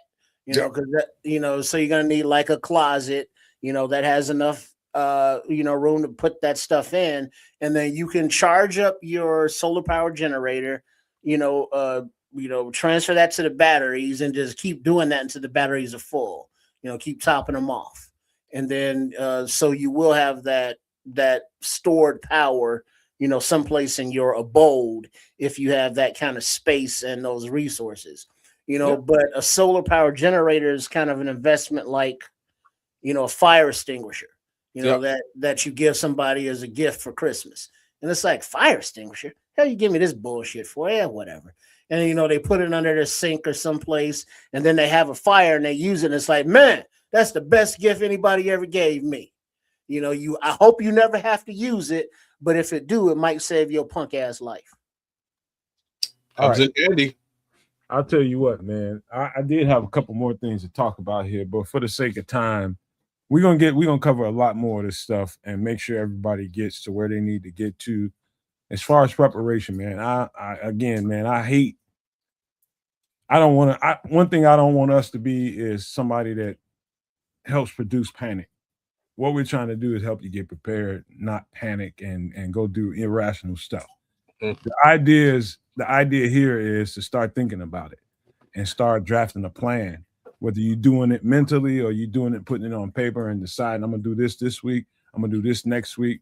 When I get some extra money here, I'm gonna go do it there. The idea is to get it on your mind so that as things start to develop, you start to see opportunities, because you like what we have coming. I think it's a lot of people talking about this. Is when I say energy crisis, I'm talking about in the middle of the summer, you might not be able to run your central air or your air conditioner, whatever you got going on, for only so many hours of the day. If you can run it that day, you know what I mean? You might get a set day of the week or 2 or 3 that you can run your central air, because we have to save energy. That is the direction we're headed. I don't know if y'all understand what I mean when I say that, because you can't imagine it. Yeah. Oh, I can. Some like it hot. I'm one of them. All right. What is that? Arnold Palmer? Close. Arnold Palmer's the golfer. It's Robert Palmer. Close. Oh, right. Yeah, Arnold Palmer's the one with the big schlong. It was Robert Palmer. Whoa, right. I have no idea about his schlong. All right, let's keep going. But the thing is, you get this thing with the generator, and if things are going the way Nomad is saying, yes, it'll probably be easier to survive, when it's 80 degrees and you're trying to sleep at night versus, being 10 below and you got no heat. So you got to plan for all seasons. So that's where I am as the Canadian contingent on the show. I can't take the cold anymore, but fine. Like if it's hot, I'm okay with it. You know what I mean? And what's crazy is, like I've told you guys before, it goes from 40 plus to 40 below. I will 40 plus without complaining for a second. Oh, it's hot. That's it. You know what I mean? I'll live with it. No AC, nothing. The rest of the folks in here will be going mad without AC. I'm good. I'm fine with it, man. But all right, we gotta generate an entire. Just because we got Scrolls in here, but because we have him here, we do have to finish this conversation that we were about to have last week, but we just ran out of time. We got to do it this week because we love our supporters, man, and that's going to require me to do this thing right here. Hold on a second. Have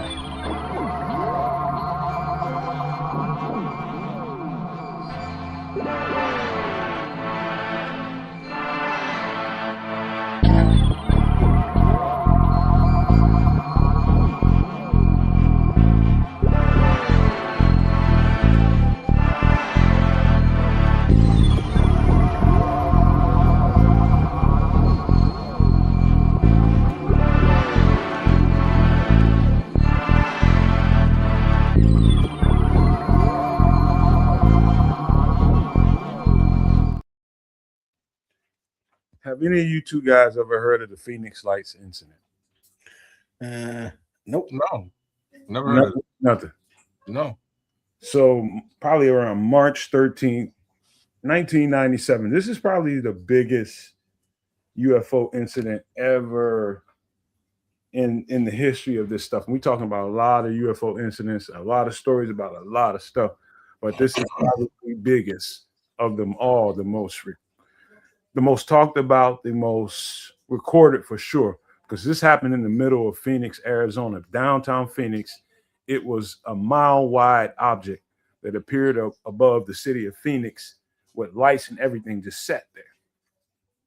Just sat there. This object, whatever it was, and we can talk about whether we think it's US made or our technology. We can get that conversation at some point, but this actually happened, and there's literally tons and tons of video out there on this. And so, I just wanted to start the conversation off with that. This ain't nothing I got to sit there and hold y'all about. I'm just going to do this, man. I'm going to get this off the screen. Matter of fact, I'm going to share my screen because I got to piss real bad. Real bad. Give me a second. Wait, you're going to share your screen? Wait, what are we watching? Hopefully not Arnold Palmer. Hold on. Bro. I'll be right back, bro. I'm making his own lemonade iced tea mixture. Damn. Anyways, I will leave that alone. I'll let that one hang. You know what I mean? But he'll leave that man. Let him hang with his own putter. You like that? There you go. Hang low. Oh snap! So big UFO in Phoenix. Who knew? I mean, 1997 isn't that long ago. That was recent. Well, not recent. It's kind of recent, though. I mean, you know, cell phones were around. People could take pictures and have conversations about this. Man, it's a different world with the cell phone. Just saying. You can actually get viable evidence that people could talk about. Yeah, I mean, it was less than 30 years ago, so. Yeah.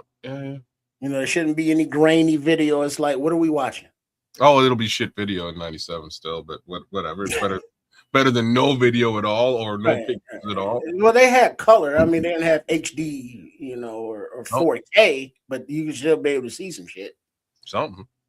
I apologize for that, y'all. I really had to go. I've been holding that for too long. You gotta go. I really had to, bro. But if you sleeping and you dream about going, don't go. Uh-oh. Hold on, let me find the video right quick. Hold on. I think we passed. Also sound advice. I so apologize for that. Damn, what happened to my video? This ain't it. You got the conspiracy theory algorithm going on? Nah, I got y'all. I'm just trying to figure out. Hold on, man. All right, here. I think this is it. Like, why does stuff like this always happen in like deserty USA? Just gotta put the aliens they like a dry heat. If there's Arizona? Yeah, there's no humidity over there. Yeah, I'm just saying it's like deserty. Wait a minute. It's either that or go to Iowa and make crop circles. Something happened to my feed. Something happened to my feed, y'all. I guess it's just because there's not enough people out there in Iowa to really see what the hell's going on. It's just like Jeff and his cows. You know what I mean? Like he might have a cell phone, but like he's sleeping. He's not staring at the sky. And coming out in the back 40 done been violated. Let me take this down. I'll find it. Hold on, y'all. Okay. I'm gonna get it. The back 40 is like, there's some shit going on out there, y'all. Oh. Let me take that down. Hold on. Let me find this thing again. I don't know what the hell. What do the aliens want with our nuclear weapons, Scrolls? Don't they got their own? You would think if they're aliens, they would have something better. Right. Or it's like, that's like a human looking inside of ant colony and talking about what they got in there I want. You know what I mean? Like, I bet they got crazy guns in that ant colony. You know what I mean? Like, right. let's mess with that. Let's break in there and get those. I don't get it. I would think that they would have, if they're technologically sound enough to travel through space and potentially time. Because the zapper rays, you zap, you glow and you burn. They just evaporate your ass. There it is. Hit you with something real good, but I don't know. I don't think. I'm just saying, if aliens exist in any capacity, I don't think we have any sort of shot against that level. You know what I'm saying? That level of technology. Hey, kids, what are you talking about? We just sent 4 people around the moon and back, you son of a bitch. What do you mean, aliens? You have no shot against aliens. Can aliens go around the moon and make it back? I don't think so. Well, I don't think we can either. So just did USA. And it was a Canadian on that capsule too. So yeah. This way we could also share it on our news channels, and it's a thing. Yeah. Around the moon and back. Yeah. Black holes like next month. Oh, you know what? I don't think the universe. Go. You know what? The universe don't want me to show this shit. Okay. Universe don't like Phoenix. Universe don't like me showing it. Or the lights. All right. This is a good. This is the actual 1997 video from somebody looking out their window with whatever recorder they had, but it's got to be on YouTube or something. Oh, I'm telling you, they are bullshitting me right now. Okay. I'm trying to find it. Let me see. Let me put in another way of wording it. I'm getting played right here. Excuse me. What you're saying there makes a bit more sense, and again, that also sort of spins to my little line of understanding. You want me to? I'm sorry, kids, but like I just Googled, Phoenix Lights 1997, and like 3 videos popped up. 1 minute and 24 seconds, 1 2 minutes 34 seconds, another one 40 seconds. I bet you it ain't what I got. Okay. Right now, you ain't got nothing. I was just gonna say you ain't got shit right now, but we'll let you keep. I mean, but there's a plethora of Phoenix. It's got to be the right thing that doesn't have music in it, all that kind of shit. Oh, yeah, you got to pre-watch all that.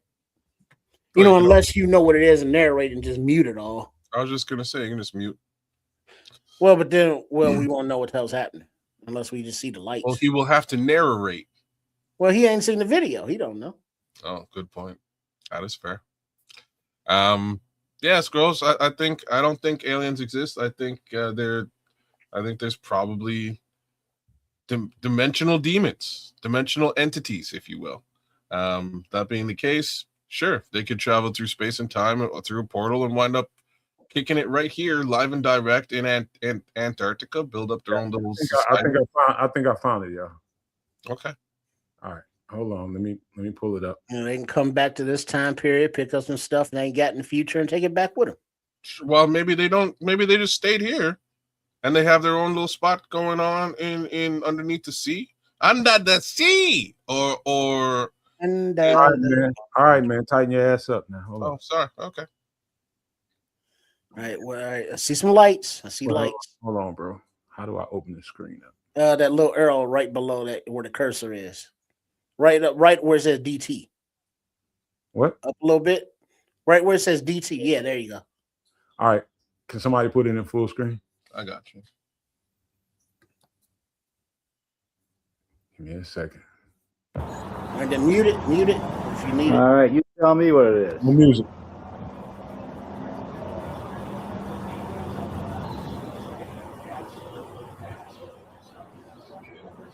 There's some lights.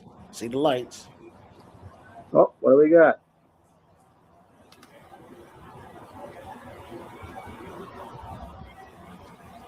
Hey, Sue.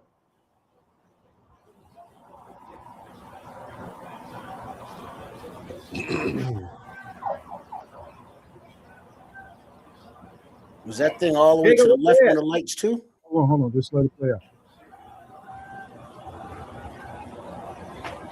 Oh my God. It's only a couple minutes. I hit pay dirt. Finally. Submitted for your approval. What have we got here? This is South Mountain. That's the city in front of us. Those lights have appeared. Well, that is a totally different configuration than we've ever seen before. Yep. Different configuration. What does that mean? I'm sitting over here saying to myself, I got the camera. Oh, now that one went out to the That one went off to the left, to the east. to the east. My brother to the east. The time is about 10 o'clock, Sue. Yes. 10 o'clock, March 13th, Thursday night. Yeah.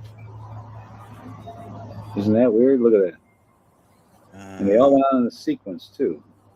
Now, the thing that puzzles me is they can't be ordinary streetlights. They're going off now, right? Yeah. One drop. Went off. The thing that's amazing is that it must be so bright that they would carry, because we're looking at about 25 miles away. The middle one now. There one. Oh, Two, another one. There's another one. Nope, last there one. was one. We have the last one left. Still burning. And usually we've seen them over. It's gone. Oh, they're gone. Now, let me get back in the studio and get this off the screen. I'll tell you why this is a little different, man. Not only did that thing appear in Phoenix, Arizona, middle of the night, just lit up, making no noise whatsoever, just came hovering over the city. Now, there's people out there with that videoed this and swear that they could see a shape, and they describe a boomerang shape consistently. This thing not only appeared in Phoenix, Arizona, it flew from Nevada, it went to Phoenix, and I don't remember exactly what sequence it went in, but it flew somewhere else, went down to Mexico, and then ended up, I think, off the radar. We imagine it just went back up to Nevada, that direction, but it went 300 miles of note, making zero noise. And people consistently, whether they were in Mexico, whether they were in Nevada or the other place that I can't remember right now, all described the same thing. The exact same thing. Now, I know y'all want to debunk this and say, hey, you know what, this could be some United States technology. It could be. But it's none of anybody's knowledge that can make no propulsion noise. Well, did we see it move? It came and it hovered. This is when people started recording it. It's not like everybody expected it to come. Well, I think he kind of did, because the way he was talking, he's been recording there before, because he said this is the best one I've gotten so far. That's because he called the whole ball and chain over to be like, check it out, honey, I'm not crazy, right? And she was like, okay, I see you. And then we saw the lights, and it was just kind of like light on, light off. And it was like, what is it? We don't know. And it was like, okay, there's some lights. I give him that. It's lights over Phoenix. And they apparently were people that did this, and they were prepared. They obviously had something set up and had been seeing stuff previously. Yeah. It's a lot of activity out west, man. And for whatever reason that is, I think it has a lot to do with all the bases and stuff that's going on in Nevada. And for the people that would like to debunk that, I think that's a good, valid argument. A lot of the people that say the re-engineering of maybe alien technology could be happening there in Nevada, and Phoenix is a likely place that some of this shit might show up at out west. That's the way. I mean, that's the logical excuse I can give this. Yeah, I can't give logical excuses. I don't fucking know. I saw some lights. They kind of faded in or faded on and then went off. And it was like, hey, is that one way over there? And it was. And it was like it didn't move, it didn't do anything. Nobody was on the ground shooting at them. I don't know. It's not the. Go ahead, kids. I don't know, man. I don't. You know me, man. I don't necessarily like what we're looking at there is super vague. It's just some lights in the sky. I've seen stuff like this in my own lifetime. It's crazy to like for me to be the skeptical one and say that I've actually seen stuff like this. But it was very easily debunked in real time. It took me 24 hours to have it debunked, and that was about it. But so for me, I was out on my porch with two friends of mine. We are smashed. Imagine that. And we look up over the horizon, and there is just a bunch of lights in the sky. And they hung there and stood there, and they were there until they disappeared, very similar to what we're looking at.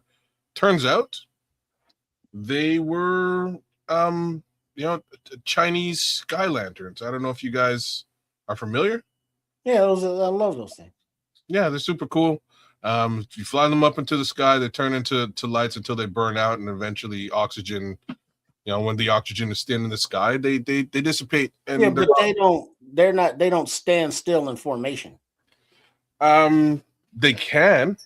Depends on when you've launched them, and depends on how fast they're going, and especially if you're looking from a distance, you're not really going to notice them rising, and they're going to stop rising once they reach that thinner part of the atmosphere until the fire burns out.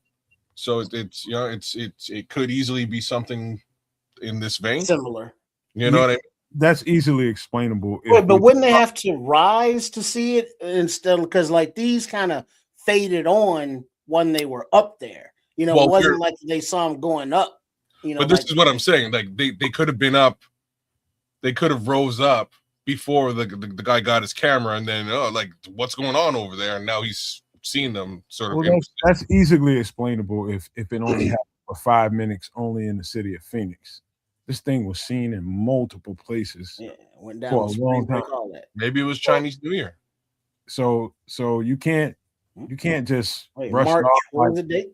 Okay, this is just somebody pulling some. This is 1997.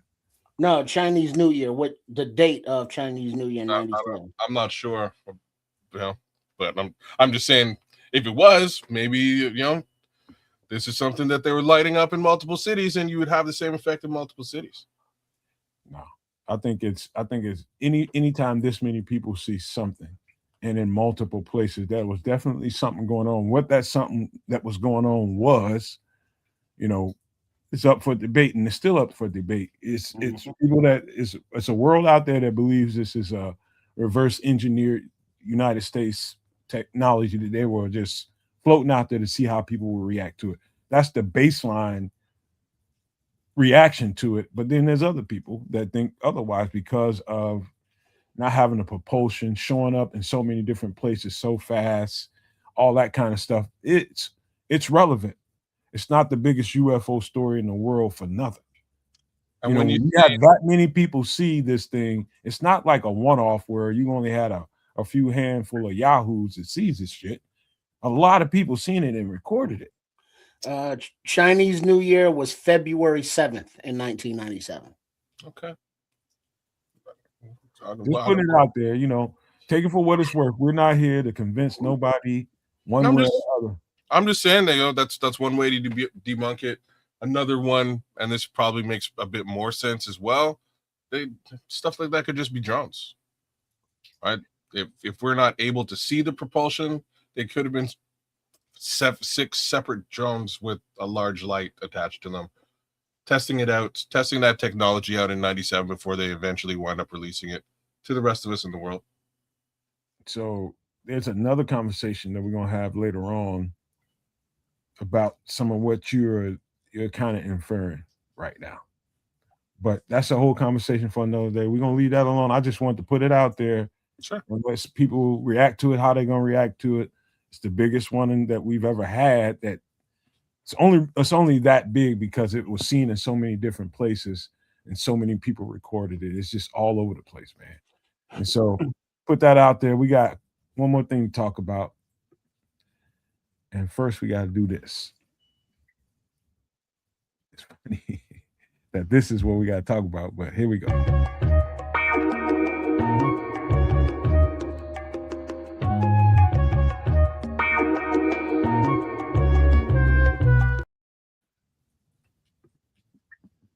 I know y'all seen this movie. Yeah, it's all right. Yeah, it was cool. Okay. That's all you got? Yeah, kind of. I mean, it's Big Willie style, Gene Hackman legend, rest in peace. Your typical dark side of the government, risk or corporations risking exposure. The old grizzly guy who's seen it all, been there, done that. Is the There were a lot of movies of this ilk at that time. right? Yeah, I mean, it's just kind of a cookie cutter kind of a thing. Yeah, almost. It's a good again. What is this, mid-90s? I would like late 90s. Because this was no, this is probably closer to so. Well, hold on before you go there, kids. I think this happened somewhere around the time where there was an act signed where it gave the government unlimited ability to surveil Americans. Okay, so Patriot Act or some shit like that. I don't know what it was, but 1998. This is 98. And so the Patriot Act was signed after 9/11. Yep. So interesting. 2001.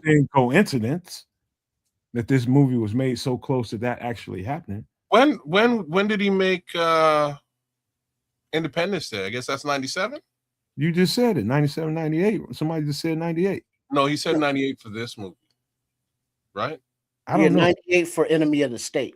Yeah. Okay, so the Patriot Act. So this movie was all about. Let me break it down. This movie was all about government surveillance of pretty much anybody that they wanted to. They picked electronically. Go ahead, Trip. You go ahead. You can give some. Oh yeah. All right. Well, it's the electronic surveillance state. It was a program they tapped into every, electronic device, every cell phone, every camera, and they could monitor and track. And the Gene Hackman character was, one of the guys, back in the day working for the CIA that was, part of implementing all this stuff. So he lives in basically a big ass factory, but it's shielded like with aluminum foil or whatever, so the drones and the shit can't see in there. And so he hooks up with the Will Smith character who runs, or a former classmate runs into him, who's been investigating this whole thing and drops some evidence off with him, and then ends up unalived right there in the street in front of him. And so now Will is the unwitting hero. And so drama ensues. And then there's the levity with the character of Gene Hackman and Will Smith and their relationship and their chemistry. And it's like, oh, that's adorable. Oh, there's some action. Oh, the evil government. Oh, is he gonna win? Is he gonna get his sexy ass wife back because she's so fine? Oh Lord. But it was entertaining. There's action. There's the the government side of it. There's the tech side of it. There's the sexiness with the wife in that movie. Who's the wife? There's a lot of stuff going on. Who was the wife? Jay Fox, or wasn't it? No, it wasn't Vivica J, was it? No, what was it? I'm tripping. Go ahead. I'll get back to you. Okay. Was it Nia Long? No. Did he do a movie with Nia Long? I know he tried to date her. She was definitely on Prince, on Fresh Prince. He was fine as hell, boy. But that's what is that girl's name? I'm tripping. Regina King. Regina King. You're right. Okay. Let me add a little bit more color to it and give reference to the time that it was made and what I was just talking about when the timing is everything in what we're talking about here for me. is they made this thing in 98. It was released in 98. So they're thinking about it for several years before that. 98, the movie comes out and it's talking about this surveillance state that, people can just electronically track anybody they want to, any way they want to, and ain't shit nobody can do about it. And this dude is running for his life throughout most of this movie, and Gene Hackman has all the information that Will Smith doesn't know. And so he's dependent on Gene Hackman to help him, like, hey man, what the hell's going on with me? Why is this happening to me? And Gene Hackman is just like, dog, there's shit going on that's beyond your comprehension right now. And I'm telling you right now, this is what you're gonna have to do. Kind of thing that was going on in this movie. And his family had been infiltrated, his home had been infiltrated with cameras and all this different kind of stuff. This is stuff that, like, if I'd have seen this when it came out, like, dog, I'd be nervous as F. And then a few years later, this stuff happens in 9/11, and it's actually signed into law. And so part of the stuff that I always concern myself with is the timing of when certain movies come out that have certain information in it. I always thought of it as this is a particular kind of movie that I think of it this way. It's a precursor to what's about to happen. You might it'll be a bunch of people that'll be like, all right, man, you're carrying it a little too far. That's just how I think of it. And I think this is definitely one of those movies, because you know what? The same people that probably made this movie probably pushed the legislation for it to happen. That, and it also is an illustration of, the government aspect of it. It's not that the quote unquote entire government was behind the surveillance state or, these issues. It was a high ranking person within the government utilizing the governmental resources. So it was a government, but it wasn't. But either way, it was, your David versus Goliath, except in this case, the Goliath had black helicopters at night. But part of the realism that it showed intra government wide use of resources and personnel was that they didn't know it was real. They fell back on, oh, we're just training for something. What are you training for? That's not the point. But the point is, we were ordered by the government to do some shit, but we weren't in on the shit, even though we was doing shit. We was just ordered to. But that opens to the case to, since there have been governments, people have been saying, well, the government is against this, or doing conspiracies with that, or doing surveillance states this way. And it's like, yeah, but no. And so part of the government, yeah, but the entire government, no. So this is just a further illustration of that, because the government, the people that were doing all this stuff, were still trying to cover their tracks because they were doing illegal shit still. But to Nomad's point, the things that were illegal back then, surveillance statewide, are just kind of written into the law, now surveillance statewide. And everybody that has a cell phone or a smart TV or any kind of, those devices, there's a reason that when we have a conversation privately, the next time we see ads, it's about shit that we've been talking about, because all of this stuff is already in place to some form or fashion, but it's becoming more of a 1984 loudspeaker situation, day by day. Well, what they did is they privatized it, right? Yeah. So the big tech giants, as opposed to the government, or quasi opposed, or so those guys are where the actual surveillance is taking place. And what makes matters worse is, as consumers, we've bought into this. We've bought in to be spied on. We buy the cell phones, we buy the internet access, we buy the smart TVs, we put them in our house. We quite literally pay for that privatization and pay for that surveillance that they're trying to display in this film. And you're probably right, no, man. I mean, this movie was just it was a little bit before the Patriot Act, a little bit before 9/11. And you do see this in Hollywood quite a bit, which is just them sort of pushing the envelope and testing the waters with respect to what can we get away with down the road. I will have to say they've probably perfected it 50 times better than what was shown in this film. Because again, it's not necessarily like at this time there was something called net neutrality that that everybody was sort of looking at. And what net neutrality really was that the government can't spy on you. You can't use the internet to spy on you. There was a fair amount of incidents where government officials would go to Verizon, AT&T, Rogers in Canada and be like, yo, we need this guy's full-on cell phone records to really figure out what he's up to. Can you here's a subpoena, here's a warrant, give us the cell phone records.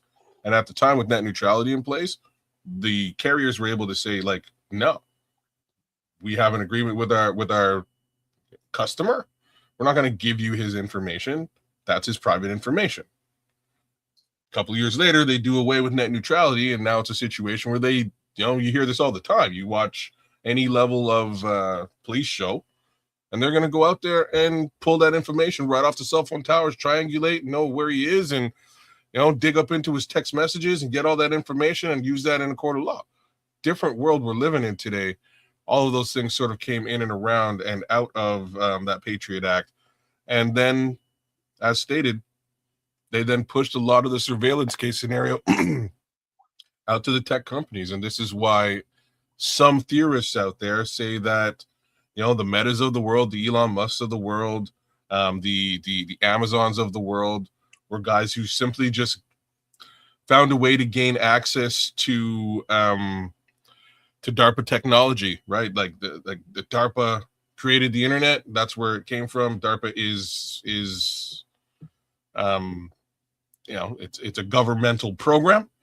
Really, the internet was initially used for communications between government agencies. It's really what it was about.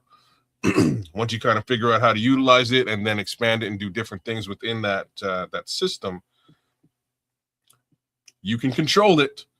But if you don't want to look like you're controlling it, you give it away to other people to make billions of dollars and blame them for the modicum of control that's being exacted. Can I say this to you, man? You say all kinds of things. I'm gonna go down a rabbit hole and simplify it even more. And I'm gonna tell you this. It's one thing to know how a government can work, whether it be in the United States, whether it be in Canada or the Netherlands or any other place in the world. Government structures are set to function this way or that way, right? There's one thing to know that. There's another thing to know who are at the levers of those governments. And they can be just nameplates on an office door, just figureheads. And there's another layer to know who has a hand up the back of those individual people. This movie particularly kind of set in motion my mind state of figuring out other things and learning how, why certain things are the way they are, why Hollywood can be used as a pacifier or a conditioning tool. And this movie to me was a conditioning tool. Hollywood used it that way because there are certain people of a certain ilk who run Hollywood. And I'm not saying that everybody in Hollywood are bad people. I'm telling you the decision makers that, make these massively produced, big funded movies are absolutely corrupt and evil.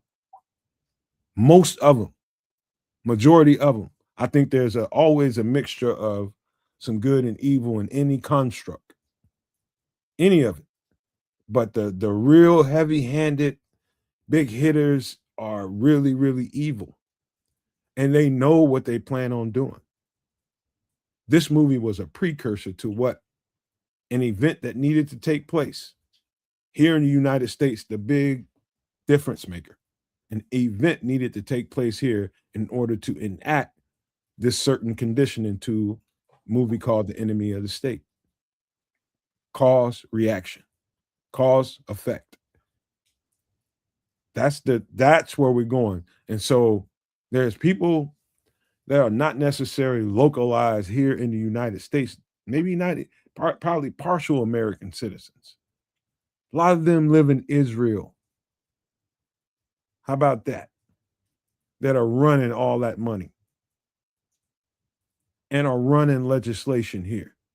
And they can have the hand up the back of people in Hollywood and produce a movie like this a few years before they actually pull that shit off. Use this movie as a conditioning tool and get laws enacted because of an event and put this into reality. That's how you got to do this, man. You can't, ain't no more damn putting on boxing gloves no more. Take them motherfuckers off. Hit them right in the mouth. Mm. That's what's really happening here. Even in 1997, they had a plan. Evil ain't sleeping. It never will. Neither should you. Now, I'm not saying don't get no rest. I'm just talking about be relentless in your effort to expose what the truth really is. And the truth is condensed in a whole lot of money amongst a few people. Truth be told. Yeah. Fair enough. That's Enemy of the State, huh? All right. One last thing before we get out of here. And we just because somebody brought it up, and we can be brief with this if y'all want to, but we talked about music, and I myself personally, and I think the best producer that, in my opinion, that people regard as the best to ever live, people regard him as that, called this the best record ever made. This is What's Going On by Marvin Gaye. Just because somebody mentioned to us that we should throw the music into this. And, I have my sonic reaction to it, but I'm going to leave this for y'all, man. And I do think that this is, if not the best, it's one of all time because of when he made it. Mm. This was produced, somewhere around that reaction to the Vietnam War era, and that was past the Vietnam War era. And this when drugs were really, really hitting United States communities, and we're still feeling the ramifications of it right now. And Marvin was speaking to how everything was changing. He was speaking to that directly. He was just like, hey, man, what's going on? Mercy, mercy me. Things ain't what they used to be. All you have to do is listen to the lyrics and the sonic tone of what he was talking about. That's why people say this is the best record ever produced, or at least one of them. The drug epidemic that was placed in the communities, it didn't just happen out of thin air. People didn't go outside one day and damn drugs was growing out of the ground. That shit was placed in our communities. And to this day, our communities haven't recovered. And so when people start talking about their lives right now and what's wrong, you better trace it back to what Marvin was talking about. When he was realizing, where's all these drugs coming from? Why is everybody getting high? Why is all these weapons turning up everywhere? That's what Marvin was speaking to. What do y'all think about this record? Well, let me start, kids, because I want to give the track list. Okay. All right, you got What's Going On. What's kind of along the lines of Imagine, but a state of the world. What the fuck is going on? What's happening, brother? My brother, what's going on? Flying high in the friendly sky. Save the children. We must save the children. God is love. Mercy, mercy me. Right on. Holy, holy. Inner city blues. Make me wanna holler. God is love. Sad tomorrows. and I say the track list to give a sense of what he was talking about, because the titles kind of broke down what the songs were about. He was about community, whether it be black or American or human. He was about, upliftment of his people and poor people and those downtrodden. He was against, the war or conflict, actually, of Vietnam at the time and the things related to that. So he was a singer who had community at heart, and preaching, or not preaching, but singing about the love of possibility in the world. And it's a shame what happened to him, but during that era, fight the power, the afros, and the when community was kind of a community still, he was the voice of that. And I grew up listening to the songs, and they had lyrics, verses where he would sing stuff that had actual meaning, and you would listen to it and go, okay, yeah, I hear you. And then the music, get you going, you get your vibe on. And they were smoking the reefers back then and chilling, so it was a whole thing. Got any Great. thoughts? Yeah, yeah. As a timepiece, this album is a great album. I've listened to this album on a couple of occasions. Definitely as a child. For me, as a child, listening to certain music, I was more somebody who would sort of lean towards whose musical style did I like the most, and then sort of resonate with them for reasons, for my own personal reasons, right? As a kid, what I'm saying is I didn't particularly like Marvin Gaye or his music. Some of his songs were all right for me, but as an adult, later on, listening to this album in retrospect is a much more powerful album. In about 1997, I believe. No, yeah, 97, 98. I spent the year. I kind of dedicated the year to go back and start to listen to all of the those folks who died at 23 years old, those martyred singers, right? And Marvin is one of them. He was probably older than 23, but in any event, he was one of those guys that I decided to spend a little bit of extra time with. In doing so, I got new appreciation for this album. I really like it. Again, he's as a timepiece, he's really speaking to what was going on, like, quote unquote, during that specific time in America. And it kind of bleeds out of his music. The other piece that bleeds out of his music in a major way is his connection to the church. If I'm correct, his father was a pastor. I believe his father was a pastor, and that's part of the whole situation that led to his unfortunate early demise. But some of those tracks are very specific to his belief in God in some capacity. So it's a pretty cool album. Again, a little bit different in my opinion than some of the other stuff that I like. During that time, my favorite singer was Al Green, and you couldn't get me off of listening to more and more and more Al Green. But also heavily connected to the church. Very much so. His father was also a pastor. That being said, that was sort of my go-to singer of note at the time. But I do have to say that Al Green wasn't necessarily talking about the time. He wasn't necessarily connected, like, from an album perspective. This album very specifically is talking about the war, the community, how it's affected how the war has affected the community, how drugs has affected the community. So again, appreciate this album. It's a super solid product, especially as a one-off album. And it's really unfortunate we didn't get the opportunity to get more music from Marvin Gaye.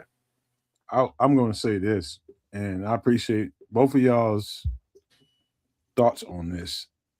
I'm going to take it somewhere else, man, because how I've analyzed this record in a way, because I produce music, and not to make me any different than either one of y'all. It's just the way my ears hear things, and the way I guess the way my mind works. I saw it in a way that, and I've looked at interviews, people talking about Marvin and what was going on with him. He was definitely dealing with some substance issues at the time. He dealt with that to the end of his life. And not that has anything to do with what I'm about to say, but just to put that out there. He was a very thoughtful man and talented too, man. I didn't find out until 2-3 weeks ago that he was one of the main drummers on a lot of the Motown hits. I didn't know. I knew he can play the keys, but I didn't know he was a drummer as well. So he was like I guess you can call him kind of a music savant. If you can do both of those things, two different things, two different instruments, man, it takes a certain amount of understanding to do either one of those things. And that's that. He was at a time when he was having a break from Motown. And so Motown birthed Marvin Gaye. Motown birthed a lot of guys during that time, and ladies. And he didn't like the direction that Motown was going as far as he was as a product, Marvin Gaye. They wanted him to do a lot more of the Motown sounding records. And he's just like, nah, man, that ain't where I'm at. I'm thinking about something else. And Barry Gordy was trying to convince him, hey, Marvin, man, ain't nobody trying to hear nothing about all that old, that old war stuff and how you feel about that and all this personal stuff. We want you to do Motown has a lane, and we get paid off of Motown sound. Keep doing that, speak to that. And he was just like, man, get on with that. I'm finna do my thing. So he set up a studio. He bought a studio right across the street, literally, from Motown Records, where they producing all their records, and he did his record. He did it partially there. He did it, and he went to other parts of the world. I think he spent a lot of time in Europe and did a lot of stuff over there too. But some of his, some of the production and some of the people he got involved in his record, it was kind of here, it was kind of there. He moved around and got inspiration from a lot of different places. And what came of that record, it wasn't just, how, he was connected to the church and anything like that. And I think he was making a break from that connection that he had with the church and his father. And he had lived that life his entire existence. And he wanted to do something that wasn't necessarily that. I think him and his father had a tumultuous relationship at best, and it ended up in his death. But he was getting away from that. And he wanted to get more and more open in the music that he was making. Like, Got to Give It Up. That record right there was probably the biggest break from what his father known him to be and what he was raised to be. It was all about partying, having a good time. And that's just like, hold on, Marvin, you weren't raised like that. So that was like the biggest FU to his dad, that record right there, but probably one of the best records he ever produced. And so I'll say all that to say this. Why I think this is one of the more important records, if not one of the best records that ever was made, is because the timing, of course, and I'm relating it to an era that really changed Black society, and that was the drug era, man. The era, the war on drugs, kind of started post the what's going on era. Marvin was seeing it happening in the communities and seeing the change in the people, their behavior, their actions. It was really starting to mess up things, and he was concerned. So when I hear that this record, whenever I hear it, I listen to it sonically and I listen to it lyrically. And he's just reporting as a reporter of what he's seeing in the streets. Things are changing and it's not good. That's what that record said to me. Yeah. Yeah, it says a lot, and it was musically a slapper, not only a thinker. But I remember the scuttlebutt at the time, being a person of a certain age, kids. Mentioned aforementioned PJ old, but it was not only the drugs and his partying, but it was because of rumors that he was partaking in activities of his last name that his daddy really had a problem with. Yep. We ain't got to do all that, but that's just personal life. I don't know what was going on there, but either way it goes, Pun intended. I do think of this record as one of the more profound albums I've ever heard. I'm talking about compilations of music. It's only really like 9 or 10, 11 tracks, somewhere up in there, but so powerful. And such a break from the Motown sound. And it was all him. And that was the goal. It was to make this me and separate me from what what people are used to doing. And it was a big gamble.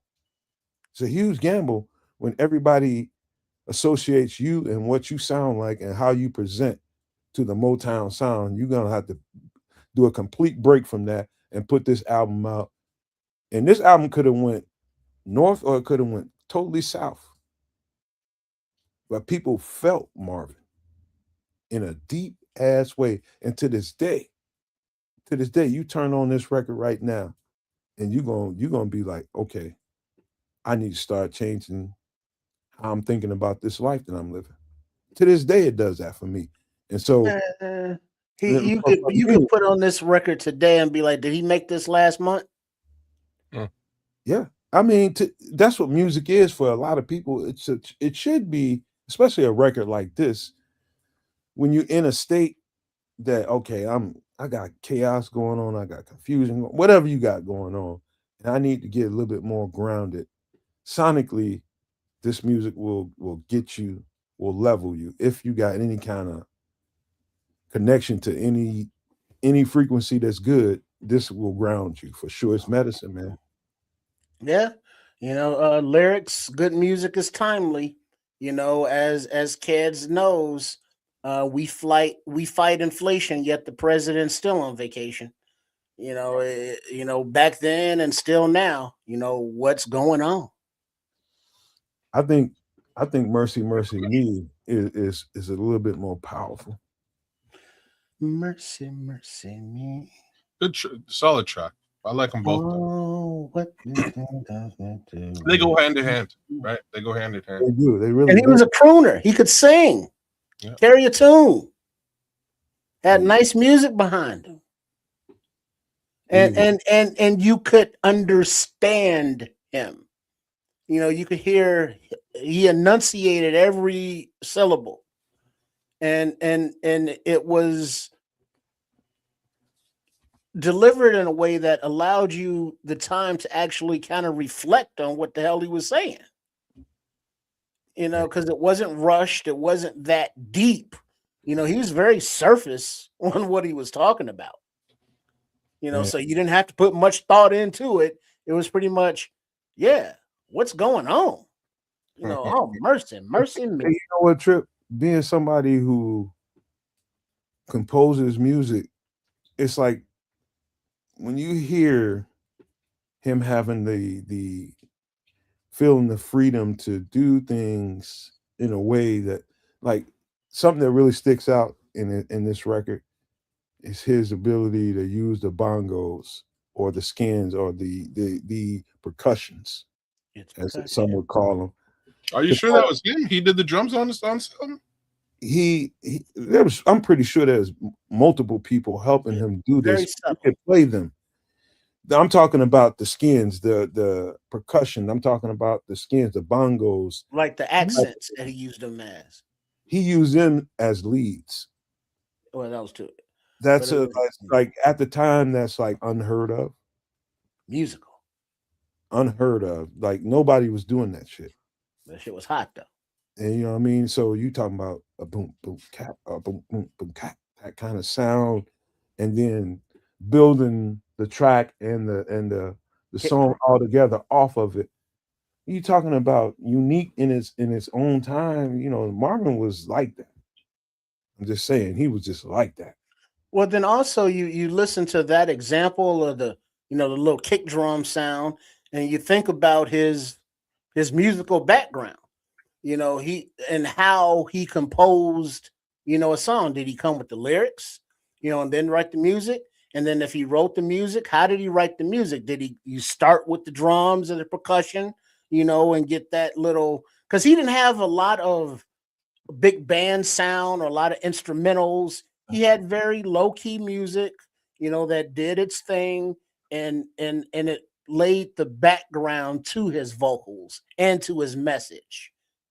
So he didn't have any, it was like, oh, this big ass solo or anything like that musically, but it was very instrumental in his sound. So I think a good explanation for that is you don't want anything to really overpower the emotions you're trying to get across here. Right. That's the star of the album right there. Mm-hmm. You don't want anything just because you want this big sound and production, just so you say that you had all these people playing these instruments and doing all this and that. You want the production to sound like I want to highlight me and what I'm trying to talk about here, what I'm trying to convey. And his emotions definitely come through this MF. Woo! And it's so powerful to me, man. I can go on all night with that. Any last thoughts about this powerful ass record for me? Any last thoughts about it? Man, it just seems as though, Marvin Gaye, Kurt Cobain, Jimi Hendrix, Janis Joplin, the list goes on. But like a lot of the artists who had messages, Prince, who had talent, musical savants, if you will, or that, their messages, their contributions to the music world, to the world in general, they're just gone too soon. And it's like, man, but all these, non-contributors are still on tour. Mm-hmm. It's just not fucking fair. Hey, I've always understood this. I ain't gonna say always, but more and more recently in my life, that it's all in divine order. And so maybe his purpose into the world was to be injected to put these products out there so that people. Yeah, I mean, it's probably one of the more outside of the keys in the Song of Life with Stevie Wonder, probably the most emotional record I ever heard that evokes emotion from me. It makes me want to holler. The way that's the ultimate quotable, but nobody knows where it came from. Makes me want to holler. The way they do my life. This ain't living. This ain't living. Powerful stuff, man. God, now I got to put this on when I go boo boo. Hey, man, let's go and get up out of here and get some. Because I got to go boo boo. Okay. I got some crazy shit going on in my man cave right now, but hey. That's for a whole other conversation, man. Let's give some final thoughts before we get out of here, man. This was a really good show. I appreciate y'all, and I'm sorry about the Phoenix Lights thing. I had to go to the bathroom. I was holding it too long. That's why I got to go boo boo.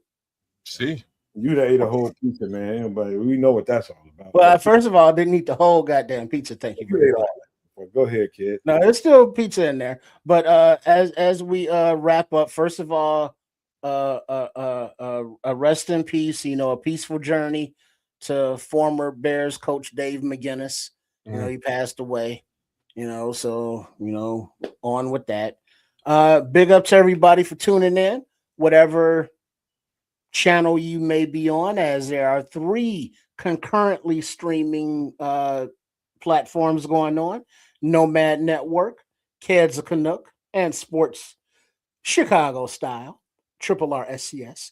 Make sure you are subscribed to all 3. Thanks for hanging out with us as we get into the various topics on that Wednesday night. Some extra sauce, and we're what, a week and a few wake ups away from the actual draft.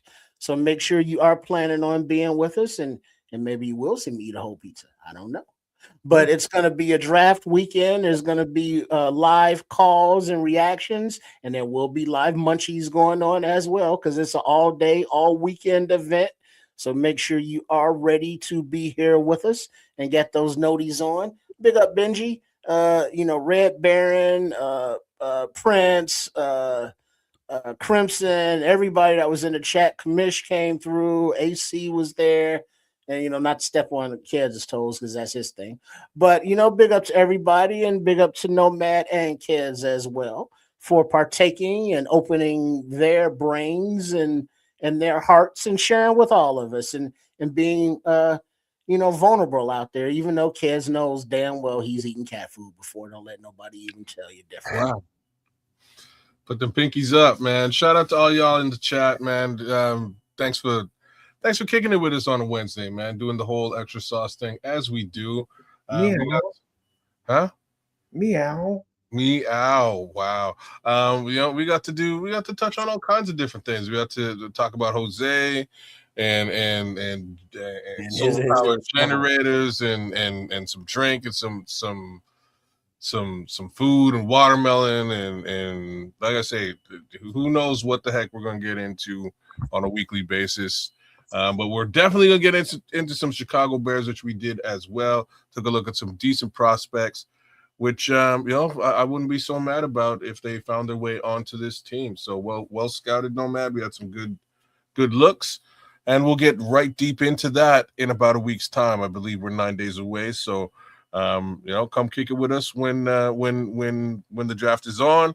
We'll be doing it live and direct right here on Kansas Canuck, right there at Sports Chicago Style, and right there at the Nomad Network. Happy to have you guys, and before that happens, we'll see you on Sunday. Hey, man, again, appreciate everybody for being here. Appreciate these two fellas, man. It was a good conversation. I do enjoy the way the conversation, where the conversation went. It wasn't for everybody, even these two guys, it wasn't all that good, but they good. It was good to see you tonight, man. And I just want to go to the prepping part of it, man. Let's go there first. Make sure you guys go back and watch what we were talking about there and take note. If you have to pause that thing and write down what was said there or what you saw on the graphic, it's worth doing that, man. And I'm not trying to, again, we're not trying to give anybody any panic. We're just trying to give you information. I got that straight from the horse's mouth. Everything that you saw on the screen. Write that stuff down and start making a plan of action and start executing and putting some stuff away and preparing for something. Even if you think it's not going to happen, it's good to at least have a plan B. If you think things going to stay normal, okay. But I'm one of those people, and I don't think so. I think things are going to be different for a long time, if not forever. But that's just my thoughts about it. I appreciate you guys' feedback throughout the whole show. My particular favorite part of the show was definitely the music, and the music has been great coming out of the Nomad camp, man. And I just want to say that. And again, man, great record, Marvin Gaye. Are you talking about one of the best of all time, man? That's a record that can keep you grounded in spiritual reality in this world, man. So if you're ever having a problem, if you're ever having some unease in your life, man, you need something to get you back where you need to be. If you just got with a version of it that just had the music, that music is so beautiful, man. It is so beautiful. Just get that, man. But again, bless all here, and I just want to leave you guys with these famous words: love, peace, and hand grease, y'all.